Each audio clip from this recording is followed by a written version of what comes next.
challenge lies with municipal bulk services. We all know the issues of Machabe. Sewer infrastructure cannot currently accommodate connections. Challenge remains regarding sewer infrastructure and Ncop energization of, and Ncop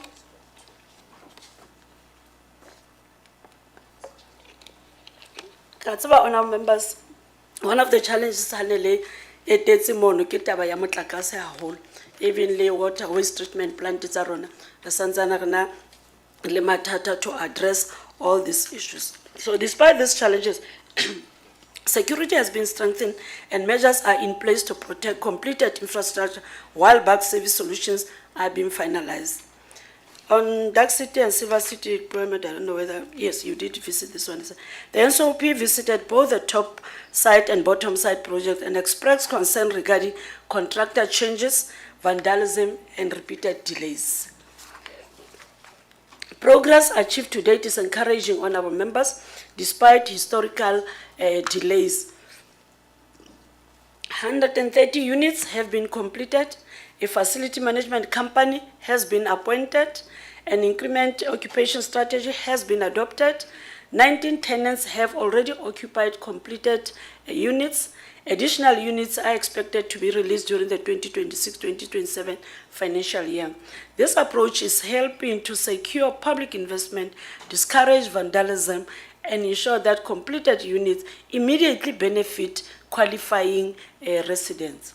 On social infrastructure projects, Lebone Special School Hostel. Chairperson, this project was one of the projects visited by the Ncop because of repeated delays despite its importance for learners with special education needs, special educational needs. During 2024, the project stood at approximately 95, I doubt it's 95%. I don't want to commit on this one until the department comes. The reason, honourable members, is that I have these interactions with departments before they could even come here and present as a legislature. As part of my oversight role, I do have meetings with the department, and at Demusia, I don't want to commit in front of members that the project, if that is that school, it's at 97% now, unless the department comes and commit themselves. I don't want to mislead the committee because our last meeting that we had, our last engagements that we had with the department was on the issue of hostel and the school. And my worry as the premier was that I don't understand why do we have to move fast or move in the level, the completion of hostel when the school itself is not moving, because I understood that there were two contractors on one side, and I asked the department to move with speed and resolve some of the challenges. As we said with the Department of Public Works, their issue was that there were still discussions, the contractor,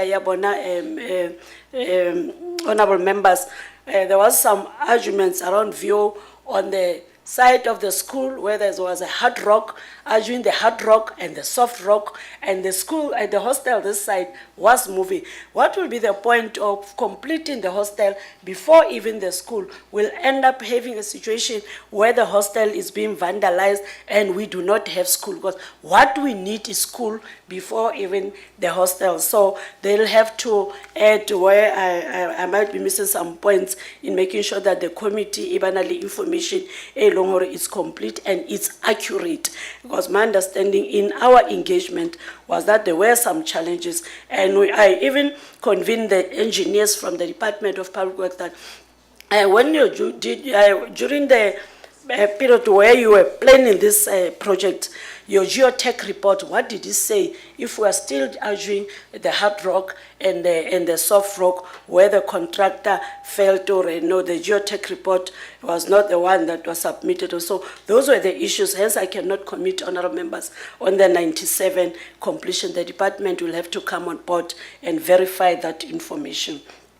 So the hostel project, I'm told that was handed back to the Department of Education during August 2025. It was reported that spikes were not installed because no approved variation order was received. The responsibility for future security improvement now resides with the Department of Education, and the necessary attention will be provided to this challenge. Regarding the variation order management, the province has strengthened governance by ensuring that variation order committee meet regularly to improve turnaround times and enhance project oversight. This interventions is already improving decision-making processes relating to infrastructure project amendments. On Tandanani Clinic, honorable members, Chairperson, the clinic was identified by the Ncop as a strategic healthcare facility requiring accelerated completion. Concerns were raised regarding fencing, security, and patient privacy. Progress achieved includes installation of a new high-security perimeter fence, ongoing water and electrical connections, completion of major construction activities, completion anticipated during September 2026. The department has confirmed that the clinic no longer relies on the collapsible fencing that was previously identified as a concern. The security risk raised during the Ncop visit has therefore been substantially addressed. Regarding the recommended ambulance carport, this item was not part of the original approved scope and would require a formal client instruction from the Department of Health. The following members of Executive Council will provide further details regarding progress on projects linked to their respective portfolios. I'm expecting Tatemba Lula, Memanche, and Tatete Mukwena. And on Tabanchu Fellow and Piggery project, honorable members, Chairperson, the Tabanchu Fellow and Piggery project remains one of the projects that received significant attention during the Ncop Provincial Week oversight visit due to concerns regarding non-completion, underutilization of infrastructure, and the need to unlock economic opportunities for local beneficiaries. On this one, I brought in Mayor El Sabi in case you'll ask about why a part of the team, because she's amongst the team that was delegated to visit the area. But now, what is that we can do? Because really, when you look at the issue of Felwan, you were there, and I don't see Mangaun here. The project in Felwan village, Ward 44, 41 within the Mangaun municipality, was originally intended to serve local pig farmers through the provision of modern pig farming facilities that would support commercial agricultural production, improve animal health standards, and create sustainable livelihood opportunities for the community there. The project was specifically designed to accommodate local pig farmers and provide infrastructure for both current and future growth of the enterprise.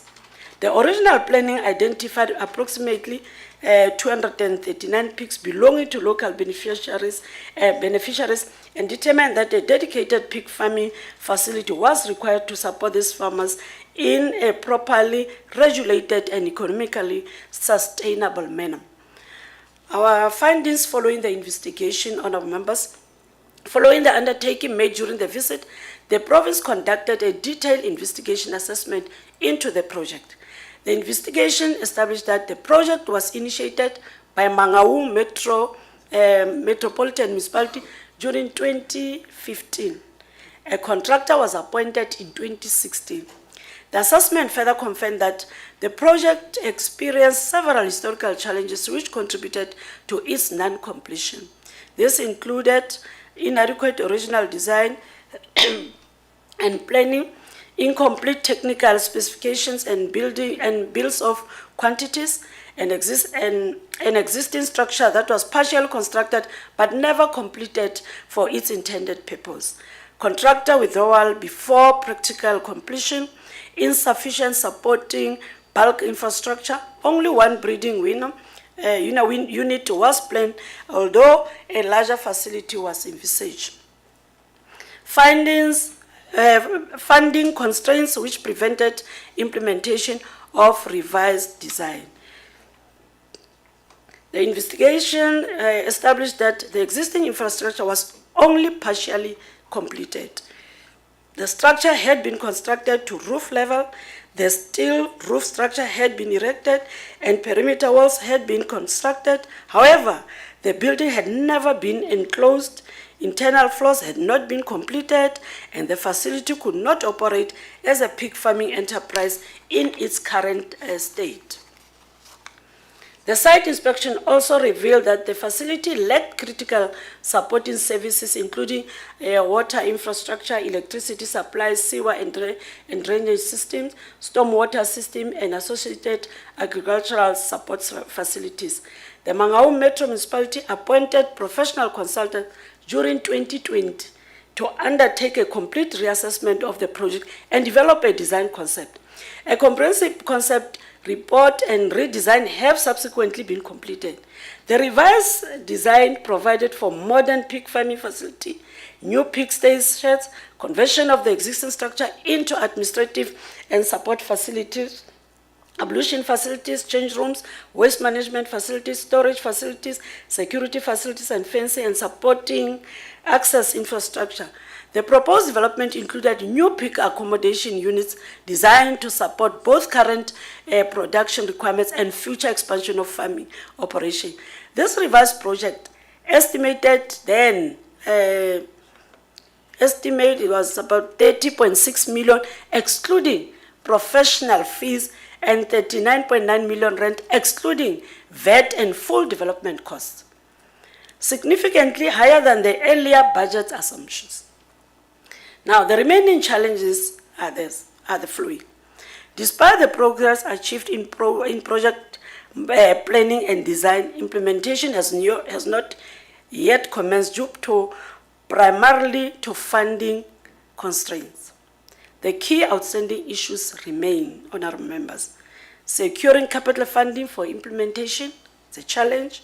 Provision of supporting municipal services such as water, electricity, and sanitation. Confirmation of an appropriate project ownership and operating model, establishment of a sustainable governance and management framework for beneficiaries. The province recognizes, Chairperson, the strategic importance of this project in promoting agricultural development, food security, rural livelihoods, and local economic development in Tabanchu. To move the project forward, the province has proposed closer collaboration between the Department of Agriculture, Rural Development, and Environmental Affairs, the Mangaung Metropolitan Municipality, COCTA, traditional leadership structures, and the beneficiary community to finalize implementation model, explore funding opportunities, confirm governance arrangements, develop a phased implementation approach in full if full funding is not immediately available. Ensure that investment becomes financially sustainable and commercially viable. Come up with an alternative, more sustainable project proposal going forward. Honorable chairpersons and committee. We are trying our luck by involving the Department of Mail Sabi. Harkaratola Tuso from National, it will be really something that can be appreciated by communities.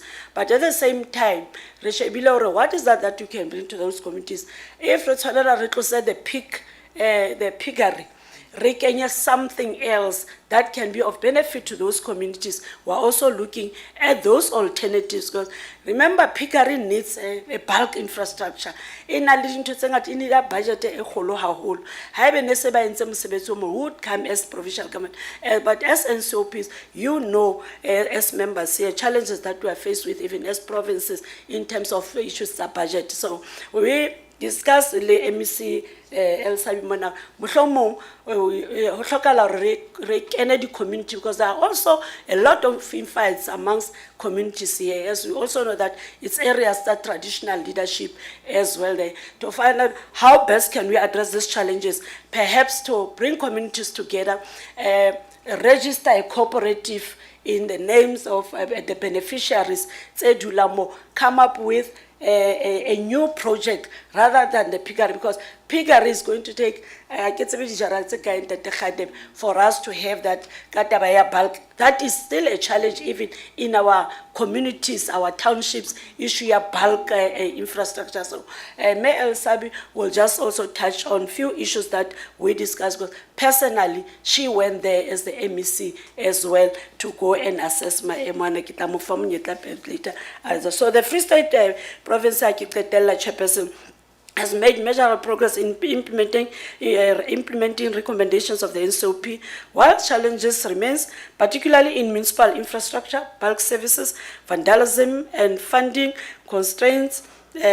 Decisive interventions are being implemented to improve project delivery, strengthen accountability, and ensure better value for public resource. The province remains committed to maintaining transparent reporting, strengthening intergovernmental cooperation, and ensuring that the recommendations of the Ncop translate into tangible improvements in the lives of our citizens. Ke a leboha, Motsamaisi wa Kopano. Thank you very much, Honorable Premier, for a very tense presentation in giving us a light of where the province is standing in terms of the highlighted projects to be visited, and generally how the province is handling its affairs. Thank you very much for that.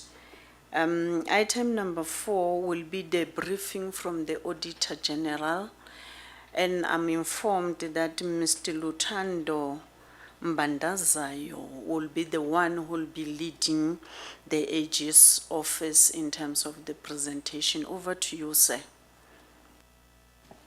Thank you, Chair. Let me start by greeting you, Chair, the Honorable Premier, the Honorable Members, as well as the official.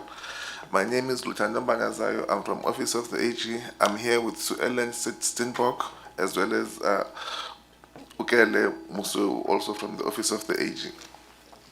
Chair, I'm going to take the committee to the presentation. I think I'm just waiting for it to be flighted as well.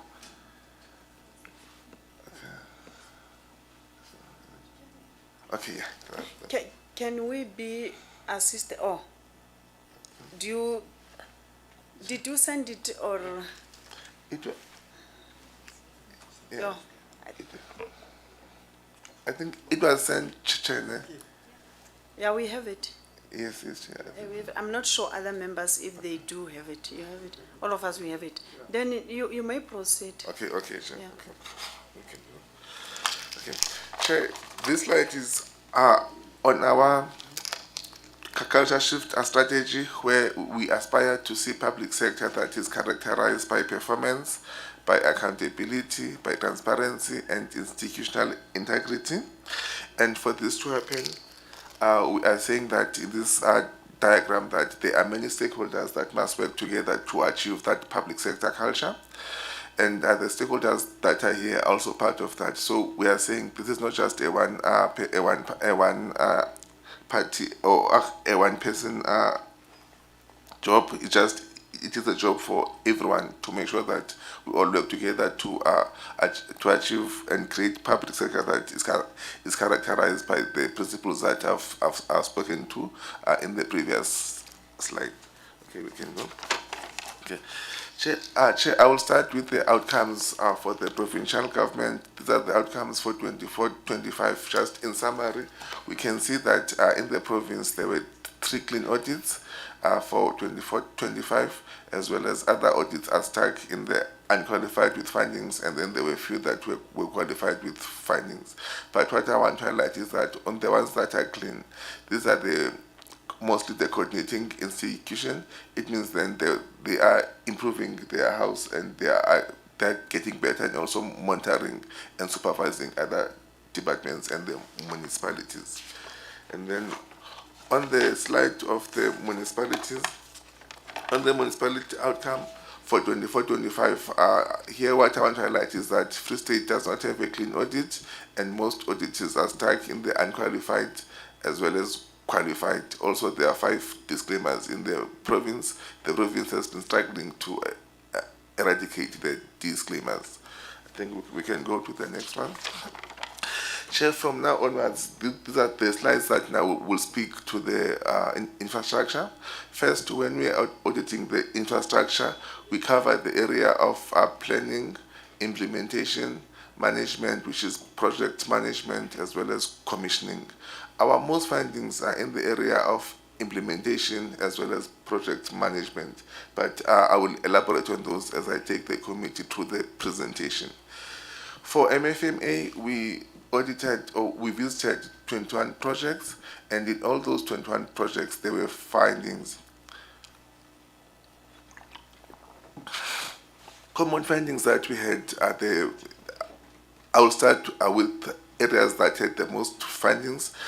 First, it was skills and capacity, or lack of skills and capacity in the project management unit, where on all the 21 projects that we've visited, that finding was identified.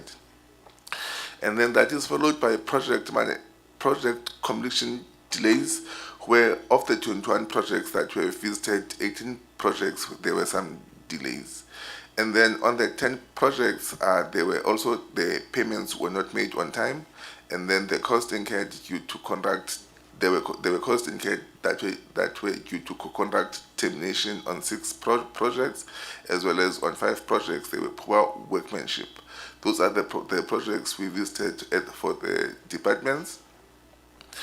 And for the municipalities, we visited 20 projects, of which in all 20 projects, there were lack of skills and capacity within the PMU unit.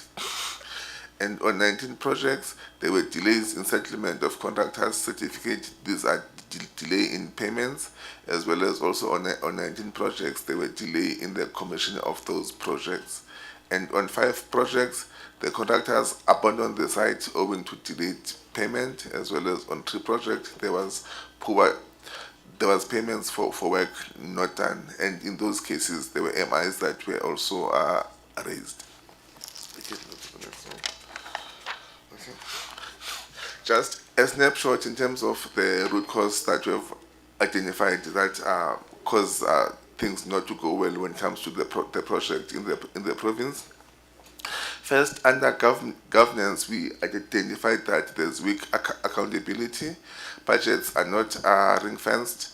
There are new projects that are started without completing the existing project. So the province, it starts many projects, but it completes very few projects. And to those ones, it takes a long time to complete them. On technical capacity, we have a high vacancy rate in the technical unit. You've noted in the previous slides that almost all the projects that we have visited, we identified that technical unit, there are skills capacity gaps there. Also, there's reliance on consultants, as well as weak project and capacity, weak project management and capability.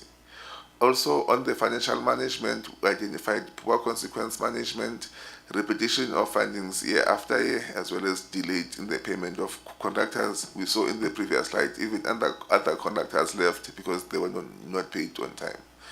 And then on contract management, we've got penalty clauses that are not enforced, poor supervision of contractors, as well as weak performance monitoring.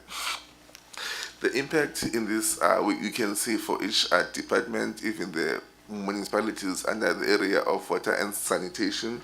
At health, we can highlight things like overcrowding and inadequate healthcare facilities. On water and sanitation, we can highlight things like untreated sewer entering the environment.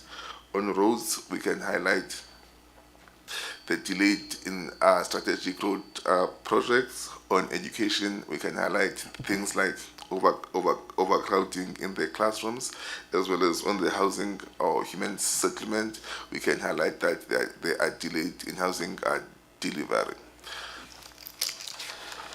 And then if we go further, these are the examples of the project that we have visited. These two are at the Department of Health, where the first one was at Pilonomi, where we visited the maternity and neonatal unit. You can see honorable members, that based on the pictures, the first picture is that the patients are waiting in the corridors while they are waiting to be attended because there are no bed availability. Also, on the second, second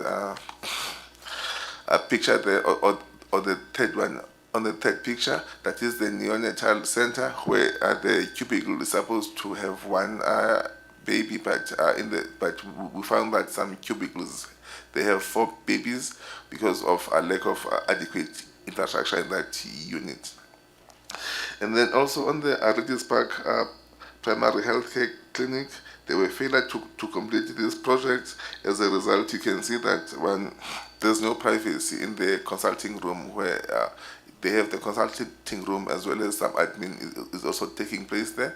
Even the filing, you can see that some cabinets are also some important and sensitive documents are filed in the kitchen because there's no adequate space.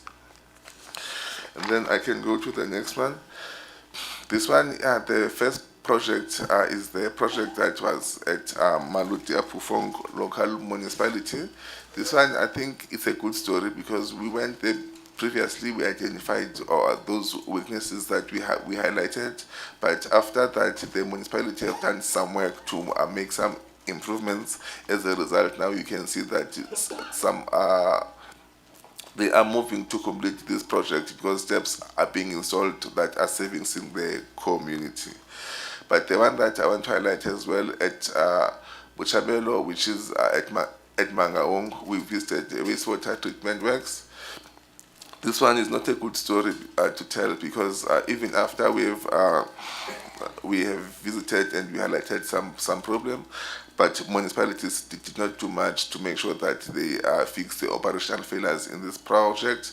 We still have untreated sewer that is being discharged in the environment and also polluting the resources. Here we are also issuing a material irregularity to deal with this matter. And then these are the next projects that we visited. I'm going to just highlight the 2 projects that we visited under the Department of Community Safety, Roads and Transport. First is the project P37/1 of Chesprit. This is the Excelsior Road, where contractor failure and we contract management. When we visited this project, there was a contractor that abandoned the project. There were some delays that we noted as well as some overpayments that were done. But when we visited this year, we saw that there is some improvements, although the road is not yet finalized, but the new contractor is making some progress in this road. And then another road that we visited is Kronstadt, the Steenstrasse road, where there was persistent delays in the infrastructure. Even here, things that I want to highlight are the delays that we noted. You can see that everything was taking long, but with the new conductor that is there now, there is some progress that we're noting, although the road has not been fully completed. And then on human settlement, the project that we visited, it was Mangaung, Dark and Silver City, Vista Park extensions, military veteran housing, as well as Bracken Park extension. Here you can see that we highlight things like delays that we have noted in the housing projects. We highlight the weak project planning and implementation. Procurement irregularities were identified. There were some contract performance failures, as well as infrastructure investment that is not translating into timely delivery to the communities. That was on human settlement. And then if now we go to some of the findings that we have identified in the area of non-compliance that relates to infrastructure. First one is the non-compliance with the competitive bidding. This non-compliance also results in some of the amounts being classified as irregular expenditure. First one is that there were some written quotations and competitive bidding processes that are not always followed, and the reasons for the deviations were not approved or are not valid. Preferential procurement point system was not applied to confirm the preferential point scoring bidders, as well as contracts were awarded to bidders who did not always submit declarations. So these findings are the findings that end up being leading to irregular expenditure. And then the next category, it's on contract management. These are the findings that end up leading to losses, to delays, and to poor workmanship. First, it is the contractor contracts that were amended or extended without approval by the delegated official.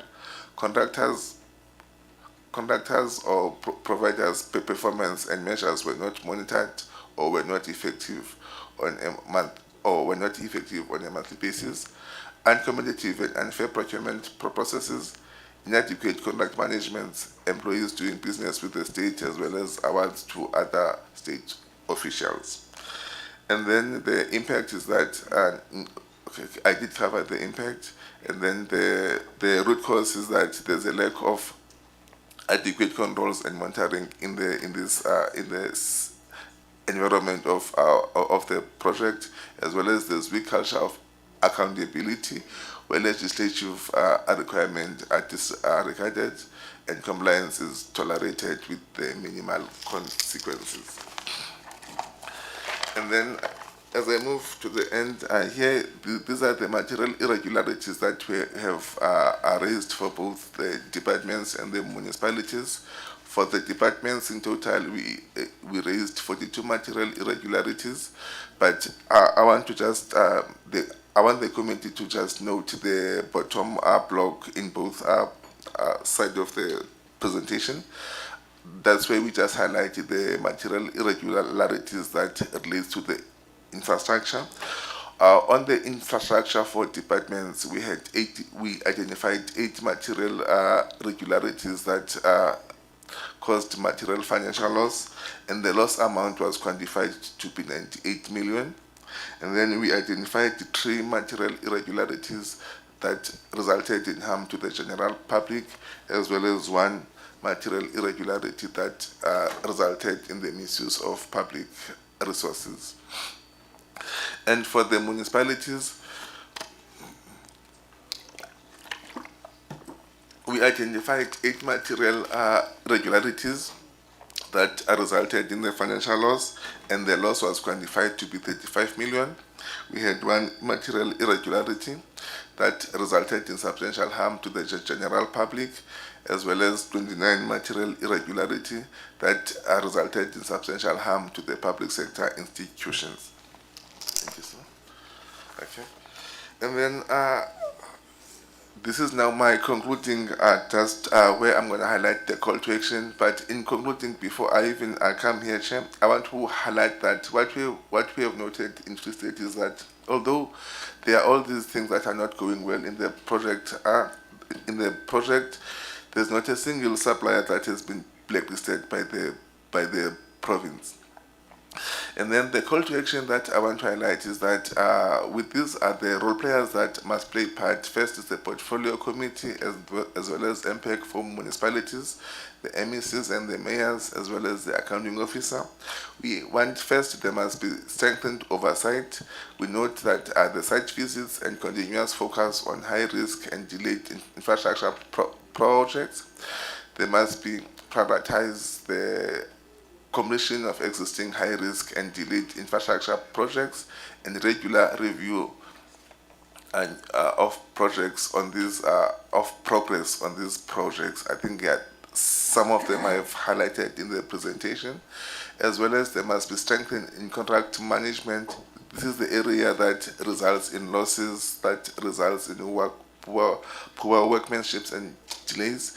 Here we are saying that there must be active monitoring of contractor performance.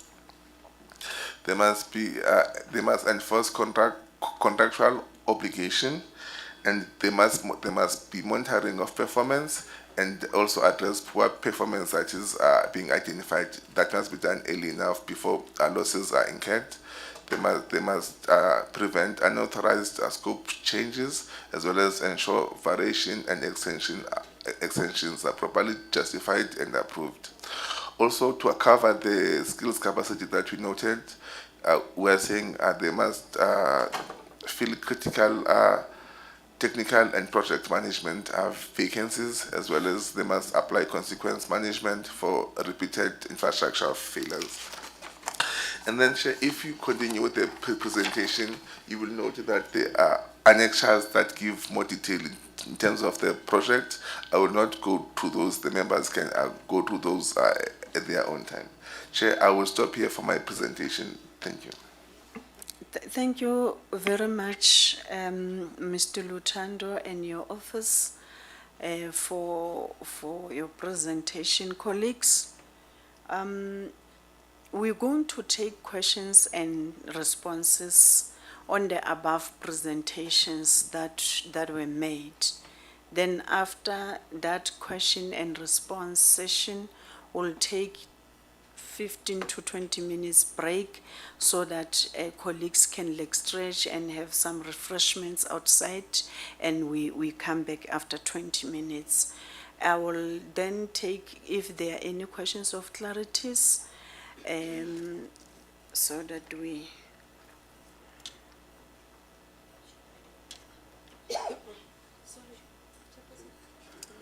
Requested that May Elsabi came. Oh, yeah, she will come. She will come afterwards. Maybe the questions will also assist her as and when she comes to respond. Yes.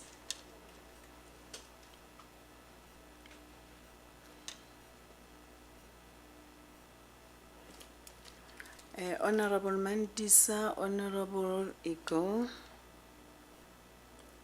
Baba, konjo Honorable Matlai.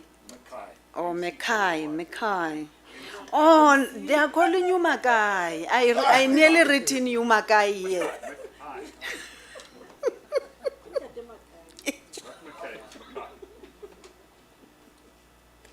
Okay, those are the three hands. Honorable Mandisa. Thank you, Chair. Greeting to the Premier and the team and the honorable members of the Federal Legislature. No, now, Premier, I understand why you didn't want to incriminate yourself a lot about the deadlines and time frame. After the auditor, the AG presented their report, we can see there are a lot of things that are still to be clarified to the committee. Premier, you said something that you requested the municipality and the provincial government to submit the list of all abandoned projects, which is good, and we raised it last year, especially on the issue of the housings, the backlog of 2006 that we've come across with. So I think really, Premier, you delay the submission date to be if it's of September. It was supposed to happen last year maybe, so that we are able to trace when you are doing your financial, your budgeting, at least this year, all those budgets, those projects, maybe somewhere. And two, Premier, a lot of work has been happening, especially in the Department of Roads. We appreciate since our visit. That's the only thing, that's the only department, to be honest, Chair, that I can say we see a progress even wherever. But others, since we were here last year, there's no improvement that I can impress whatever that is happening. We also have the national project that are abandoned by the national department. If maybe Premier can give us a report, how did you to enforce the national department cannot make a dumping site in our province and came and make commitment and they don't do the work. Every time when we arrive, we are getting a date of the completion of the project, of the national project. September, they know we are here in August. They know we'll come again next year. They will give us October. I think really the issue of the public works nationally, you need to be critical and honest with them. If they don't want, they don't have capacity, Free State must not be a playing ground of them, because the projects of the police station, they are long overdue. And if you allow them to continue to do what they are doing, this province will be a laughing stock. Maybe they can go and play in the other provinces, but if they must do that. They are playful. Chair, the issue of despite the recommendation of your approach regarding the Kopanong complex on the issue that were raised, I think we must do the same. You don't need to even to wait for us for Rita Park. The condition, that clinic is no longer the healthcare center, it's just something else. And you need to come with the same approach that you have come with in the Kopanong complex and all other areas in the province, to come with a strategy. How do you maybe to come with the mitigation, to check those clinics, and how do you assist? Remember, that clinic also of the Red Spark, the money were issued, the beautiful clinic were built. Till to date, we never gave the report. What is happening in the Rita Park clinic that were intended to service the people of Machabeng, especially in those wards that are 5 that are affected, that are getting the service in that clinic. The issue of occupation of maybe of the buildings, in Machabeng, if we can get a report, Chair, since 2006, there are other people that have been in the waiting list of the sites. Omama bethu bade bafile, nathi siyafa. So what we expect the people to do if they won't occupy those buildings, because there's nothing that they are getting. Machabeng municipalities must give us a plan. How do they relocate site to the people of Machabeng? Others are even willing to buy. So that all the municipality, if they can give, so that we can avoid the issue of people end up by payer in the situation that they are not okay, because indeed the situation in that Kopanong complex is not something that you can it's not good. The deadline that we were given last year of the Liboning, we're told is sitting at 92%. To date, again, is sitting at 92%. Premier, let's check the Department of Health. What is happening? They cannot play games with us. The Liboning, because even the contractor and Mutsi, who was there when they were saying by January, this thing will be done. To date, the project is still delayed. And really, there's nothing that is convincing what they are willing to do the completion of that province. The report must not satisfy us. Le refer report good while we know the condition on the ground, because all of us were affected with services in our respective municipality and in the province. The AG also on the infrastructure snapshot, he gave us the root cause that are not good for the municipality, for the department. Please zoom in, check how do you mitigate and come with the strategy to deal with the project. Then there's also the issue of the projects that are under pressure. Human settlement is also, again, the Department of Infrastructure. A lot of projects are there. So if we can also come with a plan and monitor and time frame, premium, must not only 6 months to make sure these people, they do their work. No single supplier is being blacklisted in the province, regardless of abandoning the project. Why are we doing this? Otherwise, you are going to be part of the project. So all those contractors who have abandoned the project, they must be blacklisted. Thank you, Chair. Thank you, Honorable Mandisa. I'm just saying, before other speakers comes in, let me make the House aware that we have invited the Public Works National. We are expecting them to be here in the afternoon because they are presenting in the afternoon. So we can reserve our questions that are related to them. However, if the province is able to respond, they can. But the role players, the real role players, we are expecting them in the afternoon. We have invited them to come here. And when we go down to the sites also, we are expecting them to be part of us. Honorable Igor? Thank you, Provincial. I just want to have clarity. Are we now engaging every single project, because I see the MECs are still coming, or are we just engaging with the AG's report?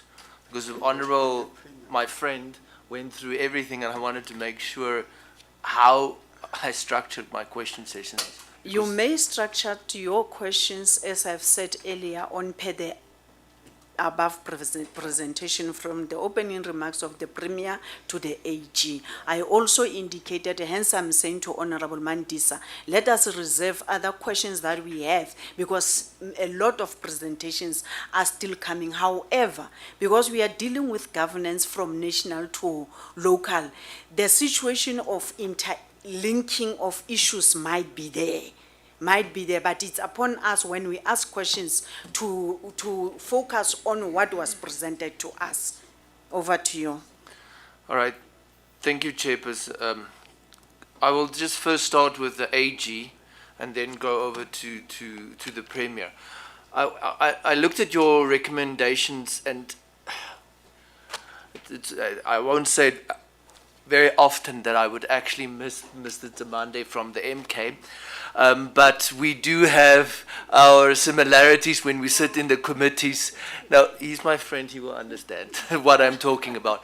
So I'm looking at the recommendations, and it's all strengthening oversight, prioritize completion, strengthening contract management, full critical take-up, by consequent management. But what? How? I want the AG to say what consequent management needs to be done, because your report goes to the Premier. The Premier takes that, and that consequent management is then applied. Strengthen oversight. What sections do we need to do? Because the AG is there to hold us accountable, to say this is what we must do. And this is again one of those presentations where when it goes to the public, they read it and they don't know, okay, it says MEC Rockman must do this, this, and this, to make an example. So now they say consequence management, who's going to be held to consequence? So I just want to see if you have that, or is it something that can work out, because these kind of recommendations doesn't solve the problem, because it's just generic comments of what needs to be done. Strengthen contract management. So are we talking about specific acts that we need to look at, specific MFMA, PMFA, whatever we need to build in, because from this we know all the problems, like Honorable Mandisa has said now, is that we know what the problems is, but this is, if you can just clarify on that. Then and I guess, and I know it's something that the Premier sometimes focuses hard on, but I want to find out, and let's start with Tandanani. Who approved the construction of a health facility without ensuring there's land registration, there's water and electricity, the required? How did that go without having anybody responsible? Where's the planning?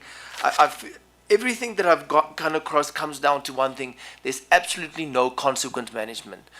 And when I wrote to the Deputy Chairperson of the Ncop, Mr. Governor, saying that for this year's Provincial Week, we cannot visit new projects because 2024 is still standing. And then he replied, and that's why we most probably are here, because I directed that later, because in our Provincial Weeks, in our delegations, the WIP mentioned as well, we have got 2 years that's gone past, and some of these projects are still incomplete, because we can't keep on having these things. So I just want to find out with that. Then with again, G Hostel, who is accountable for a project that can cost more than 1 billion? We're talking about 12 years, and I did the calculations. They said there's 21 blocks still outstanding. So it took them 12 years to build 25 blocks. So are we now going to, when the National Development Plan is finished, then G Hostel will be delivered? So I want to find out who's accountable for this. Who is going to be held? The same goes with G Hostel. If you look at slide 4, that or not that 4, but it says that it shows us the completed numbers, but then when we go to the incompleted numbers, they only give us percentages. So where's those numbers in the financial overview? Then with Kopanong, why were the electricity cut? I know what was the outstanding amount, and just in 2025, the Free State government owed municipalities 11.6 billion rand of services. Now, every single person that's going to Kopanong for prosthetic or orthopedic cannot be handled because we are not paying them. So who's responsible for it? Who is not paying it? I have it on my, it was a response that I got from the Minister of Finance, which department in Free State owed. But last year it was 11.6 billion rand. Then, before I lost it.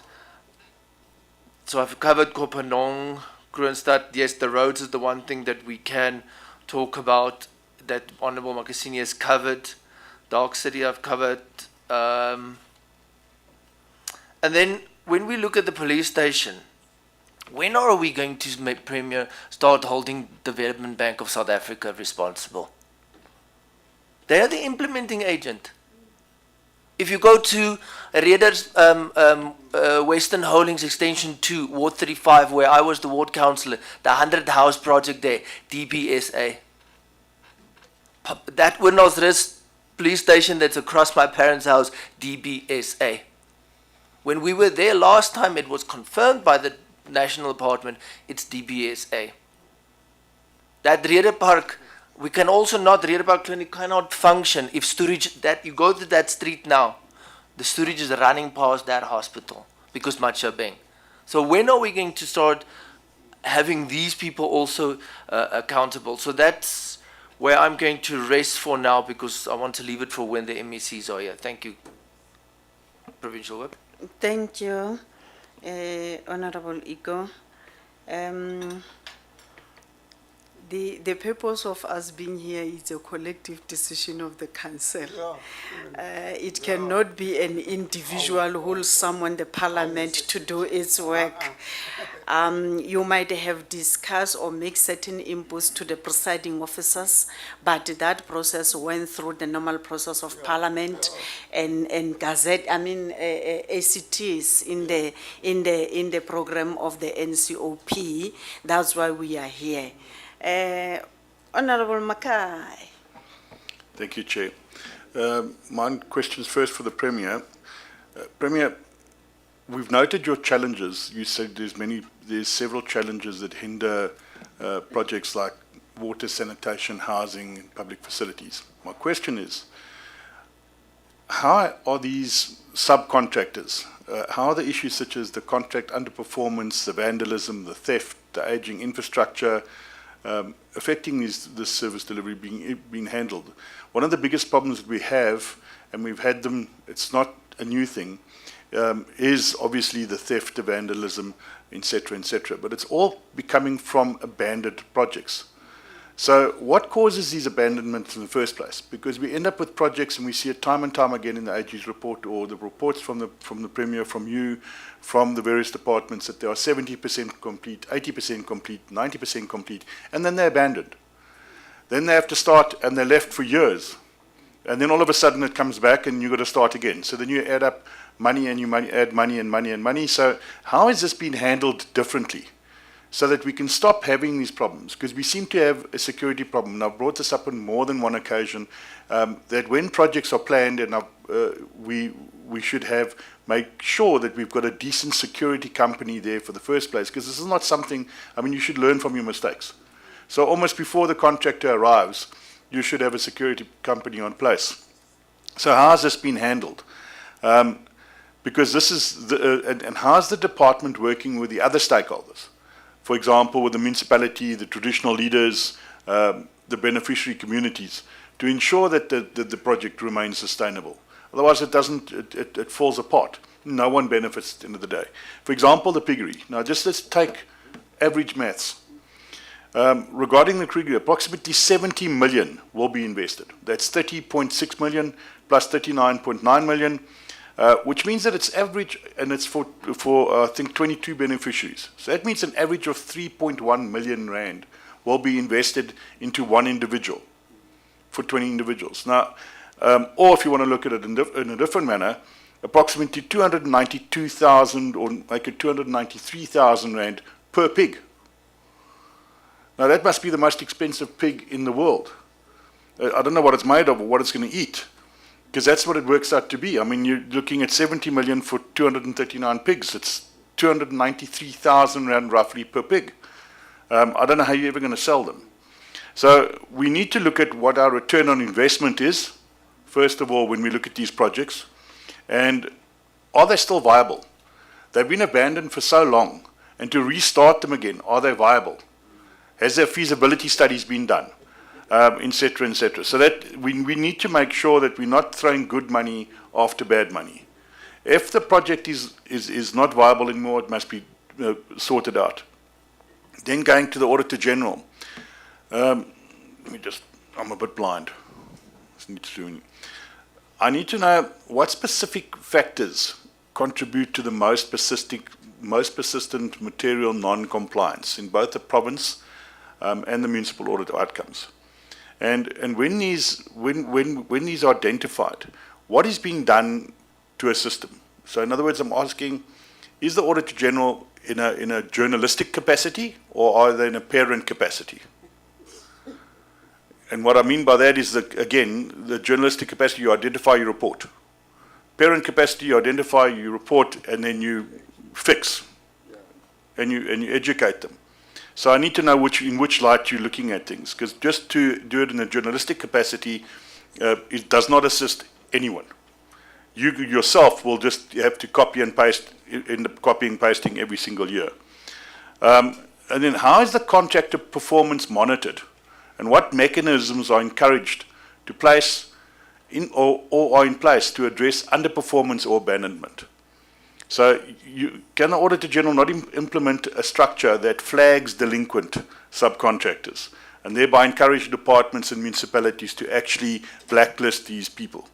And they should be blacklisted, and I've mentioned this, we've mentioned this on several occasions. It doesn't just help red flagging them or blacklisting them by company name, because you go and it costs you 25 Rand and you buy a new company name just down the road and you start again. I think there was a conference, if I'm not mistaken, there was a conference held in Champagne Castle this past weekend where AI has been suggested to help identify the transparency, and it was the specific software that was brought or suggested by OTA. One single cell number was used, and it identified, they typed in a cell number and identified more than 25 companies, 4.1 billion rands worth of people linked to one cell number. Now surely that software should be looked into, because that will assist everybody's work. So it's just a thing that can assist there.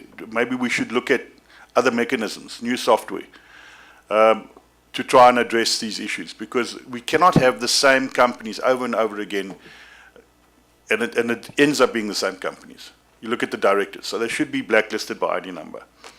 And then what steps have been taken to strengthen the culture of accountability within the institutions? And then last but not least, on the Department of Human Settlements, the Auditor General issued a certificate of debt against the previous HOD of the department. The certificate was then recently withdrawn. So now I want to know, why was it withdrawn? And what has the HOD done differently that led to it being withdrawn? In a sense, how has he complied to justify the withdrawal of the certificate of debt? Thank you. Thank you. House Chair Khattab. Can you turn off the mic? Thank you, Honorable Provincial Week, Medlamini. First of all, good morning, everyone in this meeting. First of all, I'd like to appreciate the reports which you have received so far. The report from the Premier of the Province, plus from the Office of the Auditor General. I think that as the Ncop must unequivocally point it out that we are not here to find the faults. We are not here to find the faults. We are not in the fault-finding mission. We are here on the fact-finding mission on behalf of the people of the Free State. Because whatever we are going to do, we must ensure that at the end of the day, the people of the Free State are going to benefit from what the budget of their government is rolling out to them. So what is critical here, Chair, is that on the side of the Premier, I really appreciate the fact that the people are going to be blacklisted. But what I really say is that it is critical that where they belong to the professional councils, they must be reported on those council level. Because if someone is a civil engineer, someone is a civil engineer, that person is going to belong to the Civil Engineering Council of South Africa. If that person is a project manager, is going to belong to the Project Association Council of South Africa. So what is critical, we must elevate this thing when dealing with consequence management, so that a person must lose the license. Because how can it be that a project which started at 2015, started by a particular engineer, is 2026, it is still incomplete, and there's nothing which has happened to that person. So it means that that person went to the wrong profession. That person must be helped in easing out of the profession so that he can go and do what he's interested in. You know, there's one person, one philosopher who said that if you go and do a job which you are interested in, you are not going to do a job anymore, because that will be your hobby. You'll be looking forward to it. It's no longer going to be a job. So if someone became an engineer, someone became an accountant, and does not do the job which is supposed to be done, and then that person must be helped out. So what I really appreciate on the side of the Prima is that you are going to hold them accountable. But on the side of the Auditor General, I think that in Parliament, we did amend the Auditor General's Act, so that the Auditor General's office can have the teeth. So this issue is raised by the issue of consequence management. I laughed when we were here the other time that 1 mm from the Northwest was actually hauled through the court by the Office of the Auditor General. What I'm going to ask here, you look at the report, financial reports of the Free State, they are bad. So to the side of the Auditor General, how many accounting officers did you hold through the court and ensure that they really pay for the misdemeanors which they're doing? Because as I said, that we're not on the fault finding mission, we're here on the fact finding mission to ensure that the people of the Free State benefit from what is given to them by national government. Why is it important to have that accountability? The South African government borrows money every day. It runs into billions of rands. And that money is going to accrue the interest every year, accrues the interest. So if we are going to have a project which is not completed, and then it's going to be completed 3 years down the line, it means that the people of South Africa has lost, because that money which was borrowed to finance those projects is going to go back. It has to be, the interest must be paid without seeing tangible results on the ground. So I think that we're here for that, but I really appreciate the reports, both reports which are here. It encourages that there's a light at the end of the tunnel. Thank you. Thanks, House Chair. In terms of responses, this is how we're going to do it. I will first give Auditors General's Office to respond, then the Premier will wrap up the responses. Thanks. Over to you, sir. Thank you, Honorable Chair. I will answer the first question as follows. I think the first question was speaking to the recommendations, to say let's expand on them. On this one, I want to highlight it that what you've got on the slide is just a summary of recommendations that are coming from different departments and the municipalities, speaking to the problem that we identified and the problem that we asked to present about today, meaning infrastructure. But what I want to highlight is that for each department, for each municipality, there are recommendations that are detailed, that speaks to these matters that we discuss with management of those institutions.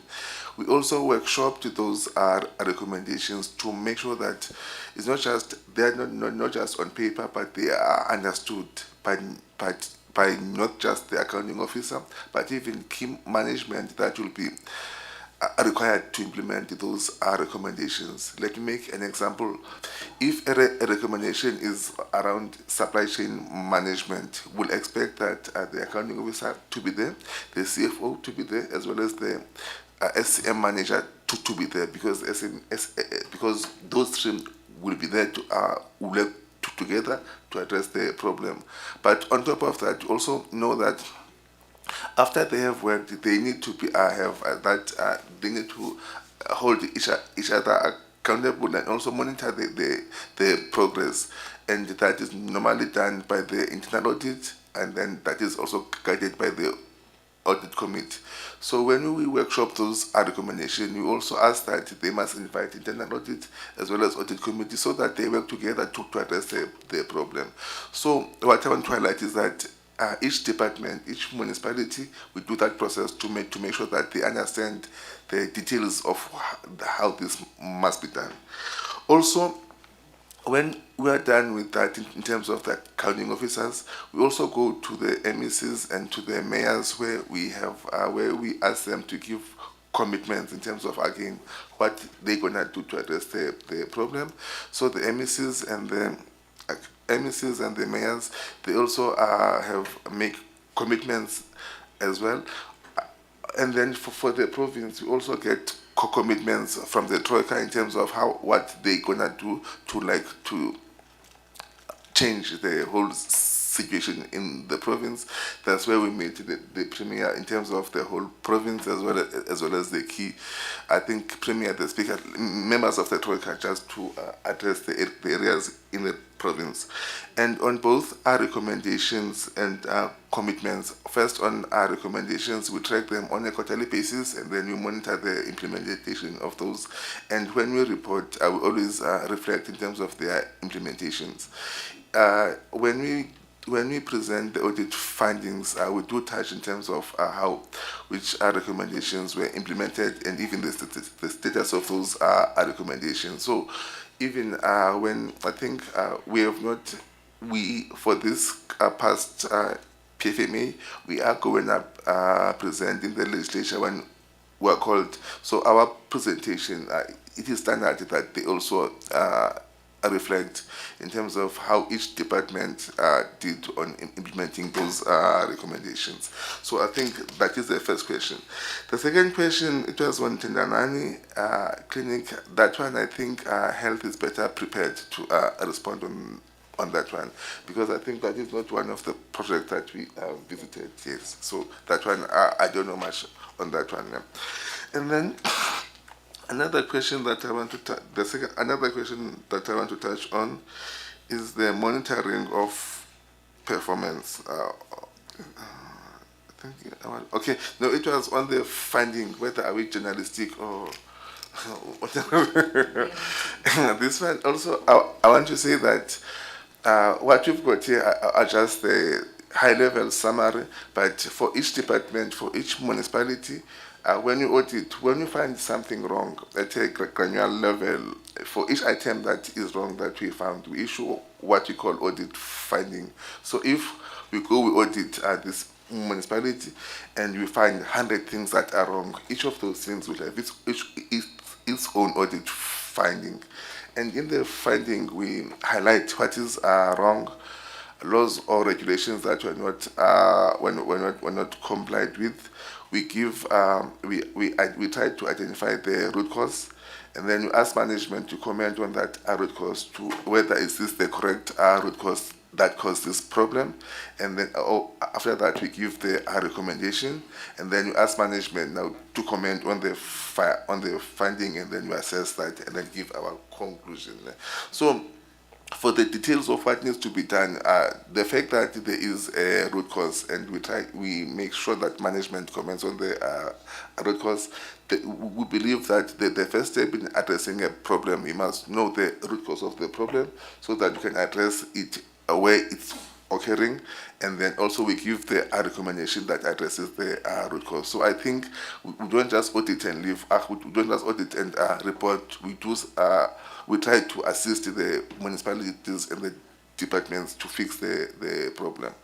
Also, the municipalities and department, after we leave the audit, they have what they call audit action plan, because expectation is that they must not stop after we leave, but they must continuously work on addressing these problems. So that audit action plan, it works on, it's a plan that they monitor themselves in terms of how are they doing to address those the problems that we have identified. And then another question was on how do we ensure that contractors are monitored. Just on that, Yeah, I think when I was starting with the presentation, I did highlight that when we audit project, we audit them. I think, let me just go back to that. Yeah. Okay. We covered the following stages. There must be planning, there must be implementation, project management, as well as commissioning. So when the projects start, on the plan, there are detailed plans in terms of this is how the project will be done, this is what needs to be done. These are the stages of the project.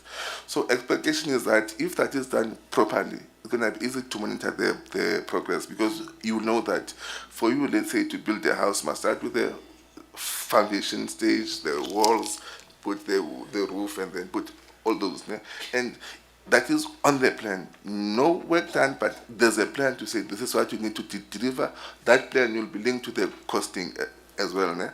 So now what must happen is that when that plan is put into action, someone must check to say, now that the contractor says, I have done this phase, the phase, go and check to say, in terms of the plan, what was required for this phase and how much was it supposed to cost? And they must check two things: what was required. In checking what was required, not just whether it's there, but check the things that require special skills, like from engineering, if it's a construction, check the work, the quality of work, and so forth. Also check the cost to say, on the plan, this phase is supposed to cost so much. How much did it cost? Even the timing of it. So those things are there on the plan, and we expect the monitoring to be done according to that plan. But I'm sure you have noted that one of the root causes that we have identified was the lack of skill. I think the problem might be because that if you don't have a skill and then know how to do that, you're going to struggle to do it, and some suppliers will take advantage of the situation. I think I covered that one. And then there was another one on human settlement certificate of debt. This one, okay, I want to just also summarize the process towards the end of the MI, where before we issue certificate of debt, the last step that happens is that the accounting officer who's going to get the certificate of debt is called in by the office. There's a special committee. It's not us as auditors, it's an independent committee. It has independent members. They call the accounting officer first to submit a written representation, as well as to come do a verbal representation, and they make that decision based on that submission. So the one for human settlement, the reason why it was withdrawn, or no, not withdrawn, it was not issued, because the last step is a step that is taken to determine whether to issue or not. There was an intention to issue, but not the actual issue. So that last step is a step that will determine whether to issue or not. So the reason why it was not issued is because during that last step, the accounting officer went and then represented, and then the committee was satisfied that the accounting officer did not have time to action what was supposed to be actioned, because the accounting officer was transferred from the department. Hence, they took that decision. In terms of, that is the old accounting officer, the certificate of debt is not. It was to the old accounting officer in her personal capacity, and it ended there for that part. There are other steps that are following, but for that part, I think it ended there with that accounting office. I think Honorable Chair, I think I covered. Okay, the last one on the MI, yeah? On the MI, the last one from the Honorable Member, Khadebe. Yes. Okay. The last one is on what are we doing to also, we're given teeth, but what are we doing to enforce accountability? I want to highlight that on the slide, we have a slide that speaks to the MIs. Yeah? I think one of the slides does speak to the MI. And in terms of these slides, we specifically highlighted MIs that relates to the infrastructure. I think at the bottom are blocks for both department and the municipalities. So I think this is one of the ways that we do to enforce accountability, because we don't just stop when we see that things are not working. We do go further and implement our expanded powers. As the process takes place, if people must come in front of the court, that will happen, but that is part of the process. I don't know which ones will go, but what I want to say is that everything, it is in that process, because when we identify areas that meet the definition of material irregularity, we do raise material irregularity, and then we let the process follow its course. I cannot preempt the outcome, but we let it follow its course. Thank you, Honorable. Thank you, AG. Premier? Thank you very much, Chairperson. Let me start with the projects of incomplete projects by national department. Chairperson, I think the committee should be able to assist us, as this is indeed the competency of the national department. I know we tried to intervene at some point through the deputy minister on incomplete projects like your Park Road police station and other police stations. And at some point we even had to go to the very same departments, not only via public works, but the affected departments like the subs. For instance, when you look at the police station in the township location, that is the Sonscape, we had to have engagements with subs at national level for it to move to a point where we even had a proposal as the province to say we can't have that police station as a satellite. Turn it, the only time you'll hand it over, it's when you agree to the proposal of the province, it's a fully fledged police station, because it's standard in a meter all the requirements. And those engagements indeed help, because we refuse them to hand it over until late classifier, changing the classification later into a fully fledged police station, and it helped. Even on this one, members, where we even took the deputy minister at some point to Park Road police station. Hence, I'm saying now that you are at that upper house, now you'll have.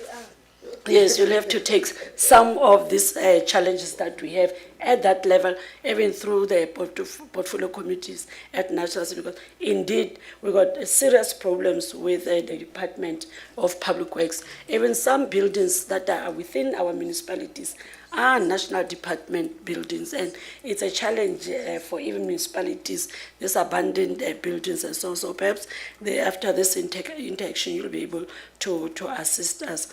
On other matters, now that there are MECs that are coming, I'll also request that some questions are being referred to them. I'll only touch on those that I know the MECs are not there. Let me go to the issue of Reader Park, and I'll also pack it with Tandanani. I know the Reader Park, as I said earlier, Chairperson, that I have this forum where I call the entire department so that I familiarize myself with developments, challenges that are affecting those departments. And we agree that we'll have those sessions quarterly or bi-monthly. It will depend on the challenges that we are faced with. So it really helped me to understand each department. And in this case, I know we had a session with Public Works, we had a session with Health. What we also proposed was that perhaps there's a need for us now to take some of these projects. Each department, inkele project high, looking at the capacity of Public Works and in this case, Reader Park is one of them. Tandanani, I know even Reader Park already Health has taken over. Tandanani or Reader Park, there was an issue of a land, there was issue of a land, the municipality, where we're still discussing the ownership, but we're waiting for that transfer as well from Public Works. Now, what we requested was that if we don't have this kind of capacity where you don't even have consult, you don't have your PMU to do oversight, to monitor this project, can't we take that responsibility and say, health, clinic health, harifying health, when you can't build a clinic for 6 years, 7 years, health to complete that, then it will transfer back to Public Works. Otherwise, what we have observed here and what we inherited, and honorable members, let's be honest with this one.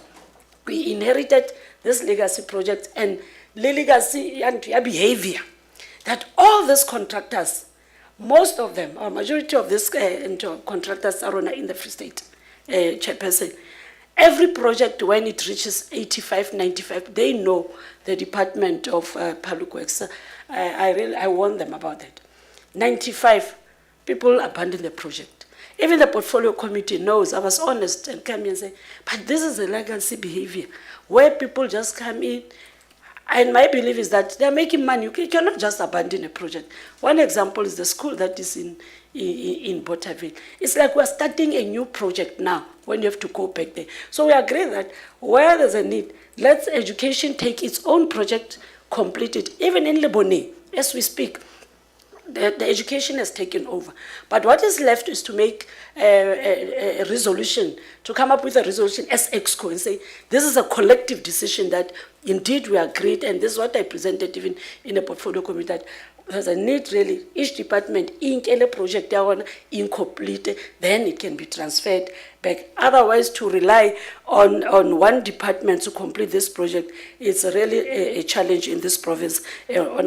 Hence, both clinics are a challenge. We have a serious challenge even in Pelunomi. The department now is moving with that ward. I know AG visited Pelunomi recently, but there's progress. I'm sure after 11 years of building just that unit, construction of just the maternity unit took us about 11 years. So, as I said, there's a project that we inherited. So in Lebone, the education took over, but I'm told the contractor is the same. Perhaps they are just dealing with those issues that I raised of hard rock and soft rock, where there's no progress. And really, hopefully, but now that the department has taken over the project, but I'm told that the management is with the department, but the contractor is the same contractor on site. Honorable members, indeed, honorable members, on the issue of blacklisting, we've been raising these matters, and we must also be honest with the committee here, honorable members, that the response from municipalities, even from the department, and I'm glad that some of them are here, officials, because we've been issuing letters, and perhaps Chairperson Tlatswana can say, in red now, and say this is a final one to report on these projects. Because the same people who abandoned projects in 2015, 2017, they are here in this government. That's why happy with other projects. So I don't know whether people fear to give us that information, but DG is here, Lena. DG to consequence management. It will start with you if we don't make sure that we submit. But what I'm also going to request, Chairperson, is that those that have responded to committee, just as an indication, indeed, we are not misleading committee, we are engaging municipalities, we are engaging department. What we'll do for those who have responded, we'll package even the letters that I wrote to different municipalities, and even those who did not respond, so that lately happened next day, repeat the same thing as Honorable Makesini Chomo. And it will also go back to the issue of blacklisting. The last meeting that we had, DG, if you recall, with intervention team and from the department and monitoring evaluation, they were also given this task, buy through departments and identify those companies if departments are not cooperating. There's a way of working with Treasury, so that Treasury can give us that information and they package them for blacklisting, and definitely I'm going to make a follow-up on that one. And we are sorry, September. Unfortunately, I've been fighting this thing, registration, the engineers, that this project because but don't want to register and they don't want to be held accountable. So if they are not registered with these bodies, you treat them like any public servant, you'll charge and do that. So they'll remain with the profession. So we have to deal with discipline to a point that it affects your own profession. Then people will understand that we are serious. So if they don't submit by September, consequence management, I can assure the committee, because this thing, I think it's about 2 years now that we've been requesting officials to register with relevant bodies. DBSA, like I said, it's a national competency. There's nothing that we can do. They were not appointed by us, Honorable McKay. And I'll also request, I made a mistake, I should have allowed Mel Sabi to respond on this one of Pigari. The strategy, the turnaround strategy that we propose was indeed, like I said, there's no way we can have this Pigari in 2 years, 3 years time. That thing is massive. It needs a lot of funds, infrastructure itself. It's a challenge. So perhaps Chairperson, and thanks, honorable members, appreciate our indeed community safety roads and transport is doing well. Yes, they are reporting quarterly Libona in the office. They report on the projects of the percentages, and that's one department that I don't have a challenge in terms of their estimations about percentage. It's about other departments. I misled the committee. Said in the percentage that they know I've been pushing away tangible, and I made a mistake one time at the SOPA. I said I'm giving you 3 months because none say one project it's about 85. Then I said 3 months it's enough. And I got when I called them back, I was told 65. I said, that's why I'm very, very careful to mention this into percentages, because each department will have to respond on that end, so that let's say citing the percentage it's what we have received. But all our members emphasize Mona the project did it well at 85, 95, people abandoned. My belief is that they have benefited in that way. There's no way you can leave a project in 85 and you have vandalizer, we start afresh. It's new money. So I don't even want to run away from it. It's what we are dealing with now, because all these projects that are on at 95, the contractor side. At 85, side. Who can leave a project a massive millions if you did not benefit? I don't believe so. They have benefited. That's why the only information like this is a resolution, EXCO, where we have resolved each department now. I get this incomplete projects about by the fellow letter, and we'll hand over, because honestly, capacity Ronaka Public Works is not something that we can be proud of.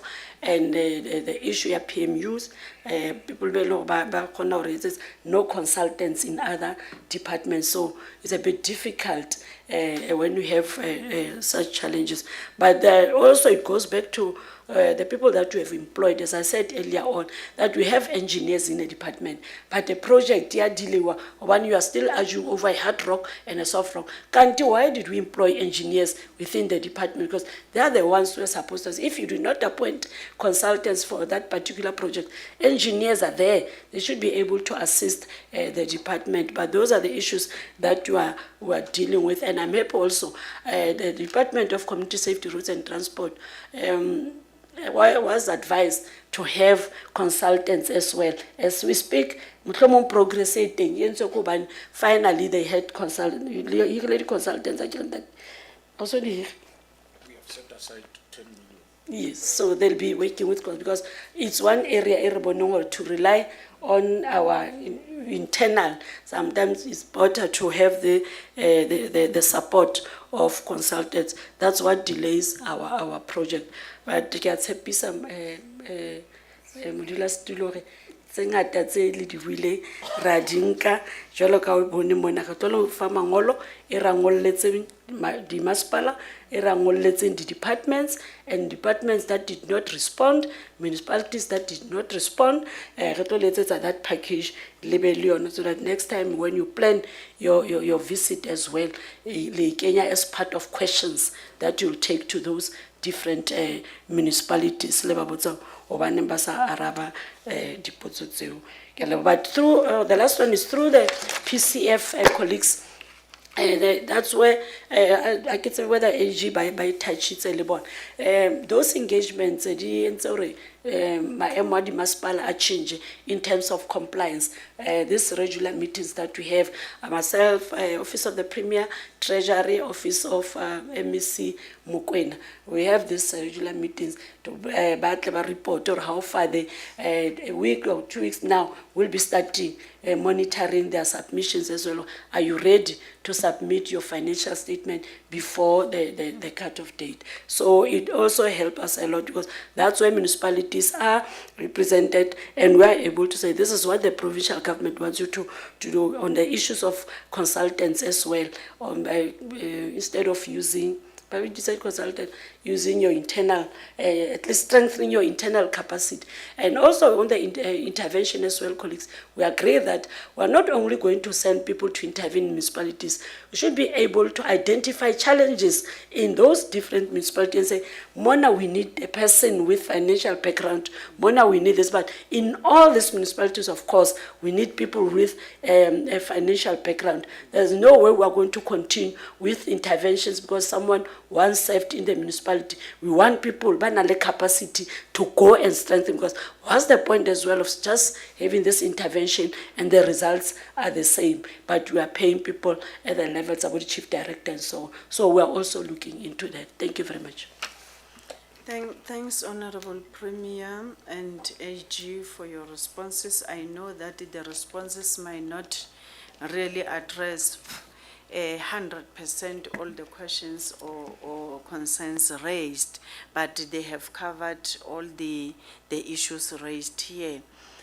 Honorable Premier, one of the things that we have identified as this administration at National Parliament is that some of the contributing factors to the delays are the legislative processes.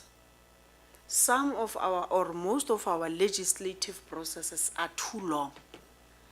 We approach too many steps before we reach to the ultimate goal. And in the process, it really affects or hinders the process of implementation. So where the province identified that Tina as Free State, we are affected by the legislative process, amongst other things, beyond the consequence management. But there are these things that are legislative that it really affect us. Nothing prohibits the province to send the input in terms of the amendments. Because other amendments, House Chair, will be amendments that are provincial, other bills are national. But the coherence in terms of our bills and laws become important at this point in time. Because if they cannot talk to each other, they also make it difficult to implement some of the interventions that government want to implement. So the province must also look beyond the consequence management per individual department or individual incumbent, but also go deeper into the legislative processes that we have. For an example, you are saying the public works is the one that is responsible for the buildings of government. But when you check as the province, the capacity is not enough. Hence these delays. Now you have intervened as the province to say each department take the projects that are relevant to your department, complete them, hand them back. Maybe that is one of the regulations that we must unlock, to say let us allow each department, provincially or nationally, to handle their own projects, then hand over to the Department of Public Works for the broader or the long term, yes, monitoring and whatever that is there. Exactly. So those are the things that I'm saying. Let us look beyond, as parliamentarians, beyond the consequence management, because there are also issues of legislation that really hold us at ransom at some point, or really make us to take a long journey to implement some of these interventions that we want to intervene, to make interventions on. So we'll go, I think we'll allow Mayor El Sabi to respond after the break, after she will have made her presentation, so that, because her presentation might also respond to what we want to, or we have already asked or want to know. So after the break, Mayor El Sabi, when she's given an opportunity to make, that, we know that you have already touched a broader scope of what we know. We want to know with the Piggery project. Mayor El Sabi will just finish off and tell us the way forward in terms of the intervention that the province has taken on that particular matter, so that we are able to also, as permanent delegates, to check, is it really advisable for us to go to the same project when we were told or informed that the situation is still the same. So it will enable us to arrive at that particular decision as permanent delegates from tomorrow when we start with our oversight work. So colleagues, let us break for 15 minutes and come back. It's now 11:18. But one minute le kae he le buo re 15 minutes now ke bokae o fihlela mo. 18 re tla khutlang ha re khutleng ka 11:35. Ha re khutleng ka 11:35. Yeah, no, it will be 17 because mathematics is not in the house to tell me the exact time. So let us come back at 11:35. We can adjourn and have refreshments and leg stretch and come back. When we come back, we are going to take Honorable El Sabe and then and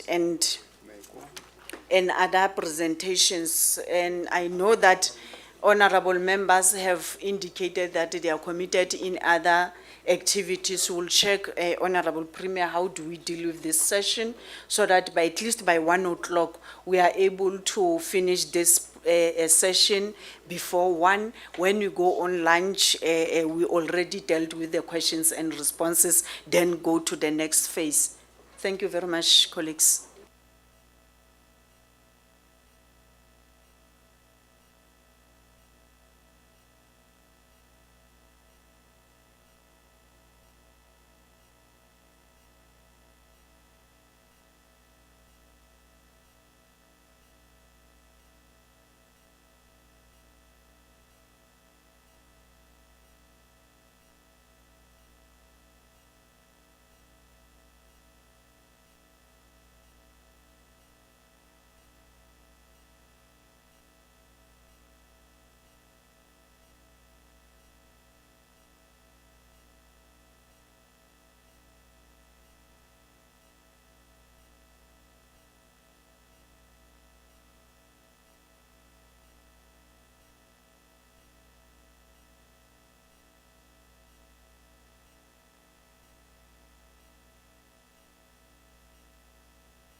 Colleagues, 17 hours has passed with now 4 minutes.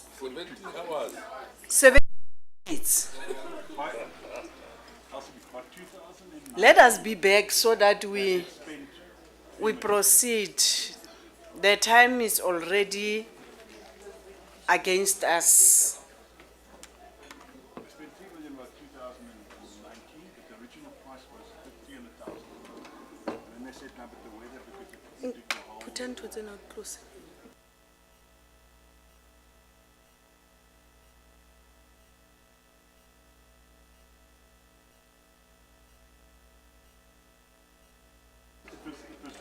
Permanent delegates of the NCOP. Permanent delegates, let us be back on session. Ask them for the council reports for the end of 2006. Margaret?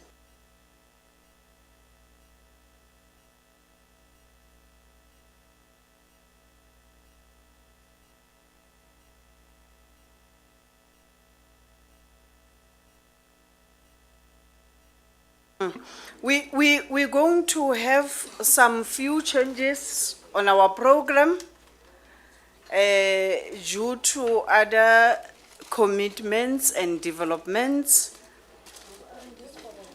We're going to have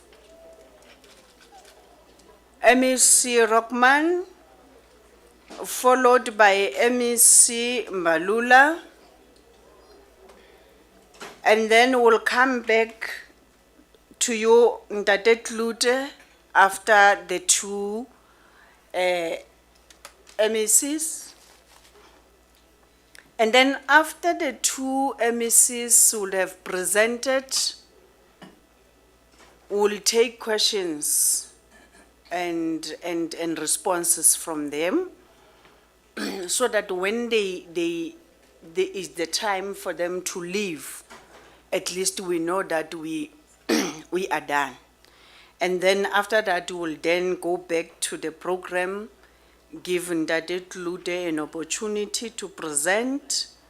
And then Public Works, I'm not sure, because the MEC Gokta as well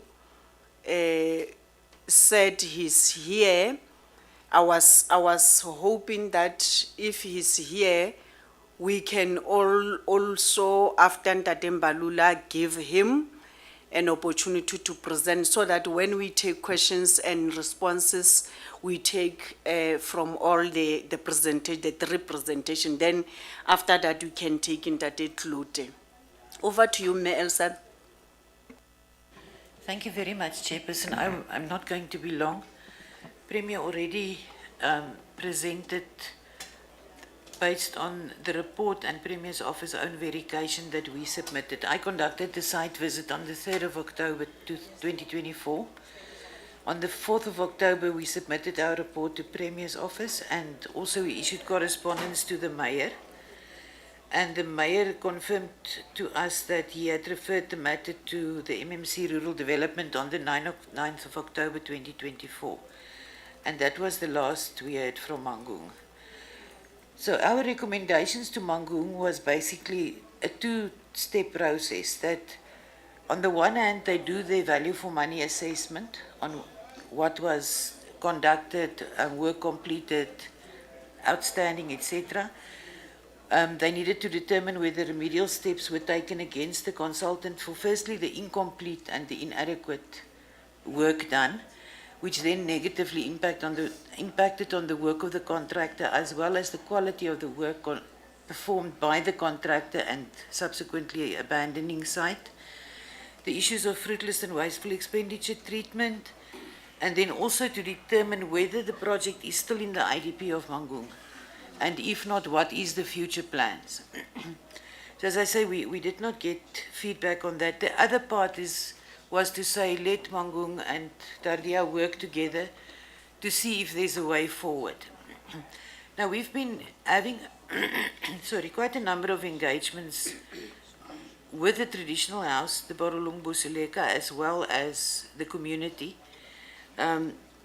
together with MEC Mbalula from January up to June this year.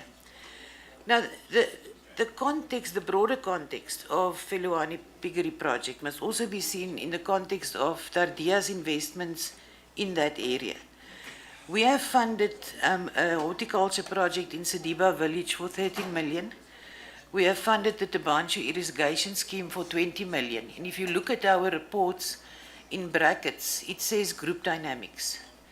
And if you see in our reports group dynamics, it's just the euphemism we use to say the communities are fighting to death to control the money. That's what it means. We also have two other projects. The Tabanchu abattoir, we ran into problems with the implementation, and that project was taken over by Land Reform Rural Development, and it's recently completed. But there's also a 4 million Tseki Trust poultry project that's also abandoned. It's not operational.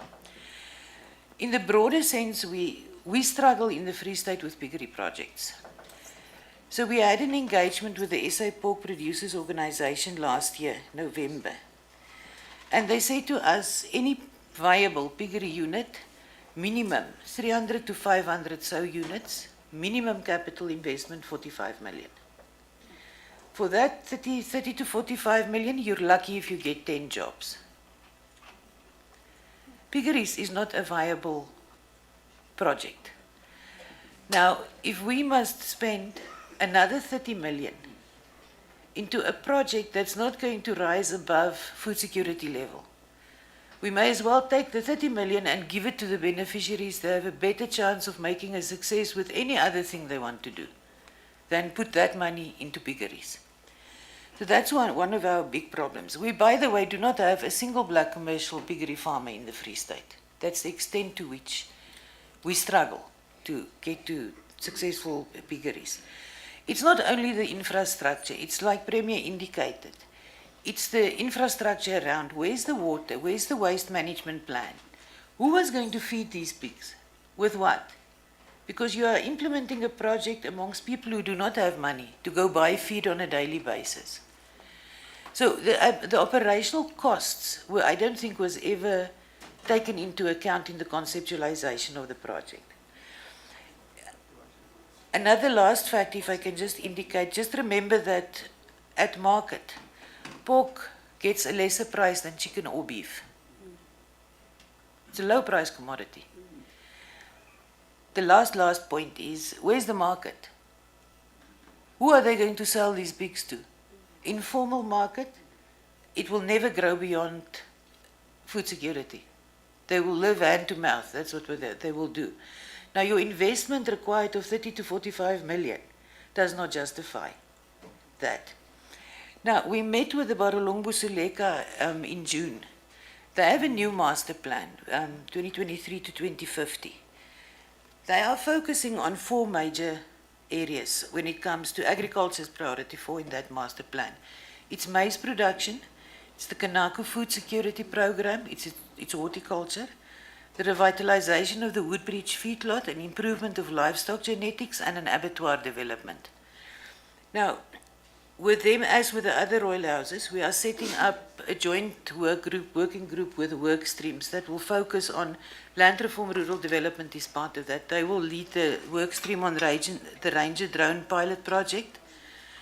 Tardia will lead infrastructure, agriculture, and environmental affairs, those 3 work streams. And then, together with Mangung, there's also a work stream on alignment of FSGDS, the Mangung Rural Development Program, and mixed developments. We are also pulling Kokta into those work streams. Now, the other factors that demotivates a further funding of a piggery project is one, the Nametsiang Piggery Cooperative was established around 2010. Supposedly they were meant to be the beneficiaries. They, however, are not formalized. Up to today, they don't have a constitution. They've not as much as opened a bank account. So when people say they were beneficiaries, we're not quite sure who were these beneficiaries, except a loosely grouped people who formed themselves into a cooperative, but it was never further developed. Sadly, the same community Tardia made available 4 million for mechanization, storage and production input. The infighting was so bad that they surrendered the money back to the department. They said, take your money, we don't want it. So when the infighting is so bad in a community or a project, we walk away. The risk is just too high. At 2020-24, you were at the project, you would have noticed just next to it, there's a vegetable tunnel that also collapsed. That's a project funded by the National Development Agency. It was fully completed, functional, handed over to the Blackthorn Cooperative. The project collapsed, everything is gone. They sold off whatever they could. So that project is also a question mark. Now, we've been funding that village specifically for production of vegetables in Lucerne under irrigation. We initially did vegetable tunnels, we renovated, we did boreholes, we set up a nursery with irrigation system, gave production input. That was the focus. So where the piggery project then suddenly came from, we still need to go back into that history. We must also not forget that last year FMD happened. So last year already we suspended the purchase of any cloven-hoofed livestock, goats, pigs, beef, sheep. Don't allow beneficiaries to purchase at all. So even if someone tries to set up a piggery there, in terms of our regulations now, they're not going to be able to put animals, cloven-hoofed animals in it. The last point is that because of our history of struggling with piggery projects, we're also on notice by National Department of Agriculture. Until the Kokoma piggery project in Bothaville is fully functional, we are not allowed to fund any other piggery project. And that project in itself has its own challenges. And then we must work properly with our municipalities. It can't be that we go and implement projects in a municipality and the municipality is not aware. Equally, when it's an agricultural project, just in our case, for example, the municipality should consult with us to say, this is our idea, how does it fit into your agricultural profile, etc., etc. I think there's a lot of work that we have to do. We now insist when we do farmers' engagements, for example, the councillors must be present. It has happened where we have implemented projects, for example, Twelling goats, and we met the beneficiaries, it's also a collapsed project. So how did the 5 of you get together? No, we were nominated. Each ward nominated one person. So the beneficiary selection becomes critical. Whether you own a cat, a dog, or a donkey, you are now going to farm with goats. It can't be. So we have learned some of these lessons that we are now formalizing into our processes and procedures. So even when there is training, if someone does not have an inherent passion for agriculture, you're not going to turn him into a farmer no matter what you do. Because for many beneficiaries, they want a source of income. And that source of income in agriculture is not overnight, no matter whether you plant a tomato or you raise a cow or a pig or plant grain. It's not an overnight success story. There's no shortcuts. So I think on those things we really are reviewing our processes, procedures, cleaning up. We have an intervention program that we started because we sit on between 200 and 300 million failed projects over the last 10 to 15 years. Huge projects and even smaller projects. So step by step, we are taking a project, reviewing. Parys Poultry was functioning, but hand to mouth. They were not going forward. Little reinvestment, we brought a third house into full production. They are well on their way to become a fully commercial project. So there are some of these projects that are stalled or incomplete that can be resuscitated. But others, you realize now, yeah, you are going to throw good money after bad money. You have already lost. There's nothing to be done. Close off the project, do the accounting treatment, and move on. We are also now developing a code of conduct for beneficiaries. Too many projects fail because of beneficiary infighting. And then in some of the poultry projects, you have a day shift and a night shift. Then the night shift starts stealing from the project, and then the day shift thinks, okay, but if you guys steal, we're also going to steal. And then ultimately, that's how the project collapsed. So we want to develop that code of conduct for beneficiaries and ultimately go to the phase where we say we're going to blacklist beneficiaries as well. Where reckless conduct it causes the collapse of the project.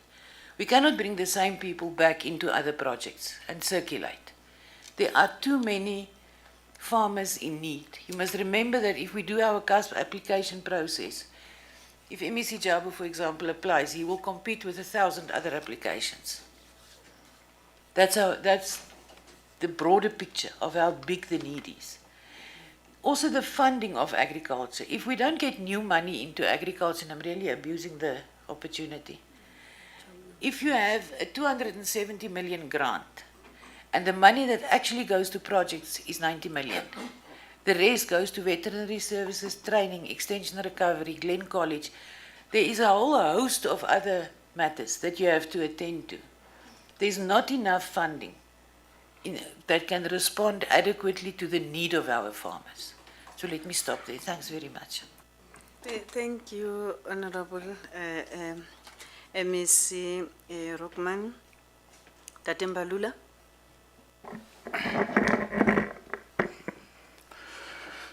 Thank you, and greetings to honorable members of the Ncop and honorable members of the Free State Legislature and the Premier.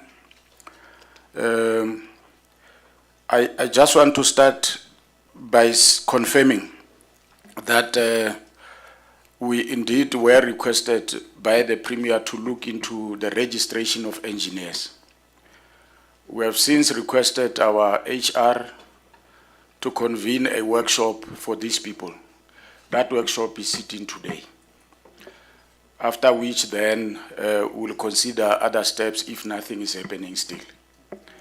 That's the first point. The second point is that I wish to confirm with the delegation that we do have a model of how infrastructure projects can be built. In Tiame, SAPS on its own has been able to build a state-of-the-art police station, and they completed that within time. So we wish to confirm that it's something that is feasible, that can be done.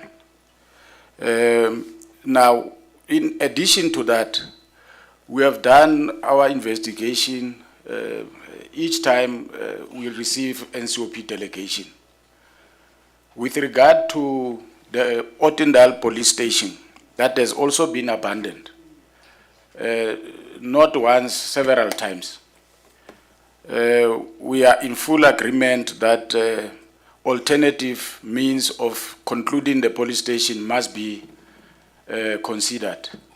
Our proposal is that a high-level intervention is needed, which the committee must consider and assist to make sure that such happen between DBSA, ourselves, SAPS, to really look into the way forward with regard to that. Now, we have been requested to present on two roads, Kroonstad Steinsres specifically, and Excelsior Dwespruit. With your permission, Chair, we are not going to be long, really. Ndate Musianedi is going to lead the presentation on the Excelsior Dwespruit Road, followed by Mr. Vincent Ndaka to present on the Kroonstad Steinsres Road. Other engineers are not here, as I said, they are attending the workshop. We can also submit for record the entire report that was done by the Civilian Secretariat regarding the police stations. But I can confirm the model is there, and this thing can really work, that departments can do projects on their own. Thank you. Honorable MEC, your officials are going to assist us on the site. Yes, but for now, you can give us a high-level presentation overview of the two roads in your department. And then the question will arise from that, but other questions will arise when we are on the site and checking those roads. You can give us that high-level overview. Yes. I can do that. With regard to Excelsior Twespruit, the work undertaken there is maintenance. This is one of the routes that was on the news for all the wrong reasons. The contractor failed and subsequently we terminated. We are satisfied that the work that is being done on the road, it's of a standard that we can proudly say that it will be an outcome that we'll all be proud of. We were recently on the project ourselves, supported by the Deputy Minister, Honorable Hlengwa. He was here in the province recently, and even last week he came on a return visit to specifically have a sit-down conversation with us around the issues of the crashes. I'm sure you are aware that Free State has been experiencing bus crashes over the few past weeks. One of those claimed 11 lives of the Zimbabweans that were traveling from Cape Town to Zimbabwe. So he came to have a conversation with us, but also to look into projects and the kind of support that can be provided to us by National. So in terms just of the scope, clearing work has been done, clearing out of existing hydraulic structures, repair of or construction of concrete line storms. It's part and parcel of the work that is being done. It's a project that is supposed to conclude after 22 months. In terms of local beneficiation of 30% that accrue to local communities through subcontracting and employment directly of laborers, is that 24 SMMEs, and up to this day, 24 of them have been appointed out of a budget of 46 million. And out of those beneficiaries, 2 are females, and 5 are male youth, and 3 are female adults, and 14 are male adults. And that is out of 46 million. As I said, it's a special maintenance road in which, as laborers, we've employed about 148 local people that have been given the opportunity, work opportunities. I think I would leave it at that. If I'm really to do a high level and go to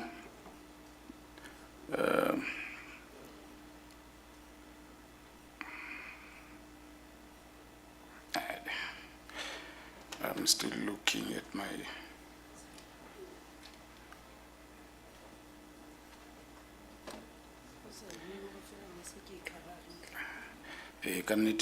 covering. Yeah, it's there. It's here, Chairperson. I'll just again highlight the major issues. Firstly, to confirm that work is going on very well on the Kroonstad Steinsres Road. Main contract, even here, again, we had a similar situation where the previous contractor was not up to scratch in terms of work. We had to terminate and appoint a new contractor. Ever since appointment, work has been going on quite very well. It's a project of 124 million. Local subcontracting participation, 11 appointed subcontractors, 11 all in all appointed, out of a budget of 29 million. It's a project that is expected to conclude after 18 months, like I said. Work started on the 19th of December 2024.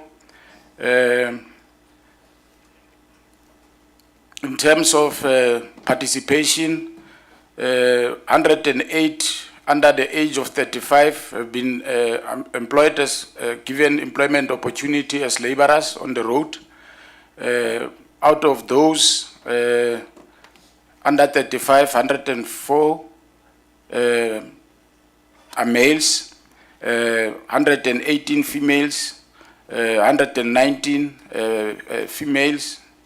Total job opportunities created is 449.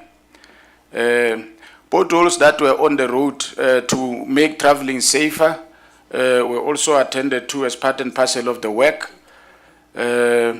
Also, what is being attended to as part of the solution is also to attend to work that was done by previous contractor through a method called fog spraying. I think all in all, I would like to leave it at that. Thank you, Honorable M.A.C. Mbalula. Colleagues, let me correct something here.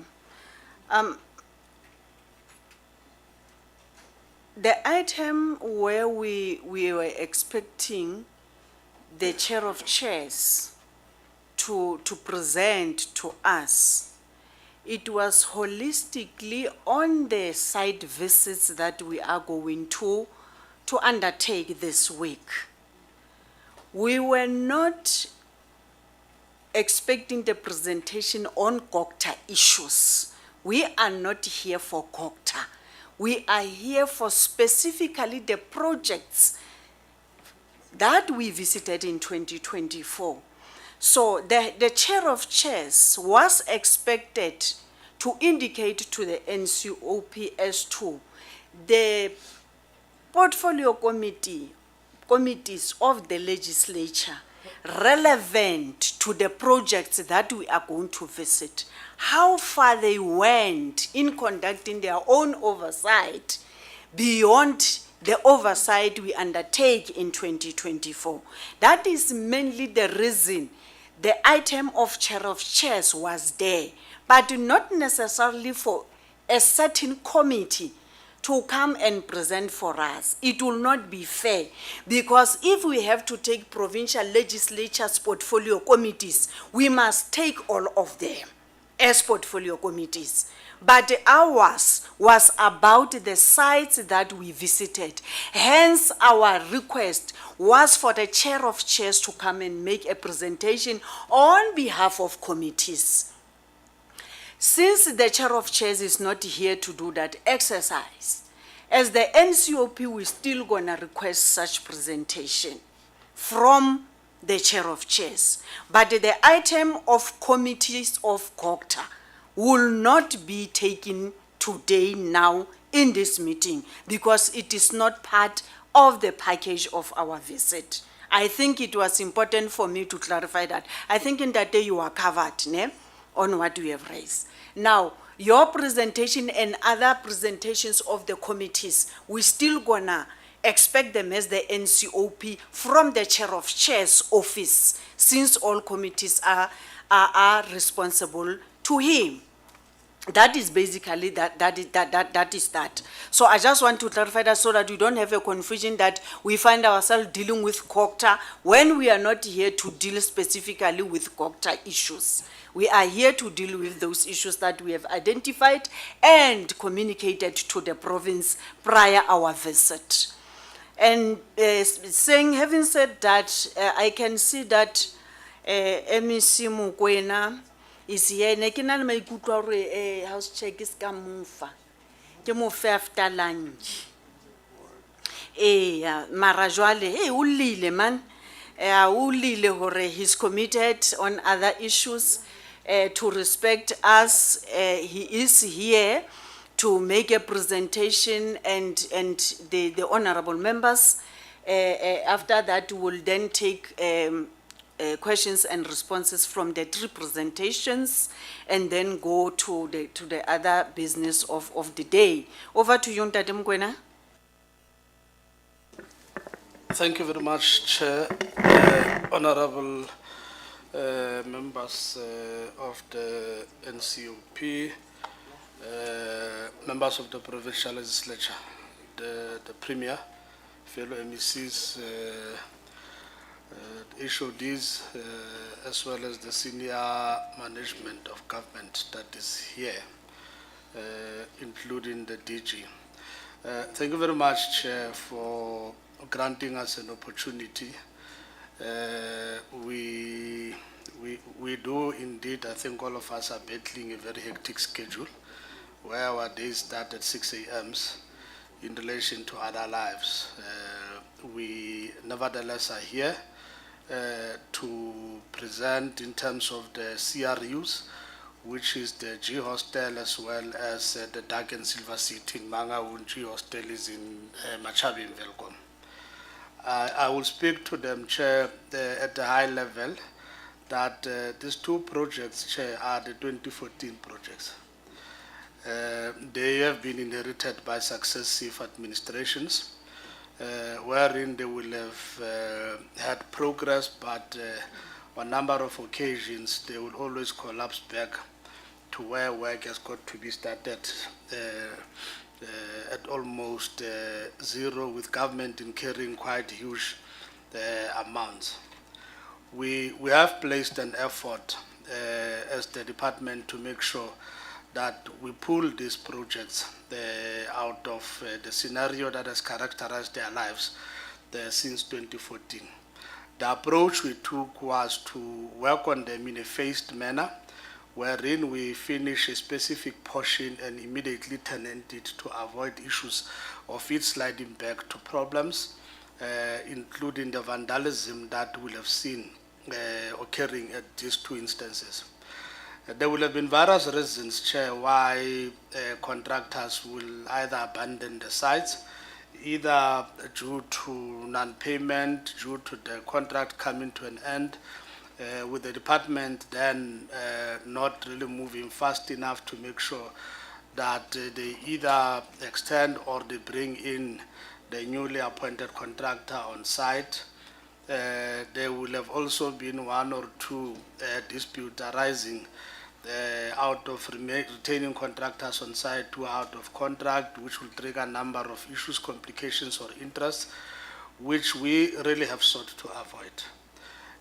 As we speak today, Chair, we can report that in terms of the G Hostel in Machabeng, we are planning there to deliver a total of about 70 units, and as we speak, 270 are done. We are ready to tenant this with a facility management company appointed already. The challenge we are dealing with, it is the issue of the bulk gas in sewer and water in Machabeng.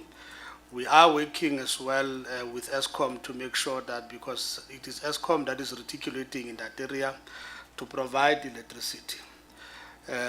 As we speak now, Chair, we have provided security to the facility to make sure that nothing gets vandalized up until the point we are able to tenant people.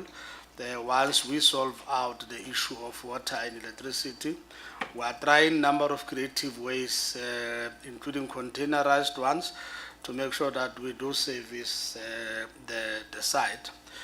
We have been to the area, and I believe both the provincial, the national, the NA as well as the Ncop will have visited the site to really witness the progress that has occurred there. It is our hope and the belief that the current approach that we are taking will ensure that there's no sliding back to what we will have seen in the past, Chair. Of course, naturally, the cost will have escalated, and we still have got to incur additional costs to finish the remaining units and make sure that we realize the full value in terms of the G Hostel as expected. The Dark and Silver City, Chair, is also another 2014 project that we're also working hard to pull it out of the doldrums of what has really characterized this. We can report, Chair, that we have also taken a similar approach to that of G Hostel, where we have got 30 units that are completed at the top side, and 100 units completed at the bottom side, giving us a total of 130 units that are ready for occupation. There is about 17 or 19 tenants as we speak. 18, 19 years. Dark and Silver City is already tenanting, managed by the facility management company, and the reports from the facility management company indicate that you've got 79 that are already they're signing up to occupy. This is for the 2 CRUs are really for the low income earners.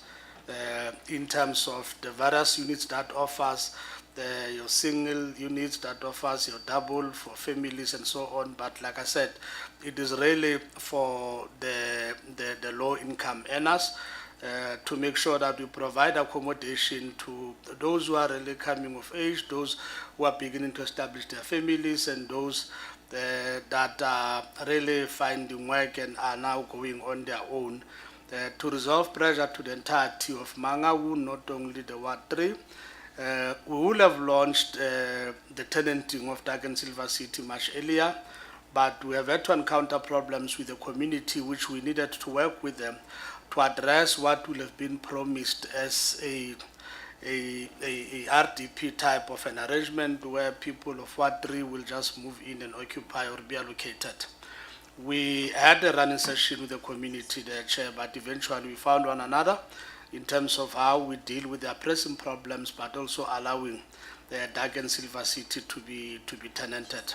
The current work that we are doing really is what we call snaking, in terms of additional items that the facility management company has requested that we bring them up, so that they are able to manage the facility as a secure, well-managed facility where people can have a sense of comfort and security. Once we complete this, then we'll proceed to finish or complete the construction of the remaining blocks at that particular area. We've already gone public, the facility management has gone public in terms of what the facility has to offer, and the uptake. We believe that we should be able to ensure 100% occupancy of the 130 units that we have spoken about, Chair. So it is both the good in terms of now occupancy happening, but with the challenge in terms of what is remaining. In G Hostel, it is us battling out the issue of both water and sewer in terms of the bulk services, so that we then are able to tenant people in that particular space, and away from the perception that will have been built before, that these are meant to replace all the existing hostels there. That was never the issue. We have gone back to the concept papers to really do the investigation and assess, and they confirm that these are the CRUs that whose ownership will be left with the municipality, both of Machabeng as well as the municipality of the metro in Mangaung. We brought in the facility management company primarily because neither the municipality nor ourselves have got the capacity to manage an institution of that nature, but secondly, to avoid what we will have seen in the flats here in town, where the management really led to both illegal occupation as well as the people that we don't know that are letting flats out to occupants and paying their rents to them, not the municipality, an issue that we are working with Mangaung to completely rule out. So, Chair, at a high level, this is what we are requested to present in terms of both G Hostel as well as Dark and Silver City. Thank you very much. Thanks, Honorable MEC Mokoena. We don't have MEC public works and infrastructure in the province, and the HOD is here. However, colleagues, as National Parliament, we are holding executive accountable, not officials. In the absence of the MEC Public Works and Infrastructure, we'll leave the presentation and deal with issues that are related, Honorable Premier, to public works on the side, so that the officials dedicated by the MEC to represent her in her absence will do so on site. But here, it's only executive that is really allowed to can make presentation to the NCOP. So we'll not take that presentation, we'll deal with the presentation and issues that we want to raise as the NCOP on site. Then in the absence of the MECs, we're expecting that you will delegate your HODs and relevant, managers in your departments to accompany us so that they are able to respond to the issues that will raise on sites. Then I'll then go straight to the questions and responses in terms of the three presentations we just received from 3 MECs. Over to you, colleagues.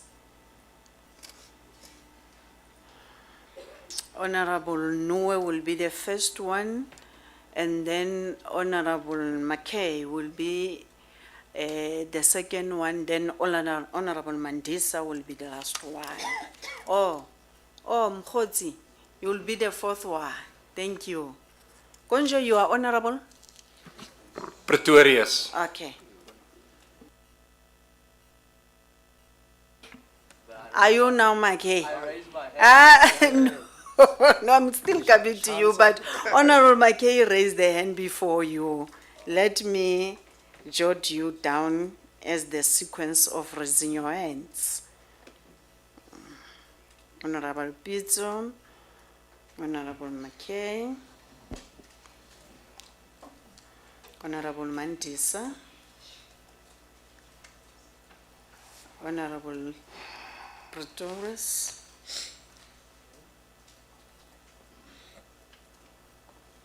Honorable Iko. Honorable Pizzo, over to you. Thanks, Chair. Let me stand on the protocol established so that I save on time. The list is very long. Chair, firstly on the Felwano Pigari project, after reading it, I told myself this project plan is not for that one. It is for something else somewhere, not where we have been. And the report of the MEC, it's really concerning as far as the province is concerned, especially where the MEC says in the Free State for a piggery project, it's a non-starter. But now my question is a worry. In SEZ in Harrismith, we have got a piggery abattoir. Now my question is, where are they getting supply of pigs from? And what is their market? So does that then suggest that project, that company is working there, but as a province, we're not in any way benefiting out of, except the employees? We have visited it, we have seen what it contributes to the local community. But at the level of the report of the MEC, it just worries me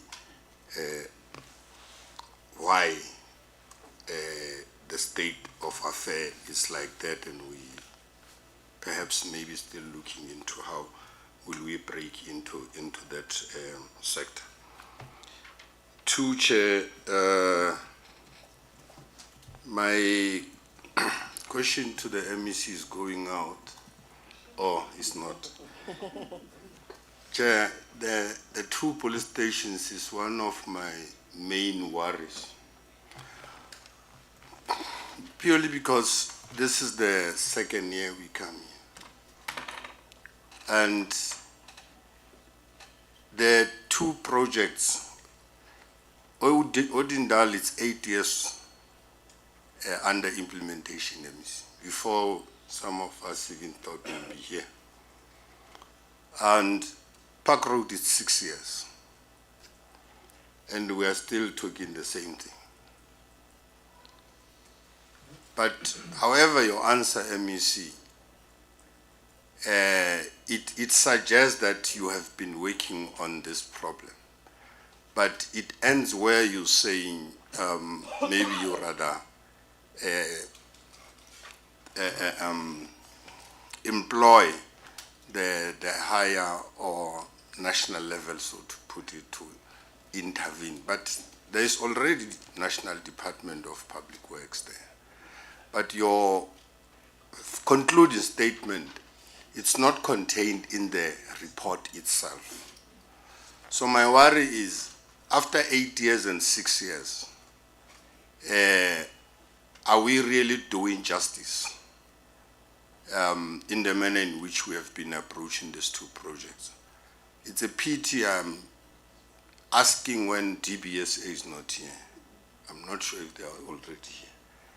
Those who were there at Park Road Police Station when we were there, they will remember our engagement with DBSA.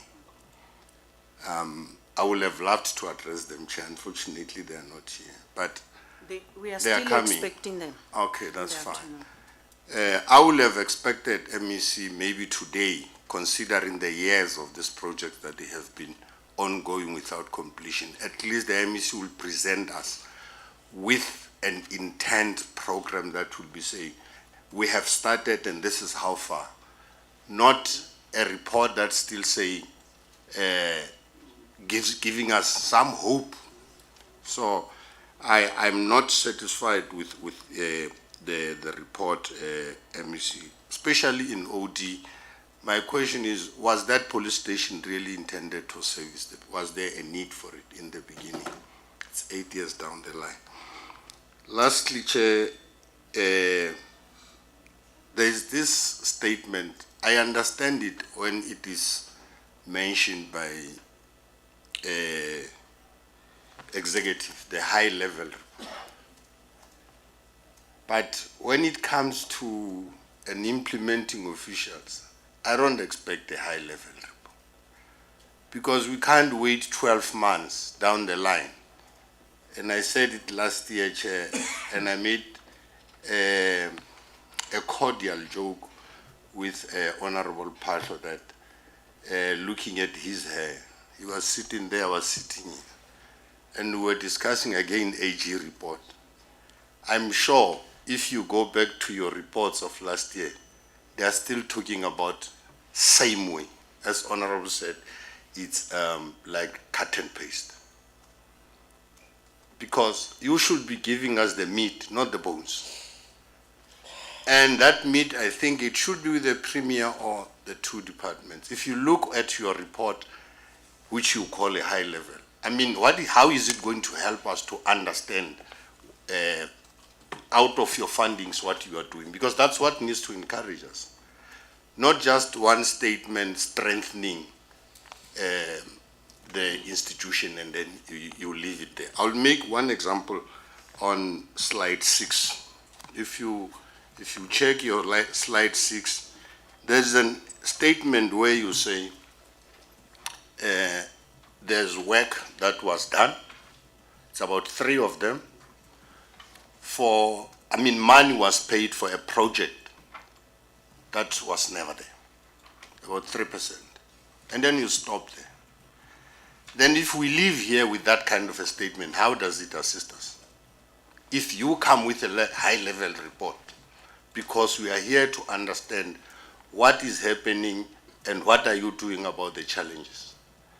And then on the Twespreit Road, you are saying you are worried about the overpayments that are at risk because of the delay. So I'm just citing those two to show that you stinch with information for us. If they are there in the department, such full reports, why can't you give them to us too? And then you just leave us there. After 12 months again, we come back for the same. It's not helpful. I'm just addressing that to AGs and still say we need the meat of what is really happening, so that when we make our recommendations to the NCOP, we've got a full understanding what is going on. With this kind of a report, you can't make a report at the NCOP, not at all. Thank you, Chair. Thank you, Honorable Nwe. Let me come in for the AG here. The high level a presentation, it is requested from the side of us because we will not have an opportunity to deal with a comprehensive report of 150 pages or 200 pages. But nothing prohibits us to ask questions or seek more information.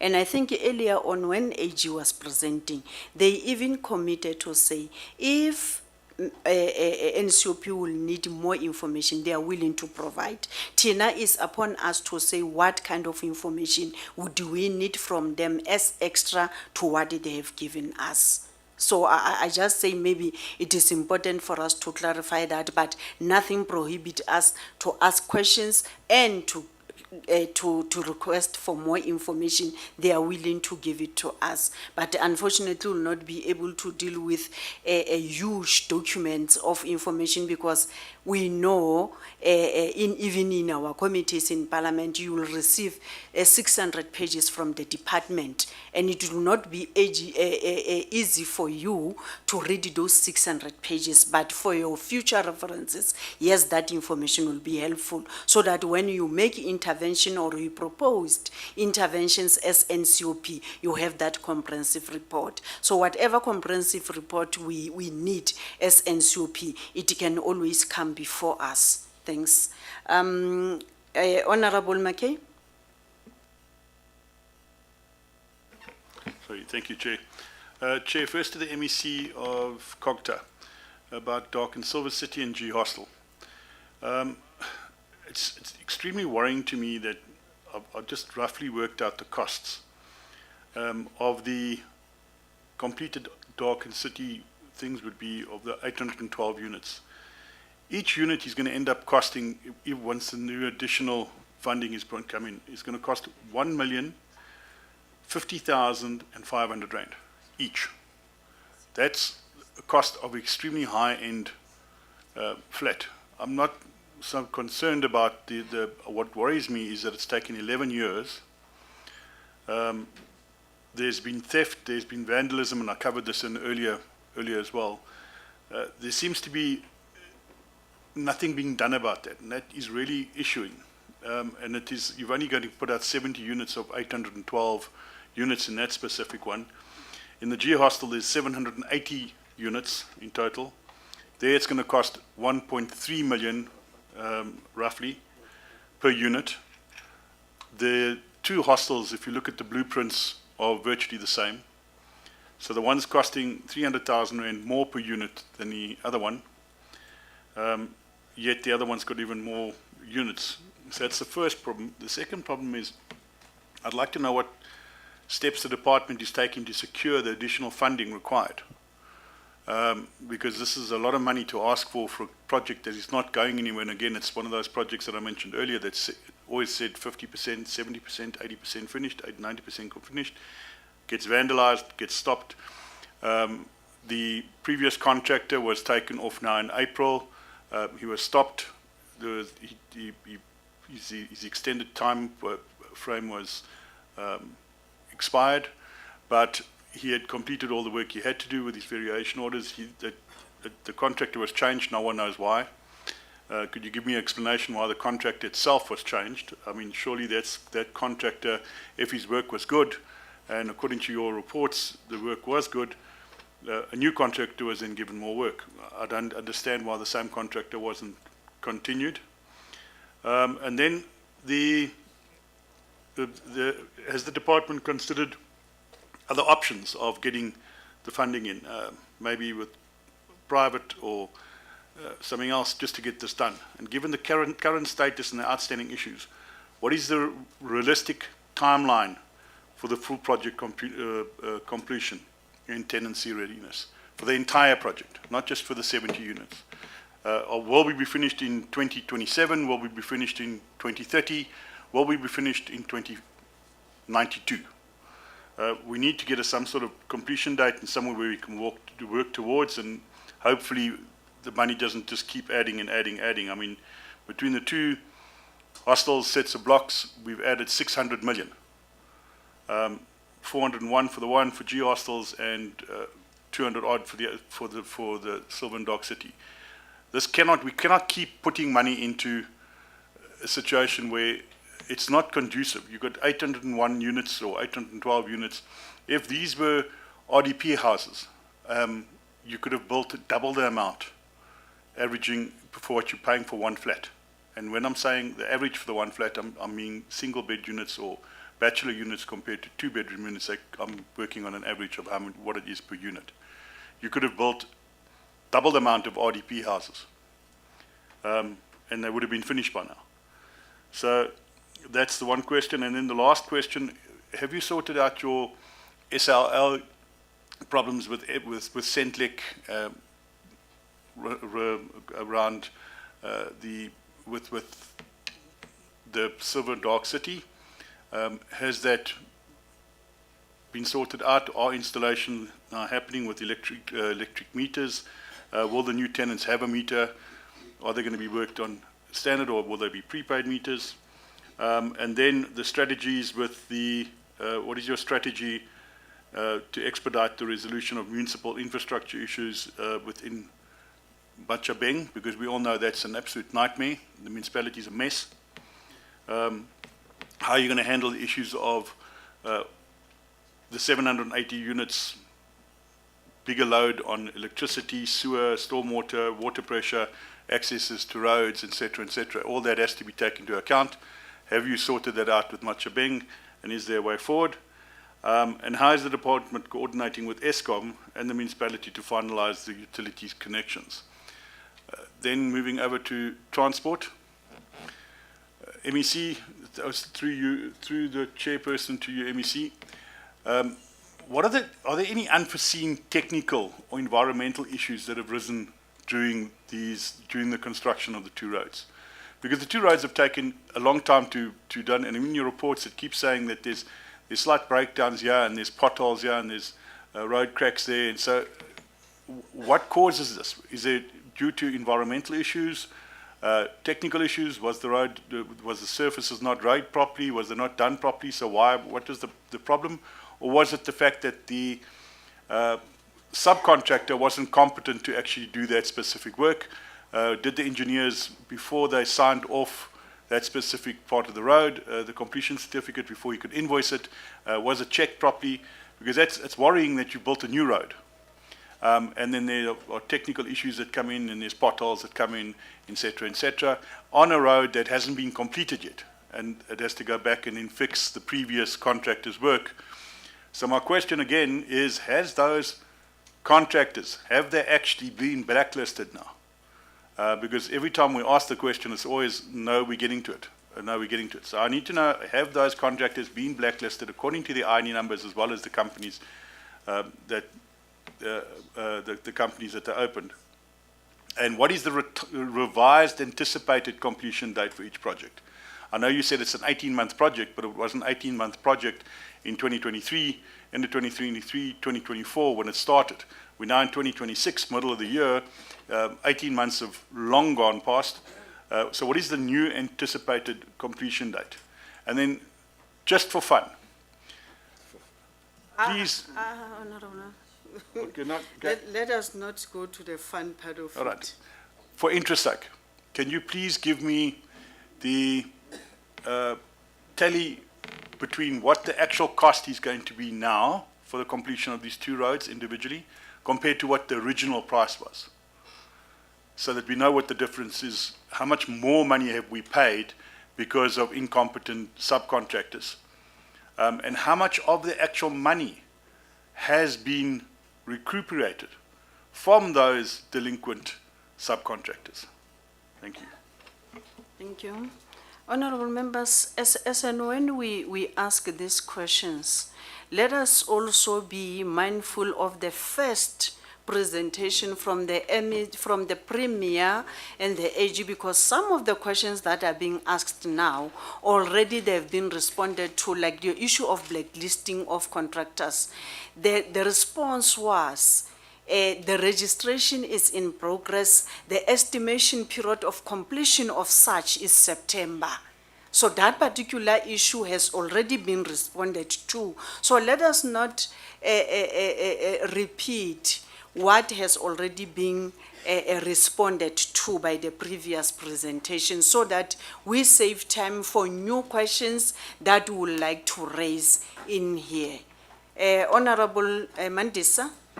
Thank you, Chair. Now my question would be based on the AG report. I will start with the Department of Human Settlement. They raised three things, Honorable MSC, on the delay of housing in the province, delay of housing delivery, and a community that are waiting for the longest time to receive basic services, and that the infrastructure investment not translating or completing of the houses. Based on these challenges, I believe they included the two projects that we are going to visit, which is Dark City and G Hosted. Do you really think, or do we have any estimate time?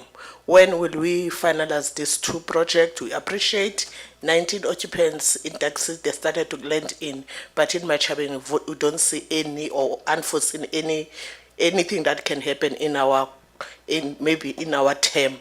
So when do you estimate that one day the issue of G Hostel, it will be the history and then the people of these two cities will receive services? Thank you, Chair. Thank you, Honorable Madisa. And again, whilst the MEC, Ncop and Human Settlement will respond on the issue of the sewer and electricity in Dark City, I think in his presentation, he already indicated the interventions and the challenges that are there, but I will allow him to respond again to that, because the question was posted, but he did on his presentation address this matter of sewer and electricity on these two projects.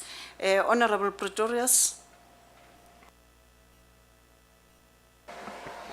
Chair, thank you very much for the opportunity and thank you for the presentations by the various MECs.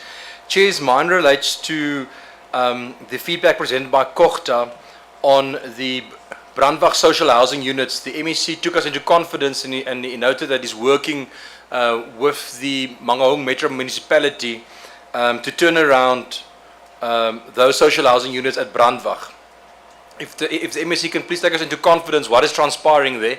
I think many members would have seen recently, there's been several videos going around of people showcasing the utter decay of the Brandwag social housing as you enter the city of Bloemfontein. And that project actually shows a timeline since 2009, how the decay has over time set in. It's very nice on Google Maps, you can actually look at a place and go back 10, 15, 20 years and just to see the actual decay that set in there. And my concern is 2009, the BSHU, it actually looked like a very beautiful project. But quite similarly now with Dark and Silver City, once it's handed over, how will the department ensure this time around that a similar decay does not set in? It's one thing handing over a beautiful finished project, but the actual day-to-day maintenance, we've seen what transpired with Freshco in the past. Who will this time administer within the Department of Human Settlements, Dark and Silver City, once it's completed, the day-to-day maintenance running, that we don't sit with the same situation in 5 or 10 years where that site is then being occupied by illegal landlords exploiting people, and it also becomes a hotspot for crime and decay that has transpired at the Brandwag social housing units. Thank you, Chair. Thank you very much, Honorable Pretorius. Honorable Igo. Thank you, Chair. I want to just start where Honorable Pretorius ended off, the similar question goes to Machabeng. We have an example of Rihola housing complex. Machabeng is unable to deal with that, and I know for a fact because it was in my ward. And it's still a contentious issues within this department. So how are we sure that G Hostel will be taken care of when it goes to Machabeng if they can't even deal with a Riola housing complex that has been hanging since 1997 and still it's not been transferred, people are just there in limbo. So my two questions that I have, and specifically on those as well, I'll start with, and this is something that's similar, this first question, Provincial Whip, is something for both G Hostel and for Dog City. Which accounting officials caused the late payments, and which officials allowed construction to advance? And I think maybe this might be in a written response to without securing bulk services required for occupation. And now my big thing is what consequences have followed, and who have faced any consequence management? Do we have a list of officials? Because both these projects started in 2024 and we're still 2014 and we're still there. Do we have any official that has been held accountable for any of these delays? What has it come from the executive, because they are the head over the department? What consequence management and who? And then my next question, because most of them was covered, no,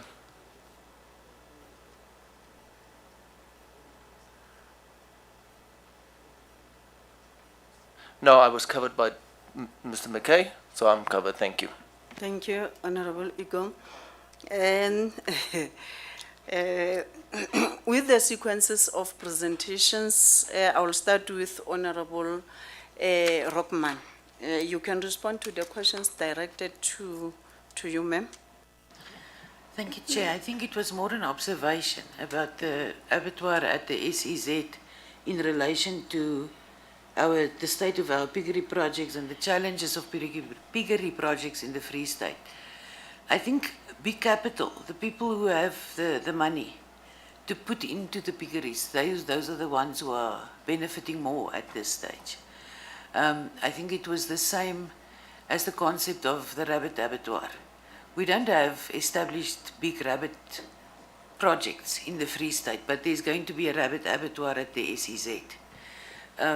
So ours is that we are working now with all of our traditional councils, for example, Magolokwe, the Royal House of Magolokwe, and the House of the Motas. They are probably better suited at this stage to seriously consider piggery projects to be linked there, but they are more suited towards apple production. So our tendency would be to lean more towards the apple production than the piggery production.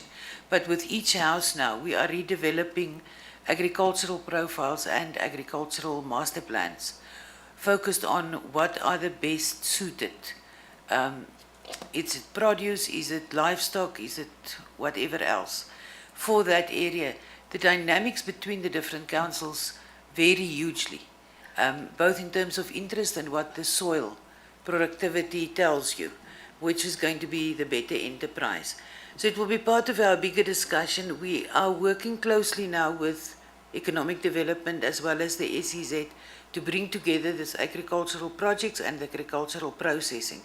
There's been a sort of a gap between the two. So I think ultimately we will get there, but there's no immediate short-term answer for our challenges with the piggeries. Thanks. The Feluani one, we will be looking at repurposing, but not reinvesting in a piggery. Thank you. Thank you. Ms. Simbalula.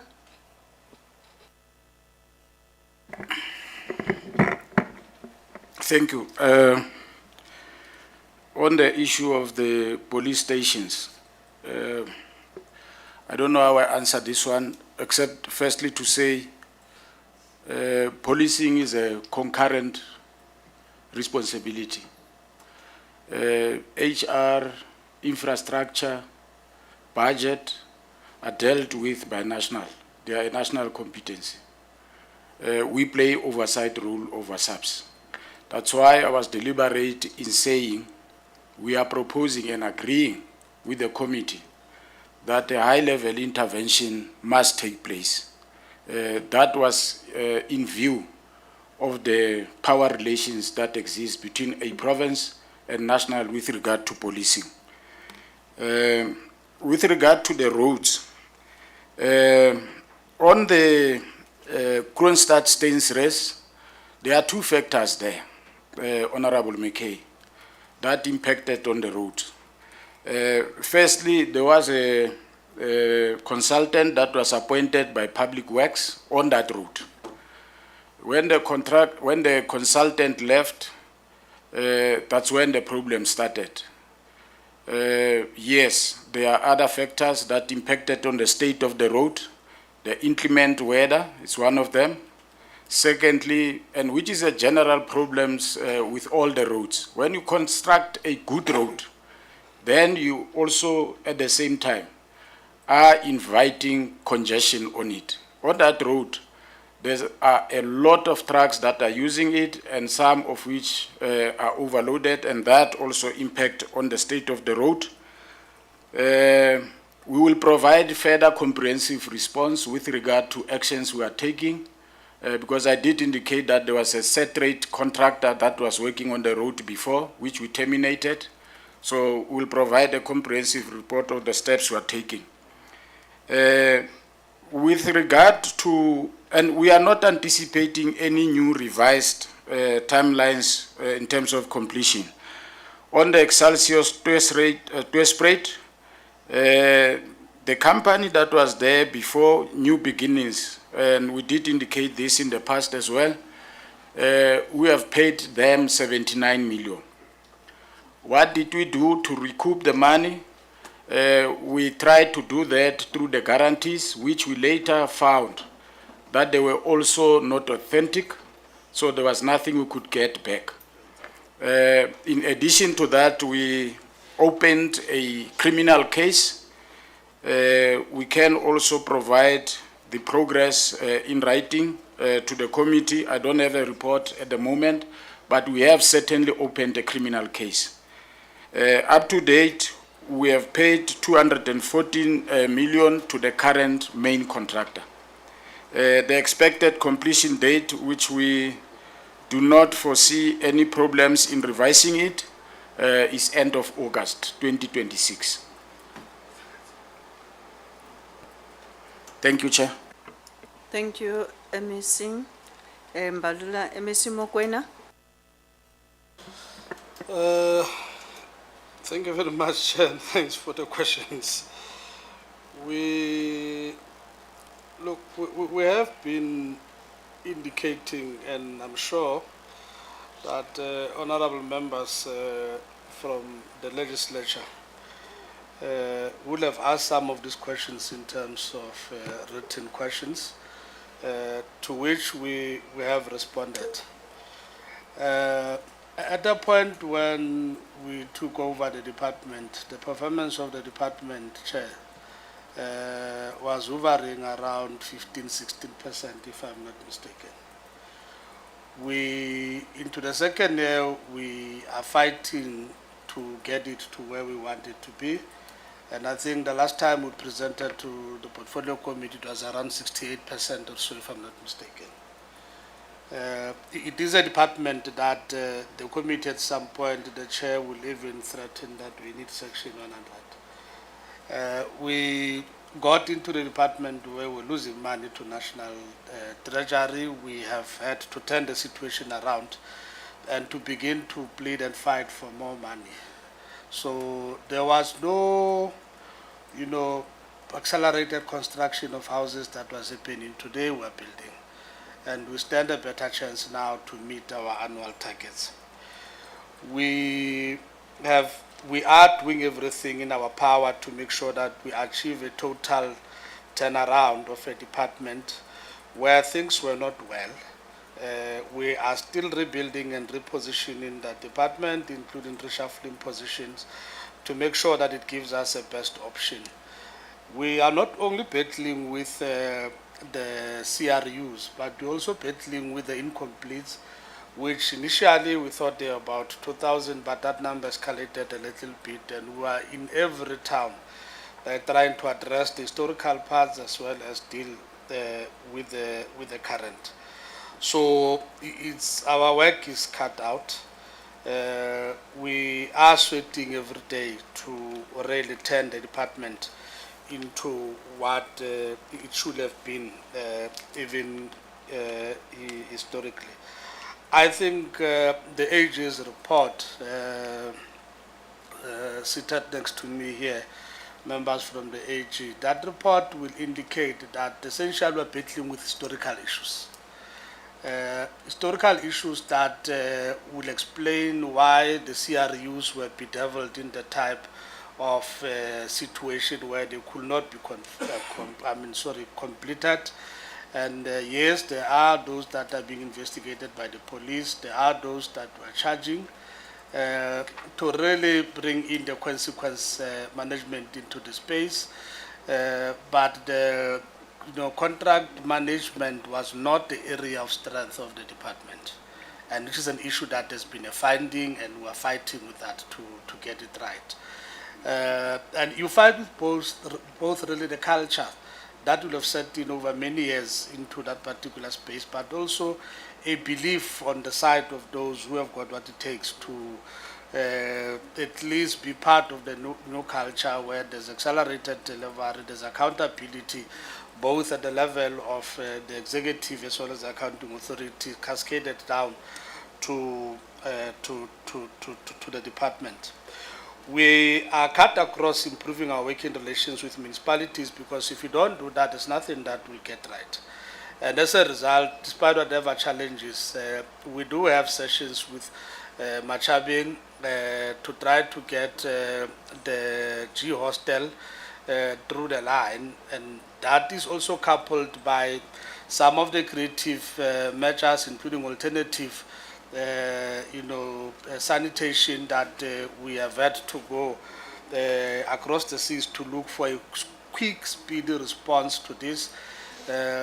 We are in a tripartite type of a working relation, including with the DWS, which is intervening in Machabing to sort out the sewer issues. I think there was a point when various pump stations were being opened. The biggest issue there is the carbon treatment plant that requires electrification, and the last time we checked, we were in the middle of facilitating, making sure that Ncop does come to the party, with the treatment plant being supplied by power in terms of the power generator that is quite expensive, but we hope that solutions will come through. So I said on Ncop we are directly involved. I said because Machabing is articulated by Ncop, not by the municipality. On the bulk and sewer, we are working to make sure that as soon as certain areas are completed, we are able to connect ourselves into their network, and then we can tenant people. There are various factors as to why there will have been vandalism. I said some of them, the term of the contractor will expire, and in certain instances, the department will have tried to trigger either an extension or to appoint under emergency, and the AG will always say it's a self-created emergency. And now, as we speak, we are in a process where the contractors we had on site, their term expired. The contract period has expired. The facility management companies on site, the work that is ongoing there is to snag and make sure that they now meet the standards of the facility management company and to enable them to manage it easily. Why we brought in the facility management companies to really respond to some of the concerns that we find at the Brandweg and so on, to make sure that it doesn't deteriorate, and they will have been appointed for a particular period of time.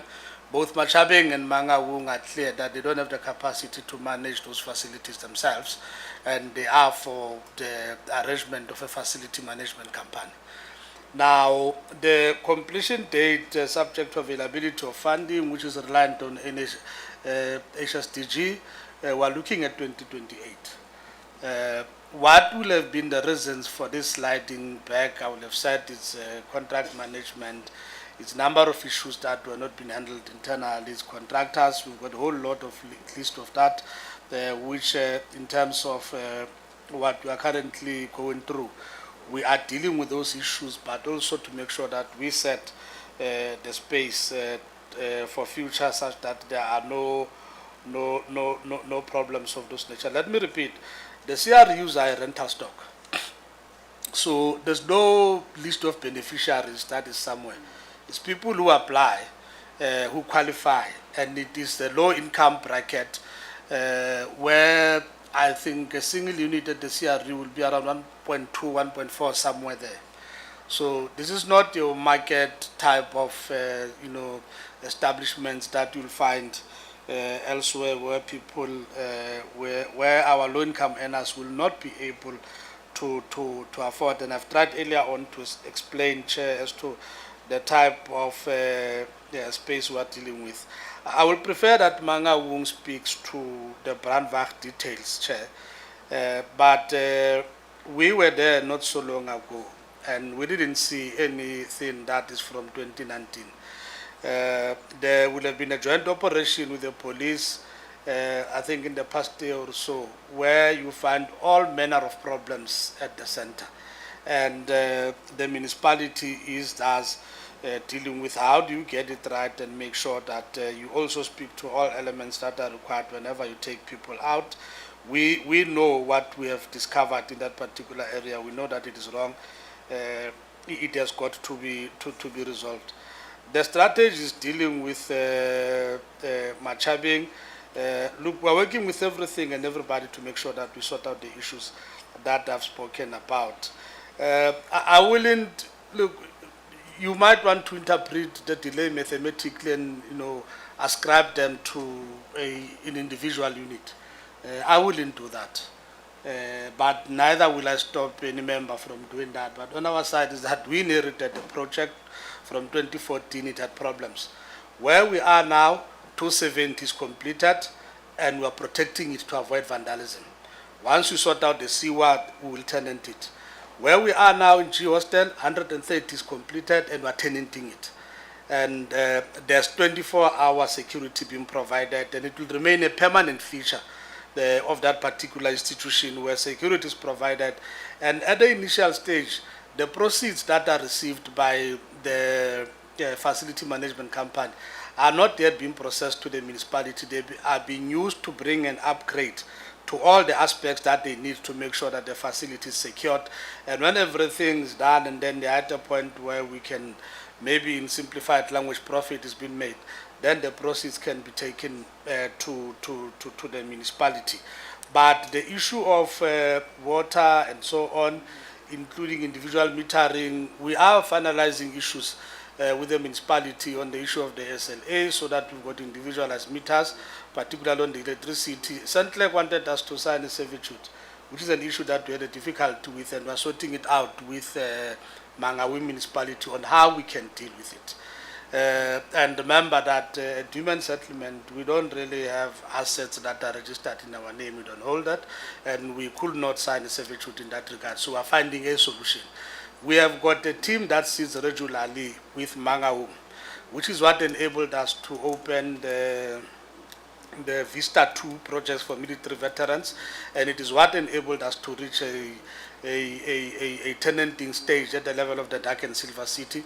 It is the same approach in Machabing, despite the fact that if we had no sewer problems there, we would have tenanted already those 270 in Machabing. If there is other additional information required, Chair, in terms of the honorable members, we will be willing to deal with it through questions where we'll be able to provide the information that they want. Thank you very much, Chair. I hope I've assisted the process. Thank you. Thanks, MEC Mokoena. Colleagues, it's 1 o'clock. We're supposed to be going on lunch, but unfortunately lunch is not yet ready. It is delayed, so we are going to proceed with the work of the day because we're trying to save time. I was also informed that the Honorable Klute was not going to present on behalf of the committee that is leading. The COGTA that is here, it is the portfolio of the position that is holding in the legislature. But he is going to do a presentation on behalf of the chair of chairs. So if Honorable Klute, you are ready to take that, to do that presentation, we'll use the delay of lunch to take that presentation whilst we allow the MECs and the Premier to leave if their time to leave is here. And thank you very much, Premier and the MECs that are here.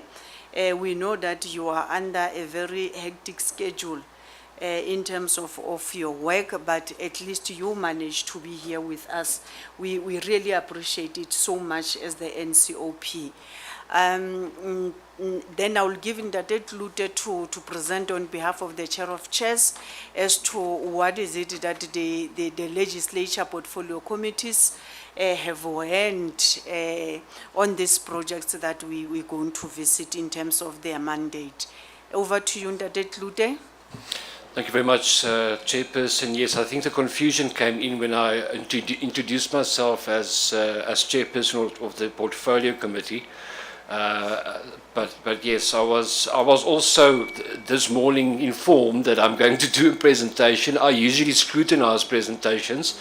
I don't present them, but yes, basically just from our side, as I do the presentation, it is, let me just quickly get to my, the purpose of what I'm supposed or going to do now is just provide a report on to the delegation on the progress made by the Free State Legislature itself since your last provincial week last year.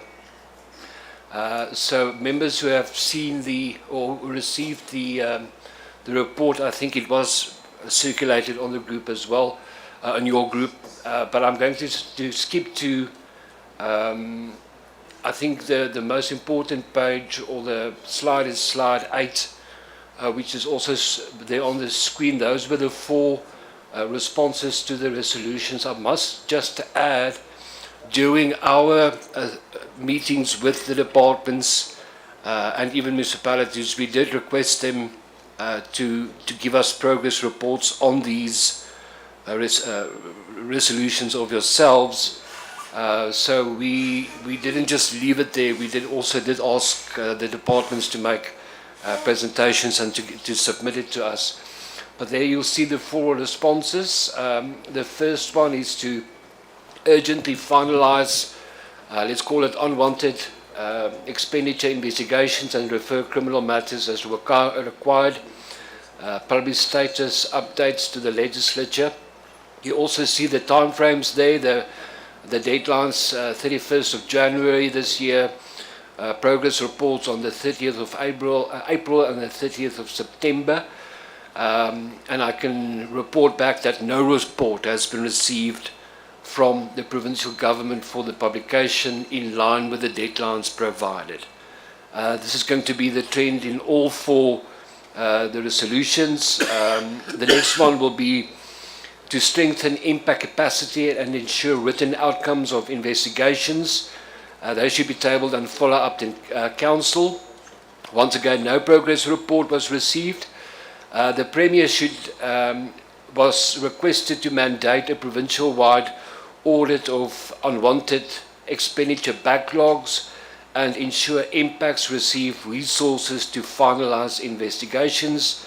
And you see there no progress report has been received.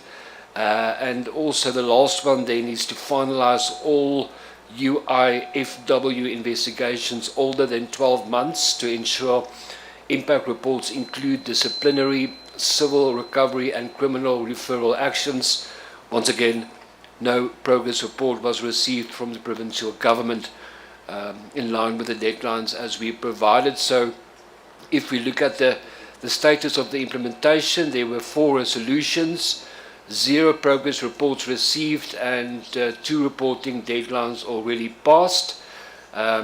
Shortly, just to highlight what this means for oversight, The legislature itself is thus unable to report to the House or to this delegation on whether the resolutions have been implemented, because the underlying reports that we need have not been submitted by the provincial government. The accountability chain therefore breaks up. At the reporting stage, the oversight instruments are in place and functioning, but the information required to close the loop is not forthcoming. But the legislature is proceeding with its own instruments. That's section 171, 129, 132 and 139 reports, and will continue to pursue the outstanding reports. And therefore, you can read the conclusion there, but the delegation is requested to note the progress made by the legislature in strengthening oversight over municipalities. That's part of our presentation, which I skipped, but members can read it there to see what exactly we are doing. If I may just add something, we've adopted a system where we actually do joint committees between ProPac, and I think the chairperson of ProPac, the Provincial Public Accounts Committee, is not here. He was here earlier. But our system is like this. When we deal with quarterly reports, we sit with both ProPac as well as the other department to be able to link the non-financials and financials with each other. And that's actually a very good system, because it assists us to see a much bigger picture of what's going on in the departments. And we also do that when we deal with municipalities. So we really zoom into what is going on in municipalities as well. Also, we request that you support the recommendations placed before it, or yourselves, in particular the submissions of the outstanding reports with 30 days, and then also consider the structure feedback arrangement between the Ncop and the legislature on provincial resolutions. Chairperson, that's my story. I think it was just necessary that we just give feedback on where we are on your resolutions that we were supposed to deal with as well. Thank you very much. Thank you very much, Ndate Klute, for the presentation. I think, I'm not sure if honorable members from the NCOP point of view, you like to raise some questions to Ndate Klute, but he said he was tasked this morning. I'm not sure if he will be able to respond to everything, but I think he can be able to respond to what he is aware of. But other MPLs as well are here, and I believe they are part of these committees. They can be able to assist in terms of responses on the questions that will be coming from the NCOP point of view. I'll observe hands. Honorable Nwe. Chair, it is just a procedural question I'm asking. I received this report this morning. Now, I don't know whether Honorable Klute also got it this morning, but he said in his opening remarks he's used to interrogate reports, not to present reports. So if he perhaps made this report this morning, I just want to express our dissatisfaction, therefore, that how could it have been expected to us to engage with your report if we received it 10:30 this morning? When was it ready? It took the whole 12 months. Our report, I know, 3 months after we are here, we send our comments, but we're only receiving it today. It doesn't really add value for us for coming here and only receive this report. It's the message that I'm saying, take it back also, that we are not happy in the manner in which you treated us. Thank you. Dadam Kana, do you want to say something? No, thanks very much, Chairperson, and greetings to everybody in the House. No, we are taking that comment seriously, and I'm sure as the legislature will deal with that going forward, that the NCOP must get reports on time, as they do send reports on time to ourselves also. So like Ntate indicated, the procedural matter, we'll definitely have to take it up like that. Thank you very much.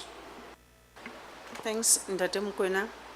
Indeed, colleagues, I must say it is quite disturbing and concerning that as the NCOP, we are fair enough to provinces, all 9 provinces, in terms of how we relate and how we handle our affairs per our different mandates. When we send information or correspondence or whatever invites to the provinces, we do it at the same time in 9 provinces. For an example, if the chairperson of the NCOP or the chief whip or any presiding officer will want to engage with provinces, with the business of the NCOP, we do it the same way uniformly. There is no province that will send invite or correspondence to them at 11th at no point. So indeed, we become very disappointed if we will arrive after we would have followed all the due processes in terms of our visit here, and we arrive here and the house is not in order. Some of the information really comes on the day that we are supposed to be getting a briefing. Indeed, that is a serious concern that we are registering as the NCOP. However, it will not end here as a concern. We are going to also communicate it to the presiding officers of the legislature formally, our disappointment and discomfort in a manner in which things did unfold in this provincial week. But thank you very much, colleagues, for really being here and making sure that you give us the necessary information so that we are able to also support the province, because one of the reasons and the mandate that we carry is not only to critique the provinces, but to also to assist the provinces with interventions. That's why we request an honest view or facts of issues that are happening on the ground.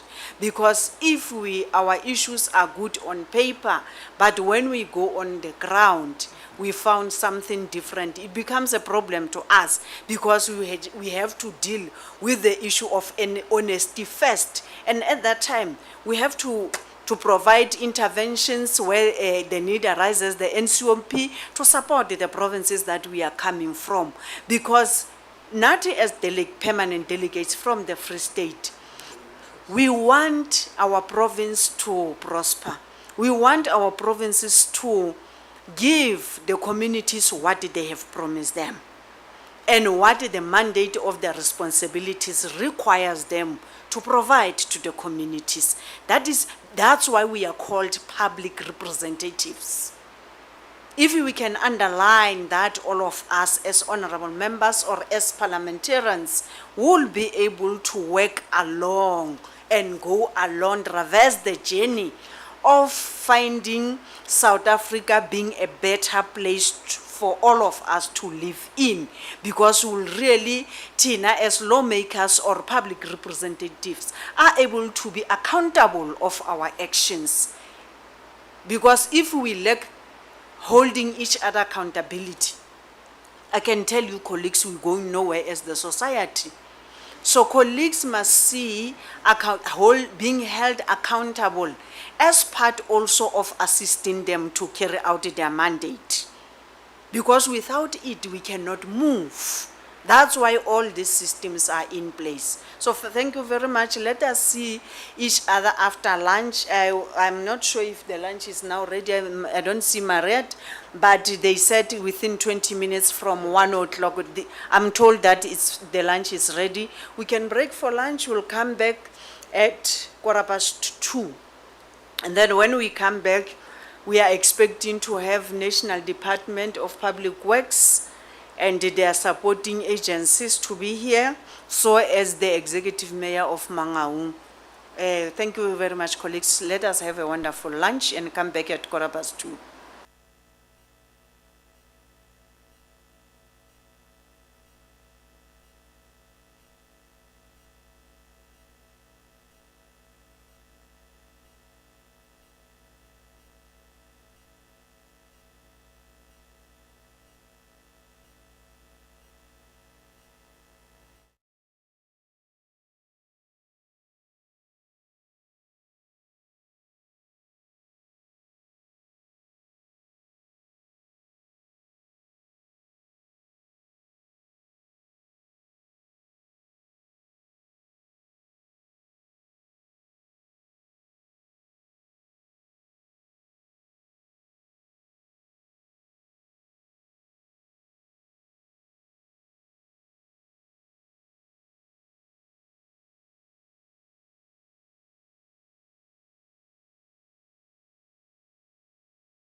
If we need more information, we shall do so and communicate with your good self through this platform and beyond this platform.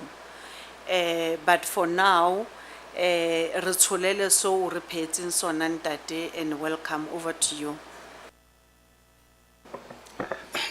Good afternoon, Chairperson, and let me greet all our esteemed members of Parliament, members of the legislature here, and the provincial government, if it's in the House, and the team that I am with to come and present ourselves before your committee and indicate that you can hear, Chairperson, I'm not in my best health condition. But I'll do the best that I can. In the letter communicated to our office, the committee requested to give an outlay of Mangaung in terms of its modus operandi on a day in and day out activity, and 3 specific questions that were directed to us. Chairperson, allow me to recap Mangaung as a metro that is still under Section 139, subsection 7, A and C. Although we are subjected to that intervention, the team that was sent by national, both at the level of COCTA and at the level of cabinet rep, left the province. So we have been under Section 139, operating as a metro and ensuring that we fulfill the mandate, particularly driven by the financial recovery plan. When the team left, the cabinet rep left us with a financial recovery plan. In it, it had 4 cardinal points. The first being governance, the second being institutional stability, the third being service delivery, and the fourth being finances. We operated under the guide of this financial recovery plan, amongst other things, but not limited to ensure that we really stabilize the metro to be what it should be. To date, we can pride ourselves to have established governance in terms of the discipline of operations, including functional committees across the board, with all necessary tools that makes the council to operate, like the Financial Recovery Board, the Internal Audit Committee, and other related committees to be functional, including MPEC. We are also able to can report that all Section 8 and Section 79 committees are in operation, but also to indicate that the metro has got the mayor, the deputy mayor, and the speaker, as well as the chief whip, are elected by council. And we can also indicate to the committee that we now have a fully fledged high echelon management, from the city manager to the HOD, that are now mending their responsible portfolios. And whilst in the process of making sure that we allow the intervention by Treasury to introduce reforms that we have also adhered to in terms of introducing water services, as well as working towards solid waste by way of unbundling some of the department to tailor-make them to what National Treasury requires of us. That's where the metro is now. We are now working very hard to ensure that we deal with the middle management and ensure that we observe the existence of the structure. I need to indicate to the committee that we are operating as a metro with 40% or less in terms of those that are providing hardcore services at the level of our staff component. The reason being, our finances would not allow us to just willy-nilly raise our funds. It must collaborate with the tools of trade, and as well as the personnel that we must bring. But to date, we have generated 450 that we are bringing in into our staff component to work towards making sure that we address the issue that has been a nightmare before us over time, that has actually come to bite the Metro in terms of its financial audit outcome, amongst other things. Chairperson, in your specific questions, one of the critical questions that was put before us was the work treatment that works in Botshabelo, that speaks to where are we and what are we going to do, what are we doing with regards to dealing with it. In the recent past, the treatment works was a subject of vandalism and a subject of refurbishment in terms of it coming to address the needs of the people on the ground. But Botshabelo has grown, and the treatment works that we have across the Metro are beginning to be limited to the user need of our growing Metro. We are the biggest city in the Metro and probably in the province, where hopes of many in the province lies with the Metro in terms of migration of individuals, which begins to enlarge the growth that you see. As a result, the capacity of our infrastructure from time to time will need redress.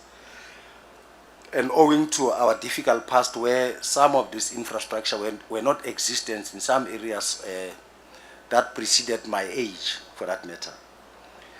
So we are working towards that. So the treatment plan that we are talking about, I would literally ask, I'm with in my team the CFO and our city manager. I'm not sure if he's here, but he will be joining us. He's actually from Pretoria, from Treasury, where he was ordered to go and account, and he landed at around 2 o'clock. So he will also be joining us in no time. And I would like to apologize for that. Now, I brought the two deliberately to say when we go deep into the issues and the figures, facts and figures around some of the issues that we have asked us to prevail before you, they should actually go deep into it. Safe to say, an amount of work was done on the treatment works. The second point that you really raised that we should address is the intermodal precinct that has been there, lying fallow, after it was created or developed. In their account, they are going to be able, Chairperson, to go deeper into demonstrating that in the past, the development took place on a land that was not the municipality. And agreements were entered into by Transnet and a service provider that was running the prison to its ruins, as we would refer to. And the monies that were utilized in developing the precinct was that of the municipality. So we are at the point not only of recovering the precinct, but also to make sure that the precinct is converted into utilization that would benefit the municipality. There are a number of development in and around it that I would literally ask the CFO as well to allude to it.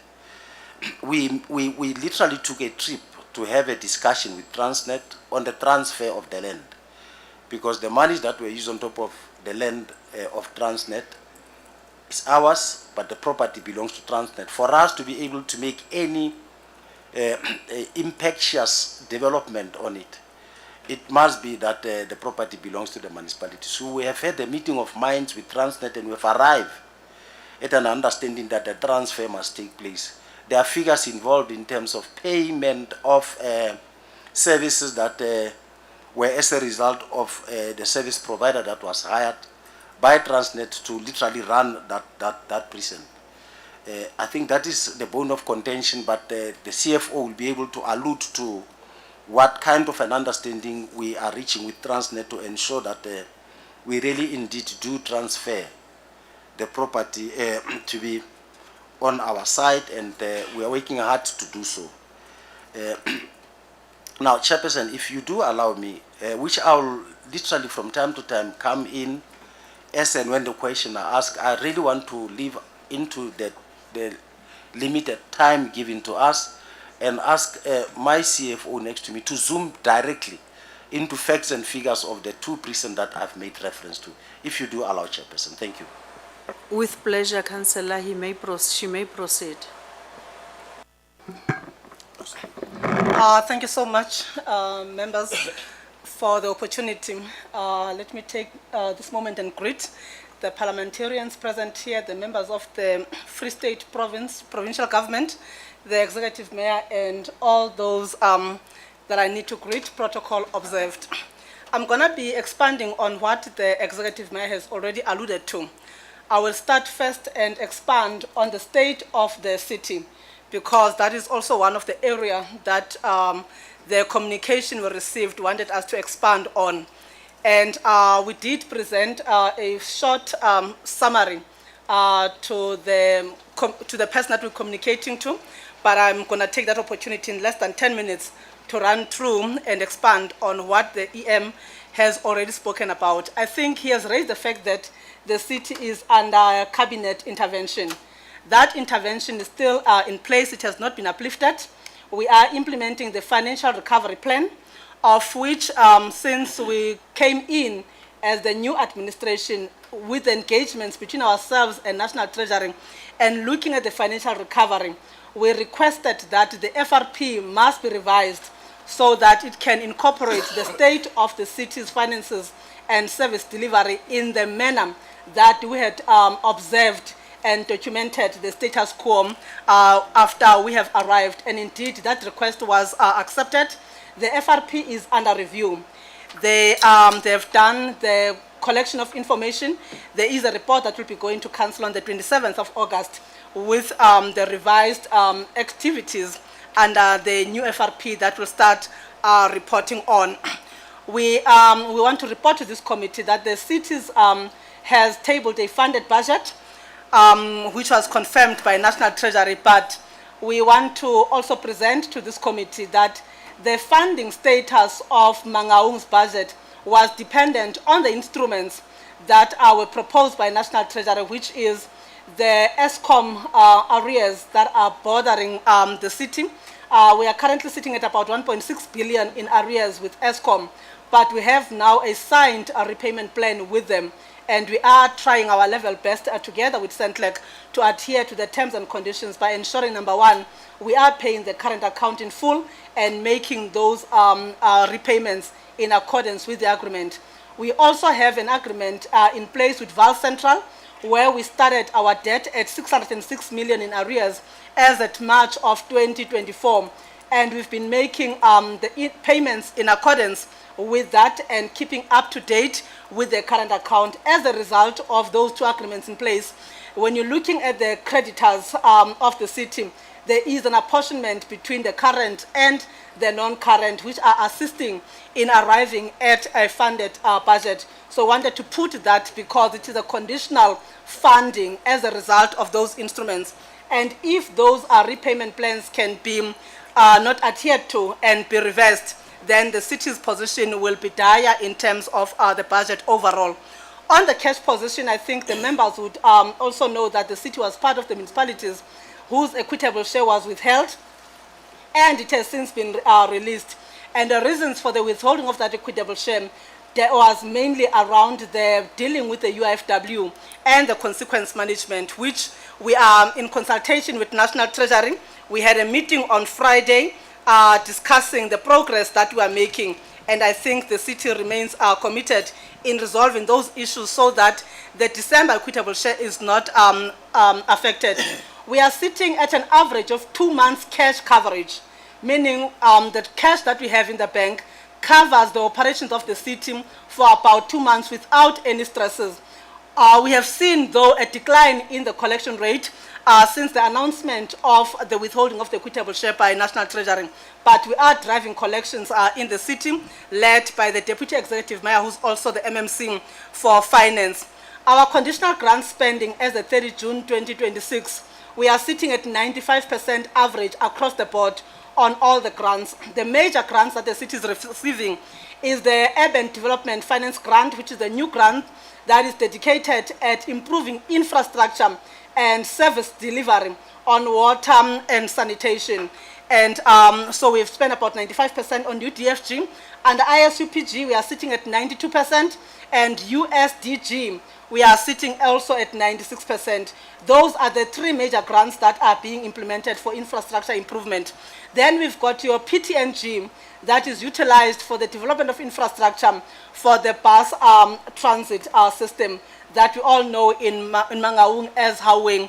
The grant is currently sitting at 30% spending. And the reason for the low spending is relating to the procurement issues and the delays coming from NDOT in as far as the business plan that was submitted. But we hope that for 26-27, we will be able to spend about 200 million allocation under that grant. But the city is also engaging with the province, or at least from the side of NDOT, with their decision to wind down the allocation to cities on the IPTN. There should be discussions flowing between the city and the province to discuss the PTOC and other grants allocated in support of public transport. We have one flagship project that we wanted to mention to this meeting, which is one of the concerns of the people of Mangaung, which is the certainty of water availability. We have completed the upgrades on the Masselsport to the tune of 116 million expenditure to date, and the project is sitting now at completion, and very soon the project will be handed over to the municipality. We thought that is important for us to highlight in this meeting. One of other major projects that we implemented in 25-26 is the meter replacement project. I think members would understand the challenges we have as a city on water losses, which your commercial losses are contributing, as well as unaccounted for water. So to an extent that under UDFG, we have allocated about 40 million towards meter replacement, and from own funds, we allocated about 30 million towards this project. This project is going to run for a period of 3 years, where we are replacing stuck meters and installing meters in unmetered areas. And the biggest one is the fact that we are now migrating from your conventional meters and prepaid meters to smart metering to support the objective of National Treasury of improving the state of finances in municipalities.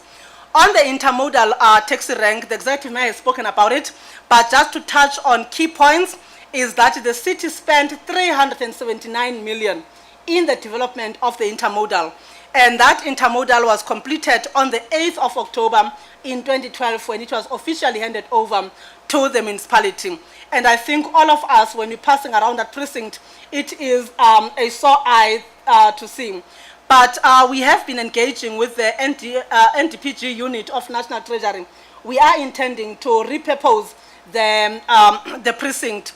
It is part of the NDPG program, which is in the process of being developed and approved by National Treasury.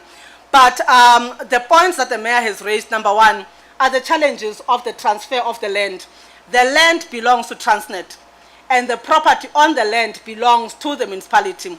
And we have been in conversations with Transnet to get the transfer of ownership of land to the municipality, and had been some stumbling blocks in the process of ensuring that transfer does take place, which number one is the fact that there was a service provider appointed or operating the precinct, which has accumulated debt, and now there's a struggle between Transnet and that service provider in terms of making good the clearance amounts that were requested from the city, which are in excess of 3 million. But I think that there will be follow-up meetings with Transnet to get that part right. The other challenge that we want to present to this committee is the fact that the city is implementing the Haweng bus and transit. And in terms of the service compact or the strategy on Haweng, the whole program intends to take out the taxis in specific routes and replace those taxis with the Haweng buses. Now, the next route that we're planning to implement was Route 1C, which is running in the greater Mangaung from Uchabela to Pelindaba. But upon assessment of the implication of the winding down of the PTNG, the city then decided to change the strategy and focus on Route 1D, which covers your the northern part of the city, to augment the existing buses that we have on that side and expanding on those routes. So we are saying if the Haweng buses continue, that taxi rank calls for repurposing. because then the design of the taxi rank was meant for the taxis. And if the buses will now be taking over and utilizing that, then there will be design issues that will come through. But the matter is not yet debated in detail at the level of council, though we presented in the budget that the intermodal taxi rank must now be included under NDPG, the Neighborhood Development Partnership Grant, and see how best can we deal with the problem and ensure that the city doesn't lose the 380 million spent on that property. Those engagements are still flowing and until the business plan is approved. I already alluded to the challenges, but one of other challenges is the vandalism that is ongoing there. It is difficult for the city to spend on security or related protection of that precinct due to the cost implications and not knowing the future of the precinct. But the EMT is discussing these matters, and we should be able to present to council a proposal on how do we move forward together with the fact that it is already now under NTPG. The last point I would like to make is on the Botshabelo wastewater treatment works, which the executive mayor has presented on it. But at high level, again, the plant itself is partially operational. The key issues that we have now that are remaining to be completed is the installation of the new mixers. But the procurement of the mixers has happened. We are waiting for the delivery. But just in detail, the progress, the construction of the guardhouse is 100% complete. We have replaced the 15 mixers in the anaerobic ponds.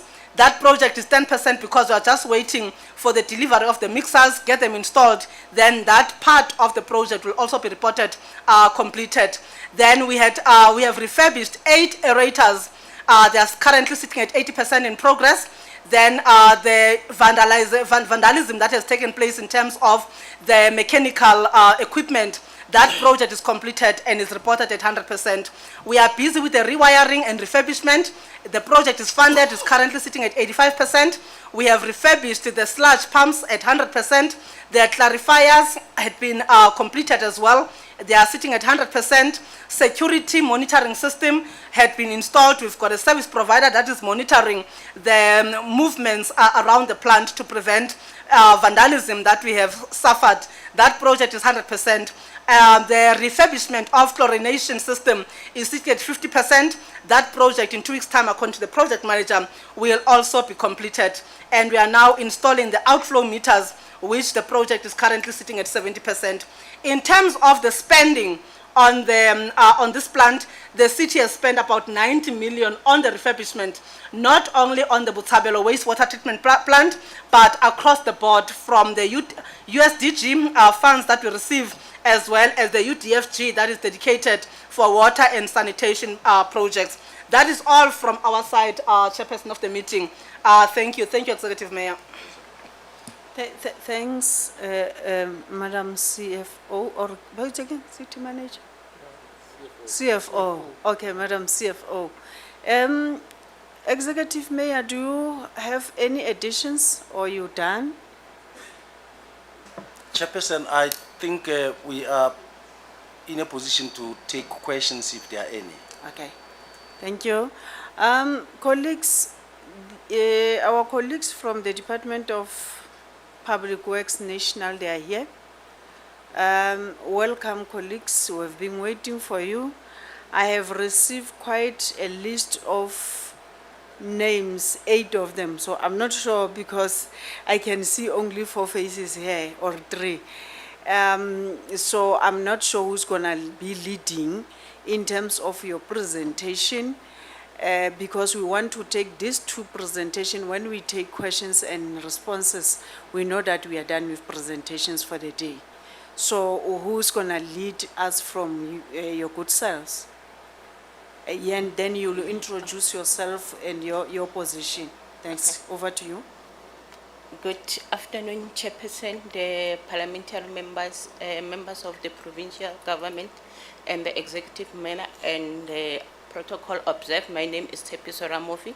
I'm working from Department of Public Works at head office. I'm a director, construction management on behalf of the DDG and the chief director. They're having another portfolio committees.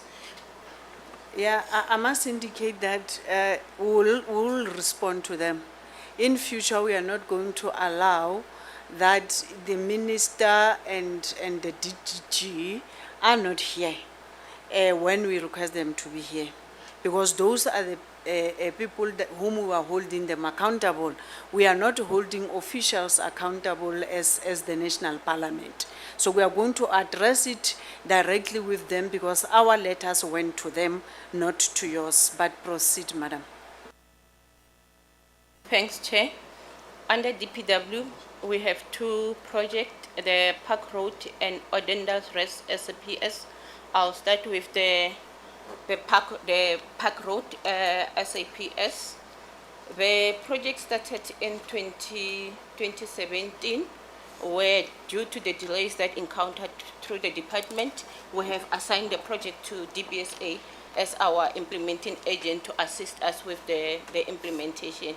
However, we have faced different challenges on the different place, but for a background purpose, I'll start only on the appointment of contractors. And the contract management, we have appointed two contractors, which ultimately both of them were terminated. The first contractor was appointed on the October 2017 for a 24 months contract with contract amount of 86 million. However, he started with the performance, but due to the financial constraint, the contractor was ended up terminated in July 2019 after we had some extension of times, which also during this project we even tried to sit the project to another contractor through our implementing agent. The physical progress at that time was at 16%. The department has engaged with the DBSA to recover the damage that has been caused on this contract, which DBSA is still on that process. We have engaged our legal services to take forward this process because it's been prolonged. On the second contractor, we had the contractor by Mpumelelo, which we appointed in 2021. Also, we had few challenges, which amongst other challenges was the payment of the contractor and the consultant. However, we resolved that problem. On the progress, we also had DBSA, I think they had a challenge with the system, which the contractor ended up terminating the system, which on this one we are holding the DBSA accountable.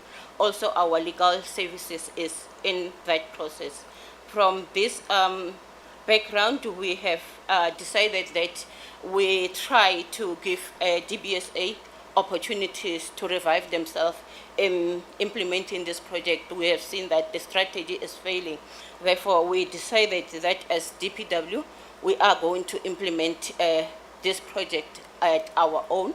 We have come up with the project execution plan, which will resolve the current challenges that are there on site, which the planned handover of the project, appointment of the contractor, will be in May 2027.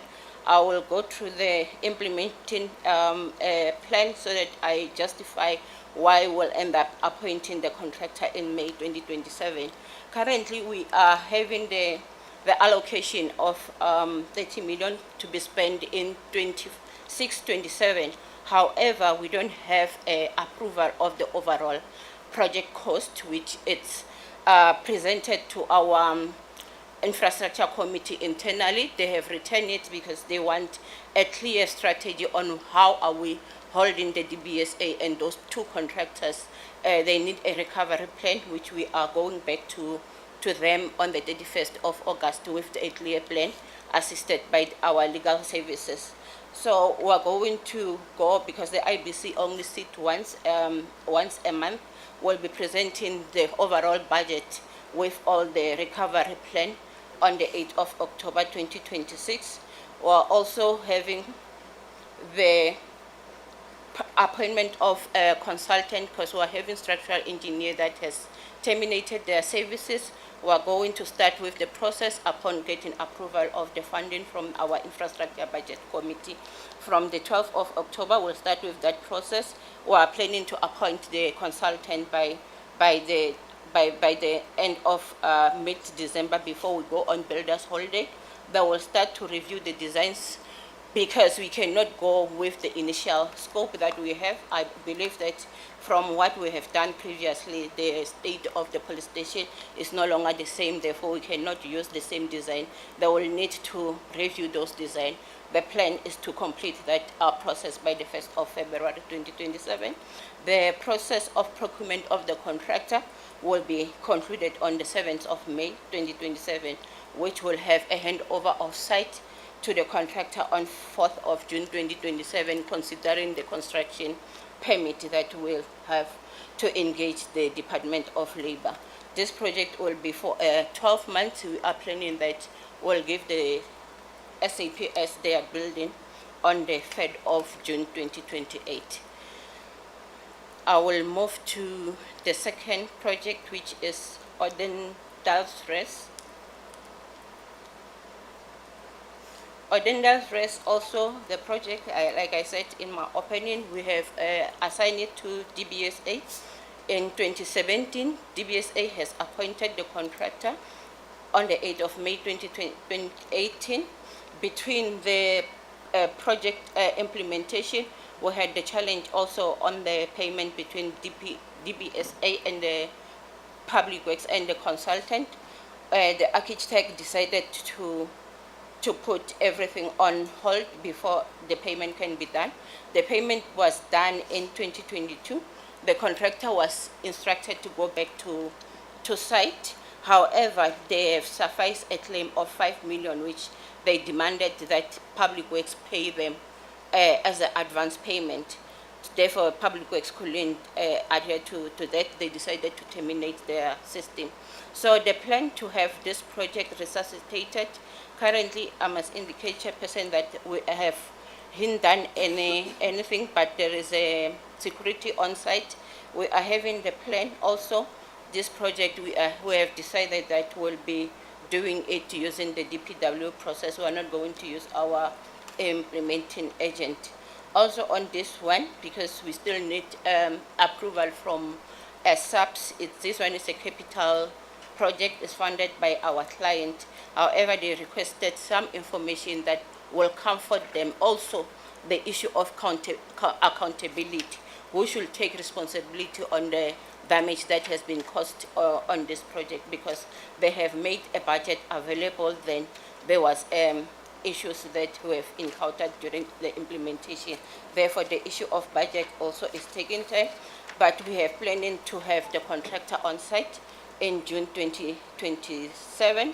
We have prepared the letter to SAPS, which we are anticipating that if we can get the budget approval by the 31st of August, we'll be able to meet our deadline of the June 2027.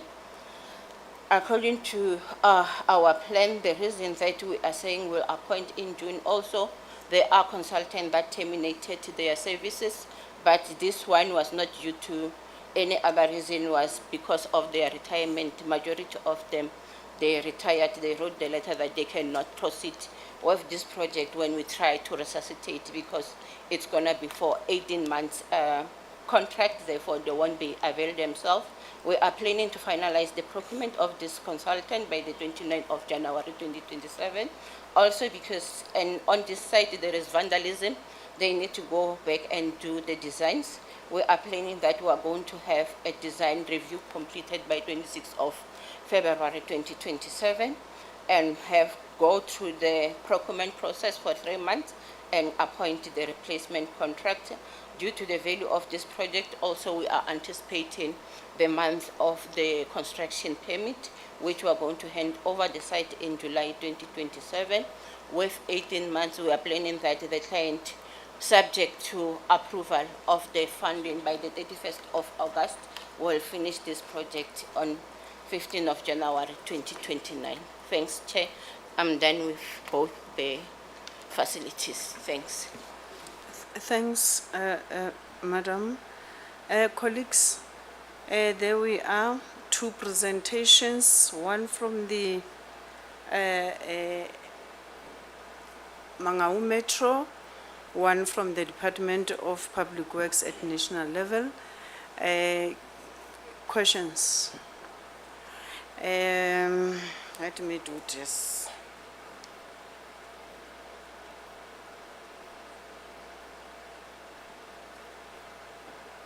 Honorable Mandisa, Honorable Igo, Honorable Pizzo, Honorable McKay,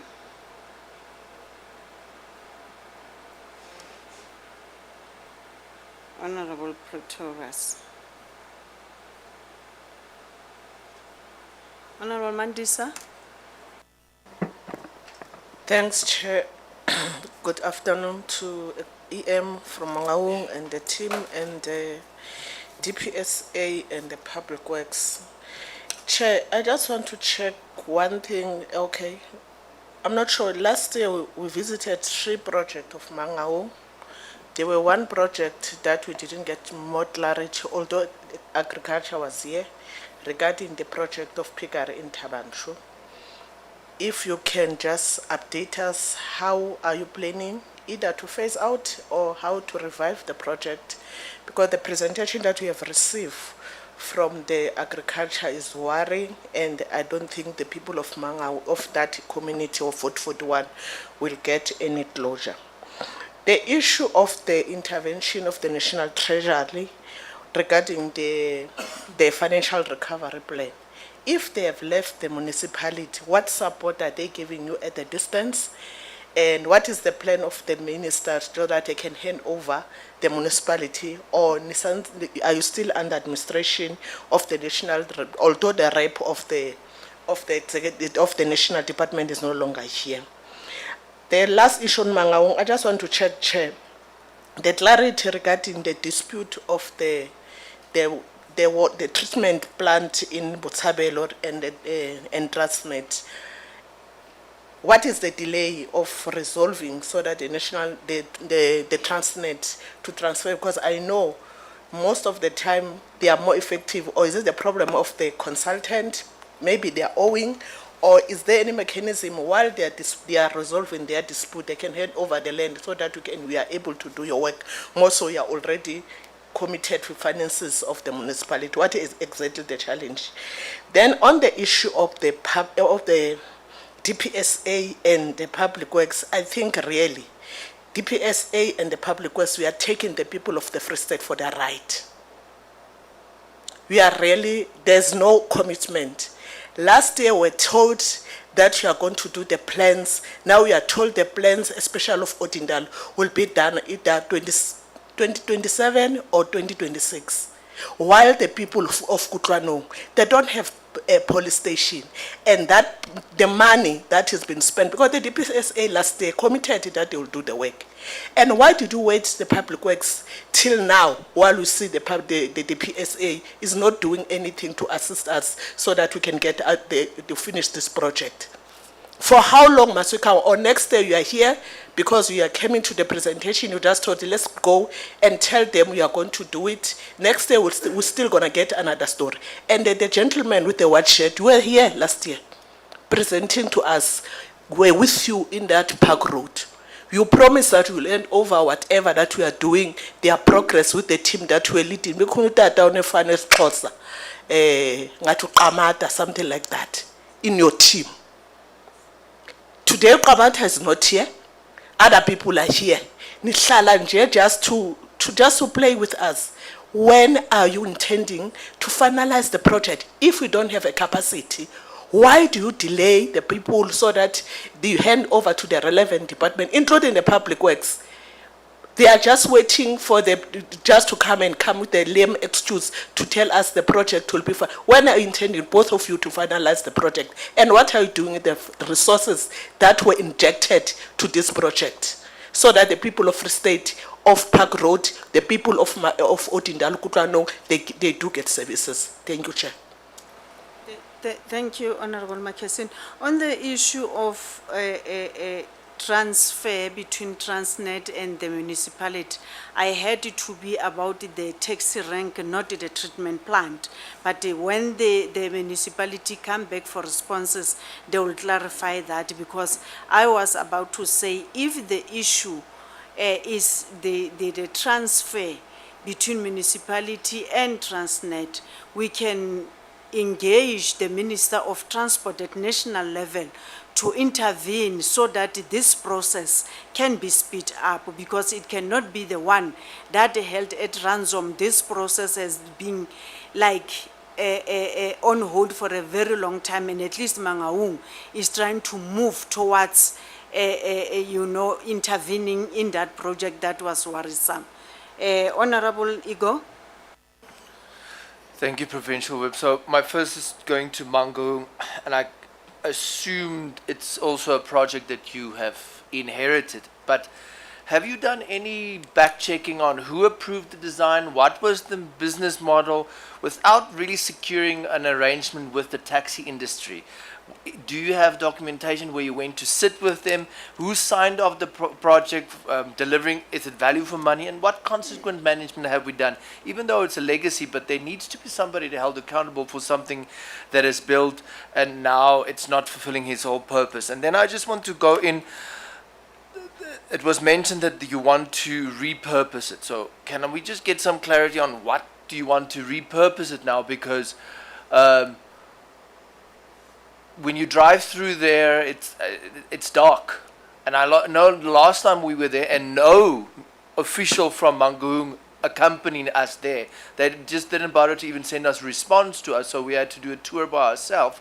But the businesses had to close, and it's a hub. There's taxis, people, there's doctors, those things. So what are you currently doing now to maintain it? And then I want to have clarity on this service provider that's owing. Who's the service provider? If that building belongs to Mangaung, then clearly that service provider, who's the service provider? And I failed to understand that we can't transfer, it belongs to Transnet, but the service provider. So who is the service provider owning money to? Because I'm a little bit confused on that. And then with Department of Public Work, with the delay and everything, what is the Department of Police doing? How much money have they not paid over? Because obviously you're acting on behalf of the agent. And I remember, I don't know if it was this gentleman who said to us in Oornal's Rus last time, the reason why some of these delays is because the Department of Police have given you this project, it's 5 million, they give you 1 million, and now they expect Department of Public Work must bring the other 4 million. So how have Department of Police, because and again, they are the agent. I'm not even going to go back into Development Bank of South Africa, because I just get a headache when I see that name. And I know that's where we are. But what is Department of Police doing, enabling your department to go for that? And I think that's what I have for now. Thank you, Councillor. Thank you. If they'll be able to respond on behalf of Department of Police, they will.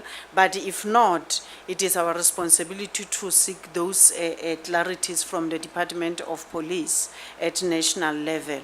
Honorable Pizzo. Thank you, Chair. As far as the tax rank is concerned, and also looking at the period, Honorable Mayor, you know, it's like this project, it's for Ncop.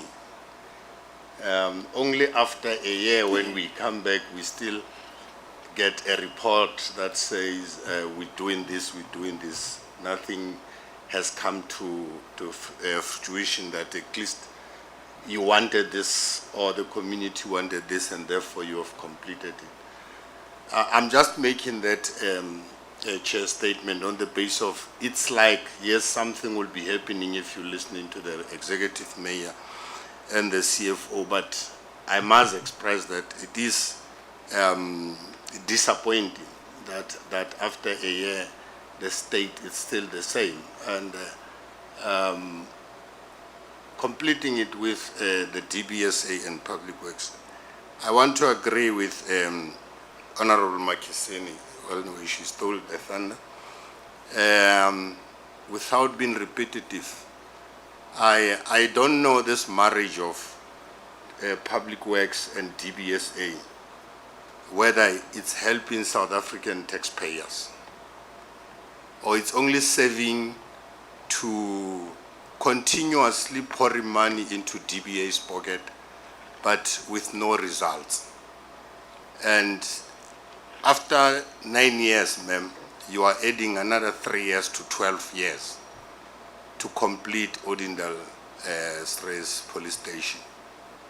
It is disheartening because you also don't tell us then, out of all these years that the two police stations could not be completed, who is going to be accountable as far as the losses are concerned. But I agree also with Honorable Ego. It is disappointing, DBSA, my brother.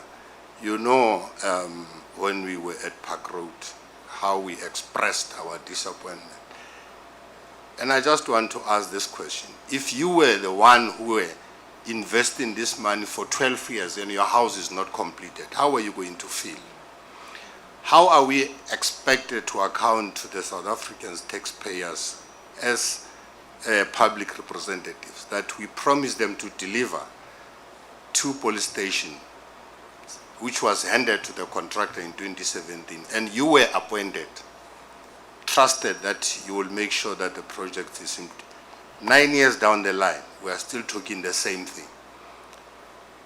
Do you really think of the money that has been spent to pay you, the flights that you have been coming to Bloemfontein year in and out, saying the same thing? Are we really taking our work seriously? Are we really taking the taxpayers seriously? And as Honorable Makisini said, you don't take either us serious or yourselves not serious. It is really disappointing that to date you are still talking about processes. The last question which I want to ask to you, Director, this report that you are presenting to us now, the presentation, when was it finalized? When you were about to come here? What happened in the last 12 months since we were here? While you are only reporting today that you have now a new plan. When did this new plan come into place? Thank you, Chair. Thank you. Honorable McKay. Thank you, Madam Chair. My questions go to Mangung first. Considering when we last met, the municipality was about to propose a loan of 350 million because they cited the non-receipt of the equitable share. And you mentioned that now, which is mentioned that you've been paid it out. Did the municipality then go ahead and make that loan? And if so, considering the fact that you've just said that you've got the cash assets to be able to maintain the municipality for 2 months or more, is it really necessary to have made that loan if it was made? If not, will it be necessary to make that loan? And then considering the fact that you've got 2 months in advance cash flow to run the municipality, and that you are, according to what you've just reported, implementing the financial recovery program, unfortunately only 58% of your mandatory activities have been implemented. So 42% of them have not been implemented. Why is that? What are the reasons for that? I mean, one of the most important reasons or pillars of the financial recovery plan is your debt collection. Yet the municipality states that 88% of its debt will be unrecoverable. So if 88% of your debt is unrecoverable, and you're only receiving most of your payments in 108 days, how is it then possible for you to have a funded budget? Because your indigent list, according to your statements as well, is not up to date and not been verified. To make things matters worse, the municipality takes an average of 168 days before they make any payments to its creditors. So all that revolves around being a funded budget. So if you don't know how much money you got going out, and you don't know how much money you got coming in, how do you work out a budget and then claim that it's funded? Going to the taxi rank. As my colleague next to me said, yeah, the last time we were here, or they were here, it was dark. So my question is, what have you done to address the inadequate electricity supply and the operation unsuitability for the taxi rank? That taxi rank, as far back as I can remember, has been a white elephant. It's standing there, and it became a crime hub. At one stage, it was then let out. Are any of those tenants, are there lease arrangements? Have they been updated? Is there security for the taxi rank? Is it generating an income? And if it is generating an income, where is that income going? Where is it recorded? And then the Botshabelo facility. In the Botshabelo facility, you've now mentioned that you've got the guardhouse 100% complete. Do you have a security firm? Because that is the problem that we've got with all 7 waterworks, wastewater treatment works in Mangaung. I think if once that one becomes functional, there'll only be 3 that are functional within the Mangaung area, which greatly contributes to the sanitation and water problem we have. What is the security? Is this one security firm? Is it separate security firms? How long are they contracted for? When was the last time the refurbishments actually took place in all the water treatment works, including the Botshabelo treatment works, which is now, you've said, you heard what you said, the sludge has been removed and the progress has been made, which is wonderful. But there are other outstanding issues, both within the taxi rank and the wastewater treatment work. So we need a timeline. The one thing that we never get is timelines. So if you can give me a timeline when this will be expected to be finished and finalized, that we know that if you walk into the water treatment works, it's working. If you go into the taxi rank, it's functional, lights are on, tenants have got releases, and whether it's been used for buses or whether it's been used for taxis is irrelevant, that it's actually functional, so it's not just standing there. And the last question, your electricity and water distribution losses are extremely high.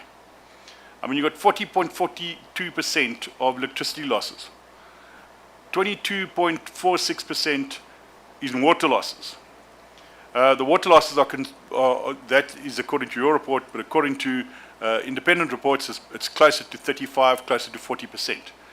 My question is, how much of these losses are due to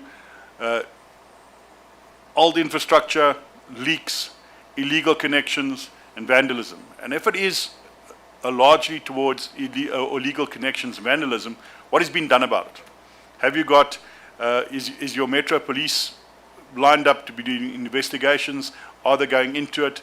And if not, what is your consequence management? Because that's one big problem we seem to have with the Mangaung municipality. There doesn't seem to be any consequence management. The disciplinary committees last forever, never comes out with the outcome.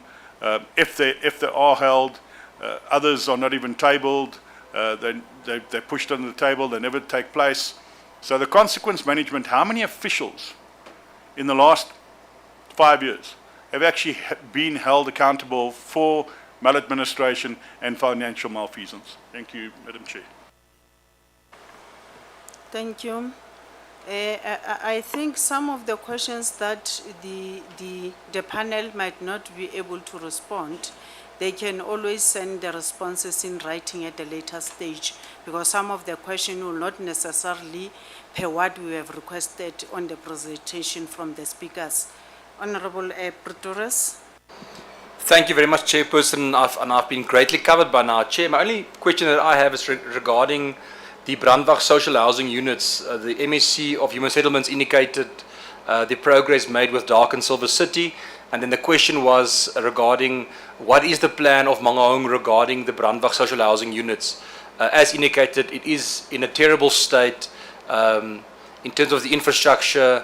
We're having a lot of complaints from the community regarding allegations of criminal activity taking place there. and just the dignity in which people reside at the Brandbach social housing units. If Mangaung can take us into confidence about what is the plan for the BSHU, who is currently in charge there. We know it was Freshco, we know Shra has been involved, National has been involved, Provincial has been involved, but the land still belongs to the Mangaung Metropolitan Municipality. What is the plan for the BSHU? Thank you, Chair. Thank you, Honorable Pretorius. From myself, I'm having a question to the Public Works National. Madam, in your presentation, you indicated the, what can I call it, the failures or an inability of DPSA to execute the two projects under review. My question is, what is it that the Department of Public Works National will do as a consequence management in this regard? Because I can see that even now, you still being with them as the department, and these projects have been there for quite some time now without being completed. So what are the recourses that the national department will implement in correcting this matter? Because one of the issues that we're really lacking, it is to implement the consequence management, because these are also the frustrations even from the AG, national and provincial. The Auditor General's concerns is that most of the recommendations to government, there seem to be not willingness from the side of government to really implement the consequence management in terms of correcting whatever wrongdoings that could have happened, especially when we speak the public funds. And I think this matter cannot have color, cannot have an age, cannot have political affiliation. It's a matter of a principle, a matter of discipline, a matter of respecting what you have said you'll be able to do. I do. Like Tina, as politicians sitting here, all the time you are being reminded to what we said, we are available. When the province was saying, Mapule, we are deploying you in the Ncop to represent us, I said, yes, I do. So this I do must cut across all spheres of government, including be it your entities, whatever the case is, or the agents, consultant, everyone, because it cannot be fair that we hold only executive accountable when in actual fact the implementation is done by administration. To be honest and fair, the implementation is done by administration, and that is where many of our problems are. How are we going to deal with that as Department of Public Works at national level? Thanks. Maybe we'll start like this. Ntatisi and your team, you will respond, and then May, you will be the last one to respond, because this is how we took presentation. Over to you, Ndati.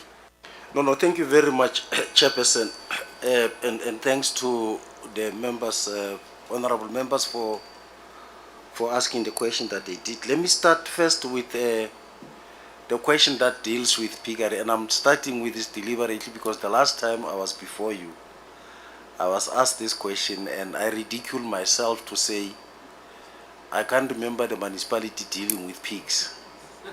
And there was a serious laughter. And immediately thereafter I had to go and do some research, and that is owing to my lateness in the institution. However, quite responsible to also take punch on whatever might have happened, whether I was there or not. I'm happy to answer the committee by saying, immediately after that difficult question, I made an envoy to visit this particular project. And I found that although plans were done and the project was to be implemented, but no much work was done.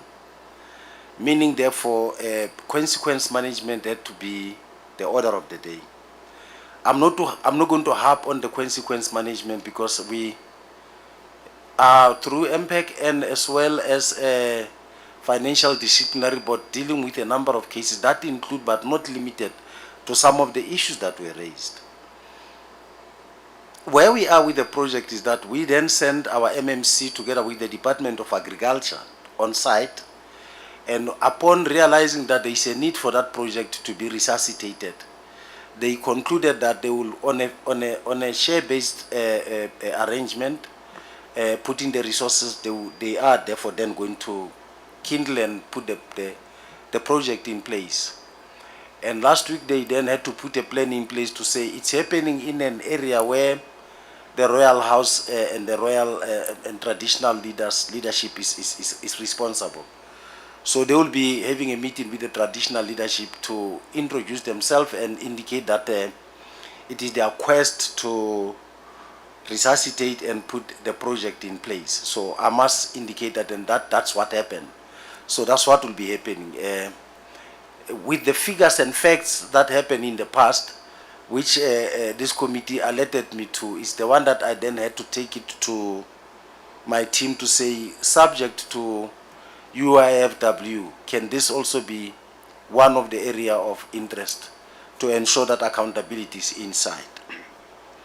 On the issue of Transnet, I think it was reported that based on us trying to make some inroads in terms of developing further that precinct to be in good use, it's upon that we discovered that the land did not belong to the municipality. And I think that will answer to the disappointment that my honorable member spoke to indicate that work was done, and it was upon going to Transnet then to say to them, look, the land belongs to you, the money on top of the land is ours, and this is an irregular arrangement. It can't be. We would need the land to be on our side, so that we must begin to use the precinct in accordance with what we think it could serve the purpose for.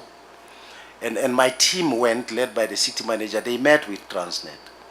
An agreement was reached to say, no, we will transfer the land to you. However, the company that was running for and on behalf of Transnet, the precinct, was called Aljak, which did not pay its due to the municipality with services that were supposed to have been, and I think it accrued to about 2.5 million rand. 2.5 to 3 now. Yeah, now it's actually working towards 3. And the money, therefore, we wanted that it be coming from the Transnet side. And the Transnet quite strongly came to say, look, it's not us, it's actually the company that was dealing with it. Now, I want to answer again to the issue of disappointment. The only, I come from a business background. If it was my company, I would have resolved that matter overnight. But in the municipality, there are regulations that must be followed. You can't just say, okay, fine, Transnet, you owe 2.5 or 3 million now. We'll write off that and then we'll put the transaction. Papers, processes, discipline, as well as accountability must be in place for us to do so. So the officials are engaging Transnet to check if we can do a write-off so that the land must come on our side and then the precinct belongs to us. Now, currently, the precinct is not in full control of the municipality in terms of its running. It's running.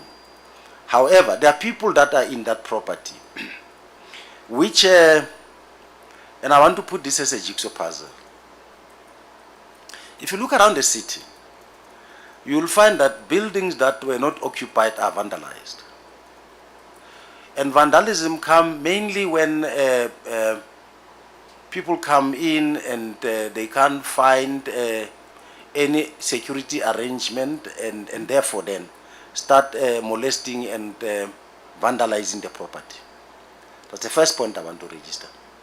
The second point that I want to register, and I like that some of the colleagues that asked me the question at some point were in the same institution and would understand our frustration together. But let me answer it this way. Our law enforcement unit is not equal the challenges that we are facing in the metro. Hence, some of the security elements that we use are private. I think our law enforcement unit is at the level of 300 people across the metro, if I'm not mistaken, and we needed to reinforce on that. There was an attempt to have a metro police. We don't have a metro police. There was an attempt to have a metro police, and you would realize that the SIU, amongst other things that they will be investigating, is their build up to establish a metro police in our territory. However, we have looked and we are truly looking into how best we can bring the metro police into place, so that we must be able to have enough personnel to ensure that we first implement our own bylaws. Secondly, we protect our precincts and properties. Thirdly, we are ensuring that the collection rate is disciplined, which the CFO will talk to at a later stage. Now, what I'm trying to put before the committee is that we are not lax and reluctant to take people out of that property that are literally not paying their services. But we would want to do so when we have got the budget on our side, so that when we come in, we then take from where the precinct is to be where it should be, without it having been vandalized to any degree, whilst also putting into place mechanisms of us and Transnet agreeing, so that we must begin to charge those that must pay for their services with regard to that property. That's what I would say so far, Chairperson. Now, the repurposing of the property, I think it takes into consideration, when the CFO made mention of repurposing, it takes into consideration other strides that we are making in this transport discipline. There is highwaying as one of the transport mobility that begins to address certain routes that may bring to an end the many taxis that you see on our roads. And the more the buses are going to occupy space, the lesser the taxis are going to be. That would then speak to also the precinct. What are you intending to use it for the future to come?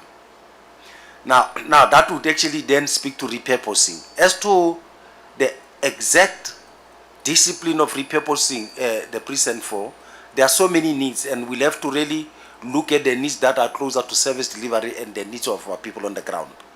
Now, there was a question also with regard to the process of who approved the plan. I think the plans that are in the city are a subject of our planning unit, and plans will be subjected there, and on the strength of their user value would actually go the granting process. I know the question could be saying, did the people who approved the plan made sense of who owns the land? That's the discipline of UIFW that we are dealing with, including who should be then brought to book for not doing their fiduciary duty at a time when the precinct came into existence. So such are part of what CFO and the team under the leadership of the city manager are dealing with regard to what happened to the precinct. Now, Chairperson, I want to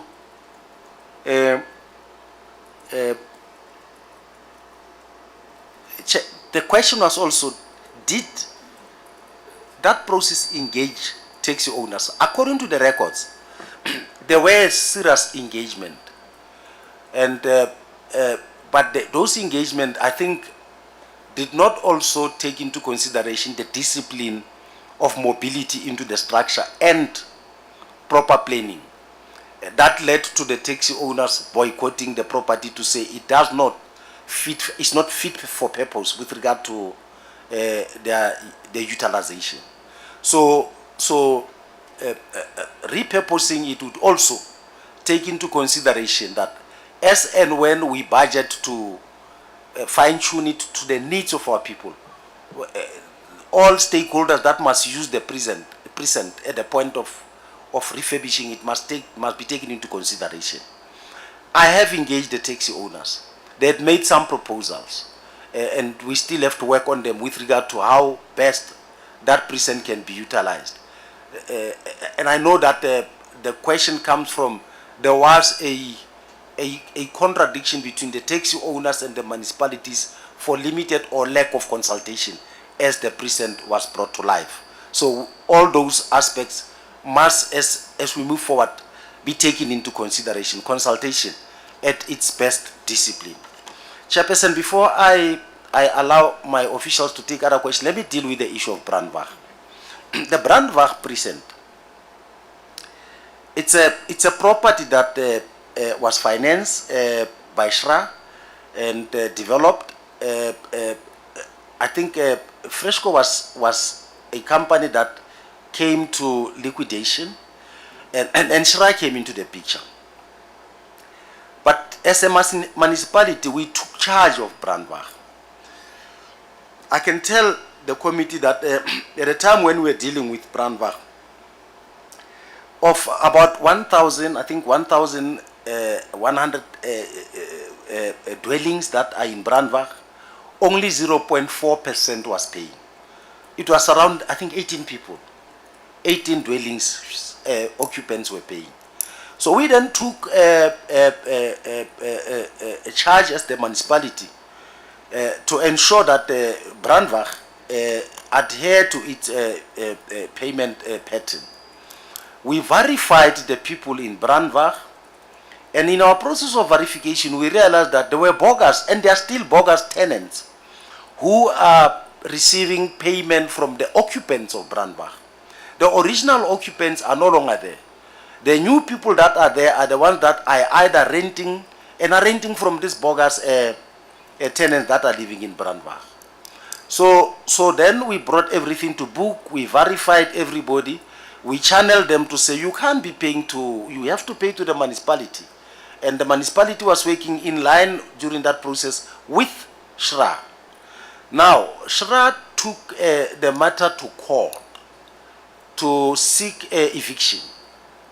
And when SHRA then took the matter to court and seek eviction, it became difficult now for us as the municipality to now demand payment from the people, because SHRA was saying those that must pay must be authentic people and in accordance with the regulation as to who should occupy those dwellings. And as a result, that pushed us out as the municipality from now dealing with the people of Brandwag directly. Now we had to go via SHRA for us to successfully deal with them. At a point where we are is that SHRA has acquired eviction order. As to when they are going to implement it, I'm not sure, Chairperson. We are awaiting SHRA to do so. Brandwag then was mobilized to have a very inherent attitude towards the engagement with them and the municipality. That even makes our life difficult to provide services that we are supposed to provide there. They are not paying for the water they are using. They are not paying for a number of aspects. They have override our electricity, and we are at a point where we are going to now cut services that are not being paid for in Brandwag. And that will be in line with also the eviction order that SHRA will come in with it. We are not involved in the actual eviction order, it's not our space, but we indeed can say without any shadow of doubt, should it be in place, we will welcome it, because we need to be a municipality that must be responsible. And ours, Chairperson, is subject to surviving on collections. And it is the discipline of collections that will make us resuscitate all the services that are needed in this municipality. So any penny and any cent at any corridor, it is mostly needed. On that note, I would like then to ask the CFO to deal with questions that has to, and the city manager, of course. I think they are more financially disciplined, and they would understand. I've jotted them down, and when they're not answering, I'll remind them. The loan that was asked, the FRP that is now at 58%, the 88% non-recoverable, 160 days of non-payment, they must be answerable to you. Electricity losses and water losses that are there. When they answer, when a need arises, I'll have to show that I'm hands-on on these things, but because they are next to me, I would want them to go on facts and figures. Thank you. Thank you so much, Executive Mayor. The CM has arrived. I will hand over to him as well. I think the Mayor has covered a lot on the piggery in Tabanchu. But the constraint that we're sitting with them since the visit of the Executive Mayor and the Economic Development Committee is the funding source of that project. Because previously, even the design works that were done were funded under USDG. With the changes in the grant framework and the introduction of the UDFG, that has taken 60% of the USDG towards the water and sanitation trading services, it will become a problem on how this project will actually be funded. But there is work that is being done. There was a site visit recently by the committee. We will have to go back to the previous consultant, review the costings that were done around 2018, 2019, and see what are the estimates currently, and see how best that project can be funded. So it is back in the cards or discussions of the municipality. We are going to start the process of reviewing the costings that were already done. Now, in terms of the support received from National Treasury, in actual fact, we've got a letter written by Treasury to Ncop about the status of FRP and the support that we're getting. As much as National Treasury and Ncop are not in the building with the cabinet representative, there is support provided through the war room that has been established.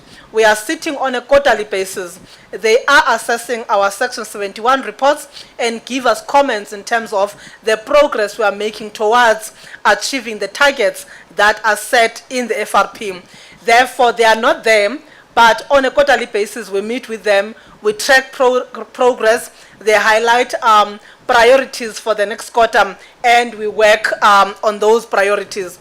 The reason why we called for the review was the fact that when we looked overall, especially looking at the activities under service delivery, some of them we couldn't understand the basis of the recommendation that these activities must be implemented, and we expressed the difficulty in proceeding with the implementation of this FRP without it being reviewed and ensure that it makes sense, it is practical, and it is funded. And that is the process we are in now, to review and ensure that the activities are not 300 activities for implementation, but they must be purposeful and must be intentional in terms of ensuring that the city achieve the targets and put measures in place to prevent the triggers that led to the fall of the finances and service delivery in Mangaung. So that is the status currently. We are progressing. When you're looking overall on the progress,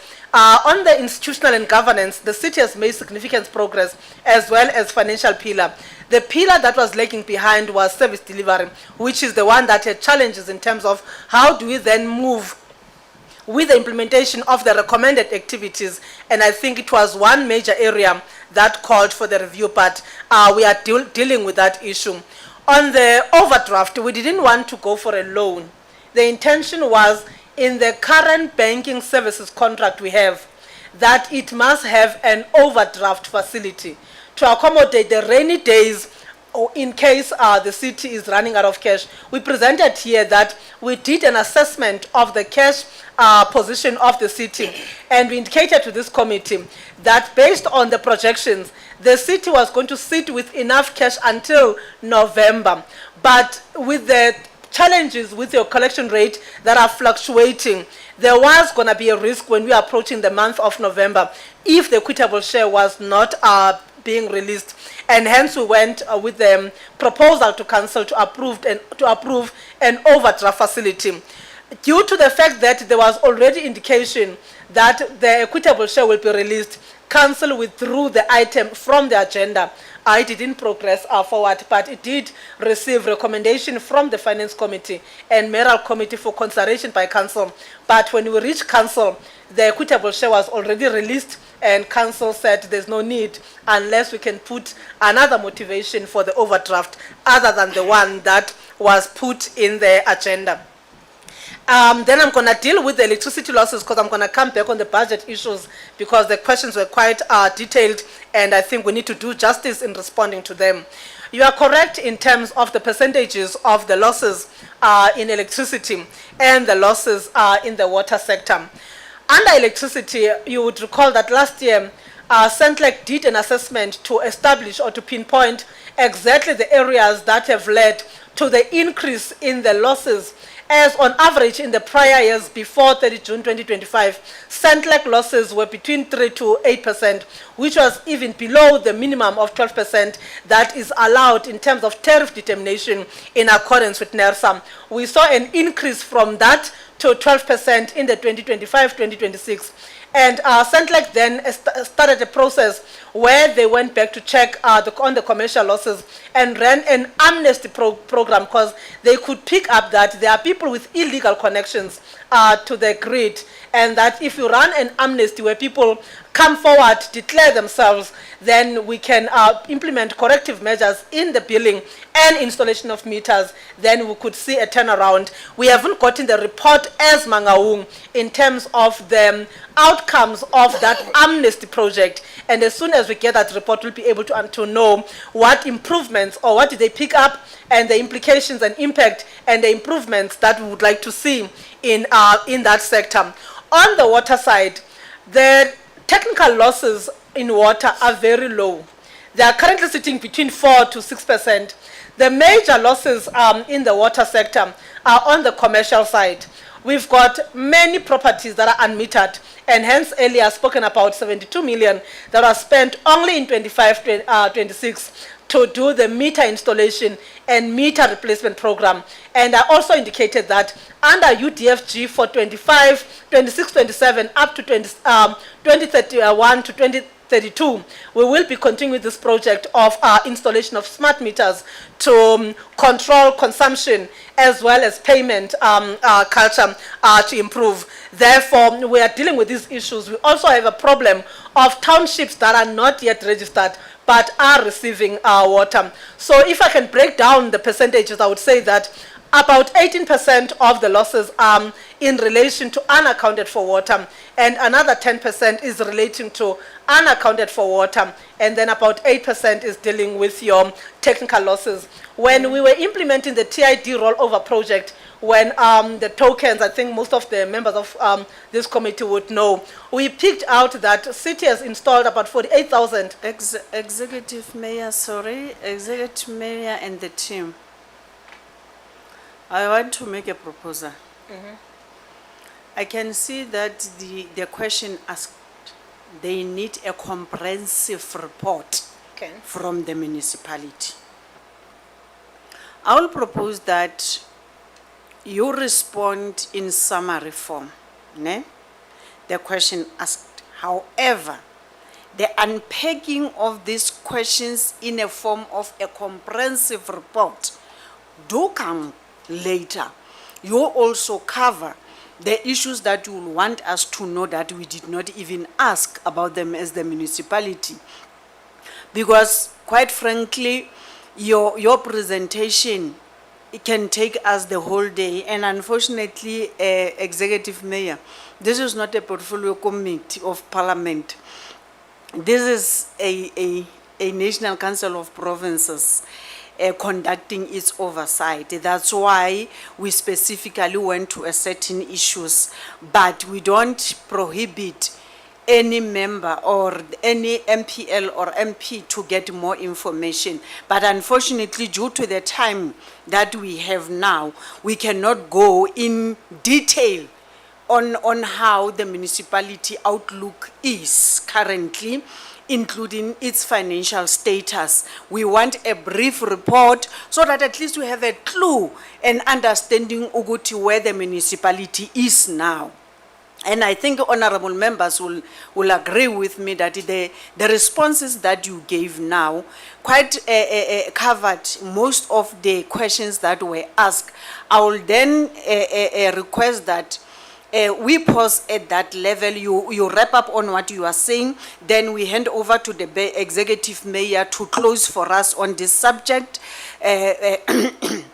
and then expect that a detailed report that will really indicate what members will do. Of course, the portfolio committees of parliament, be it the legislature at the provincial or national, they still have a right to can visit the municipality and get more information as much as they can really feel that they need that information for their own sake to execute their own work and mandate as portfolio committees of different parliaments in the country. But for now, I think the gist of what is happening in Maangaung, we got it. The wrap up CFO and hand back to the executive mayor. Thanks. Thank you so much, Chair. I think in wrapping up, I will just deal with the questions relating to the budget. How is it funded with the challenges that we alluded to on the collection rate, the point that you made on the creditors' payment days in terms of the reports of the city. This question comes a lot, and I think it would require a comprehensive presentation. Safe to say that what makes it a difference and ensure that the budget is funded are the assumptions that you are making, especially in relation to the collection rate and the provision that must be made, because it cushions overspending if your assumptions are accurate, but we'll elaborate more when we make a submission in writing on this point. Thank you so much, Executive Mayor. Ntatisi, before you wrap up, let me bring to the attention of the municipality that earlier on the Pigari project, earlier on we received a presentation from the Premier and the MEC of Agriculture. And they also indicated the measures and processes that they are going to implement in mitigating the issue of Pigari Road, Pigari project in Tabanchu. And one of the things they highlighted, and also from concerns from honorable members, is that we needed a municipality and the provinces, and when they are going to undertake the implementation or whatever of that particular project, they also view the issue, check the issue of the viability of the current project in its current form.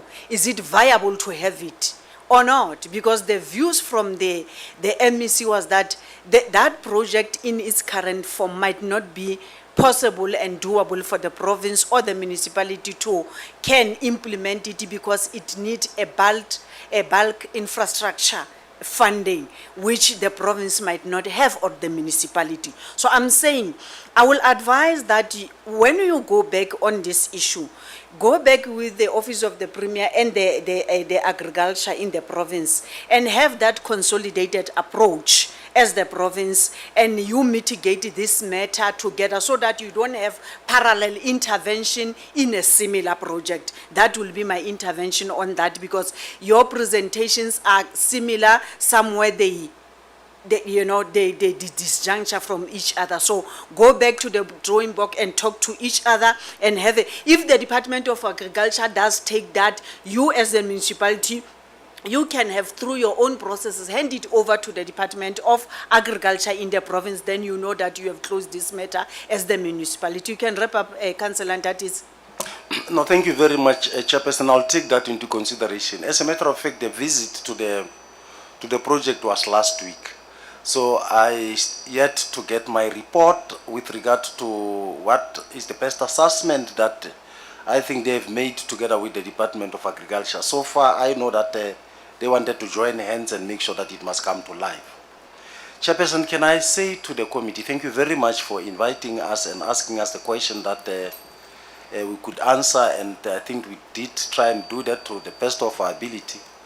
As from me, I probably might not be a subject of your question in the very near future, given the election, so I would like to say... Who told you that? Don't even start greeting us, we don't want your greetings.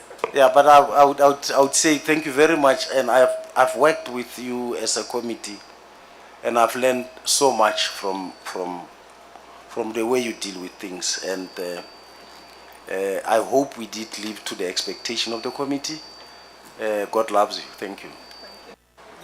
Thank you, Executive Mayor. You talk like a person who's dying tomorrow. I don't know why. Because there is no funeral in the midst currently. But thank you very much. You may leave if you're done. Thanks.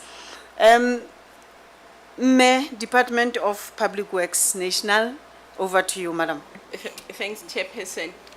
I must say that as a department, I agree with the members. We have failed the community, not at the average decimally, so with these two projects, and it's not only these two projects. From the question from the members, I'll start by the first one, which seems like our plan. It's something that we just created to present to the committee. I must indicate and say it was not just for the committee. It's a plan that we had, but what delayed the plan is that the department decided to say they need to do the entire review of the DBSA and DPW partnership.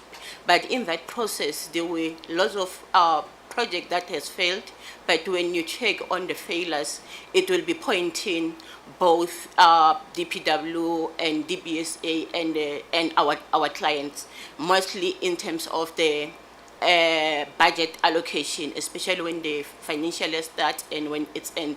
Most of the projects, you find that they are not allocated. We are getting allocation from the client late. So when we try to hold the DBSA accountable, mostly they will come with the issue of, we didn't have any payment, like I'll use the ordinal stress as a root cause of the ordinal stress. When this issue started, we didn't have a amount to pay the consultant, they have to stop. So when we approach DBSA, say you need to be accountable, they say look at the root cause. You can't only look at what happened after we decided, because when the contractor demanded the advance, we had allocation from SAPS, but they're saying we cannot look at that. They demanded because they didn't trust the department and the DBSA. So there, the issue of accountability, that's where there is this disjuncture between DPW and DBSA.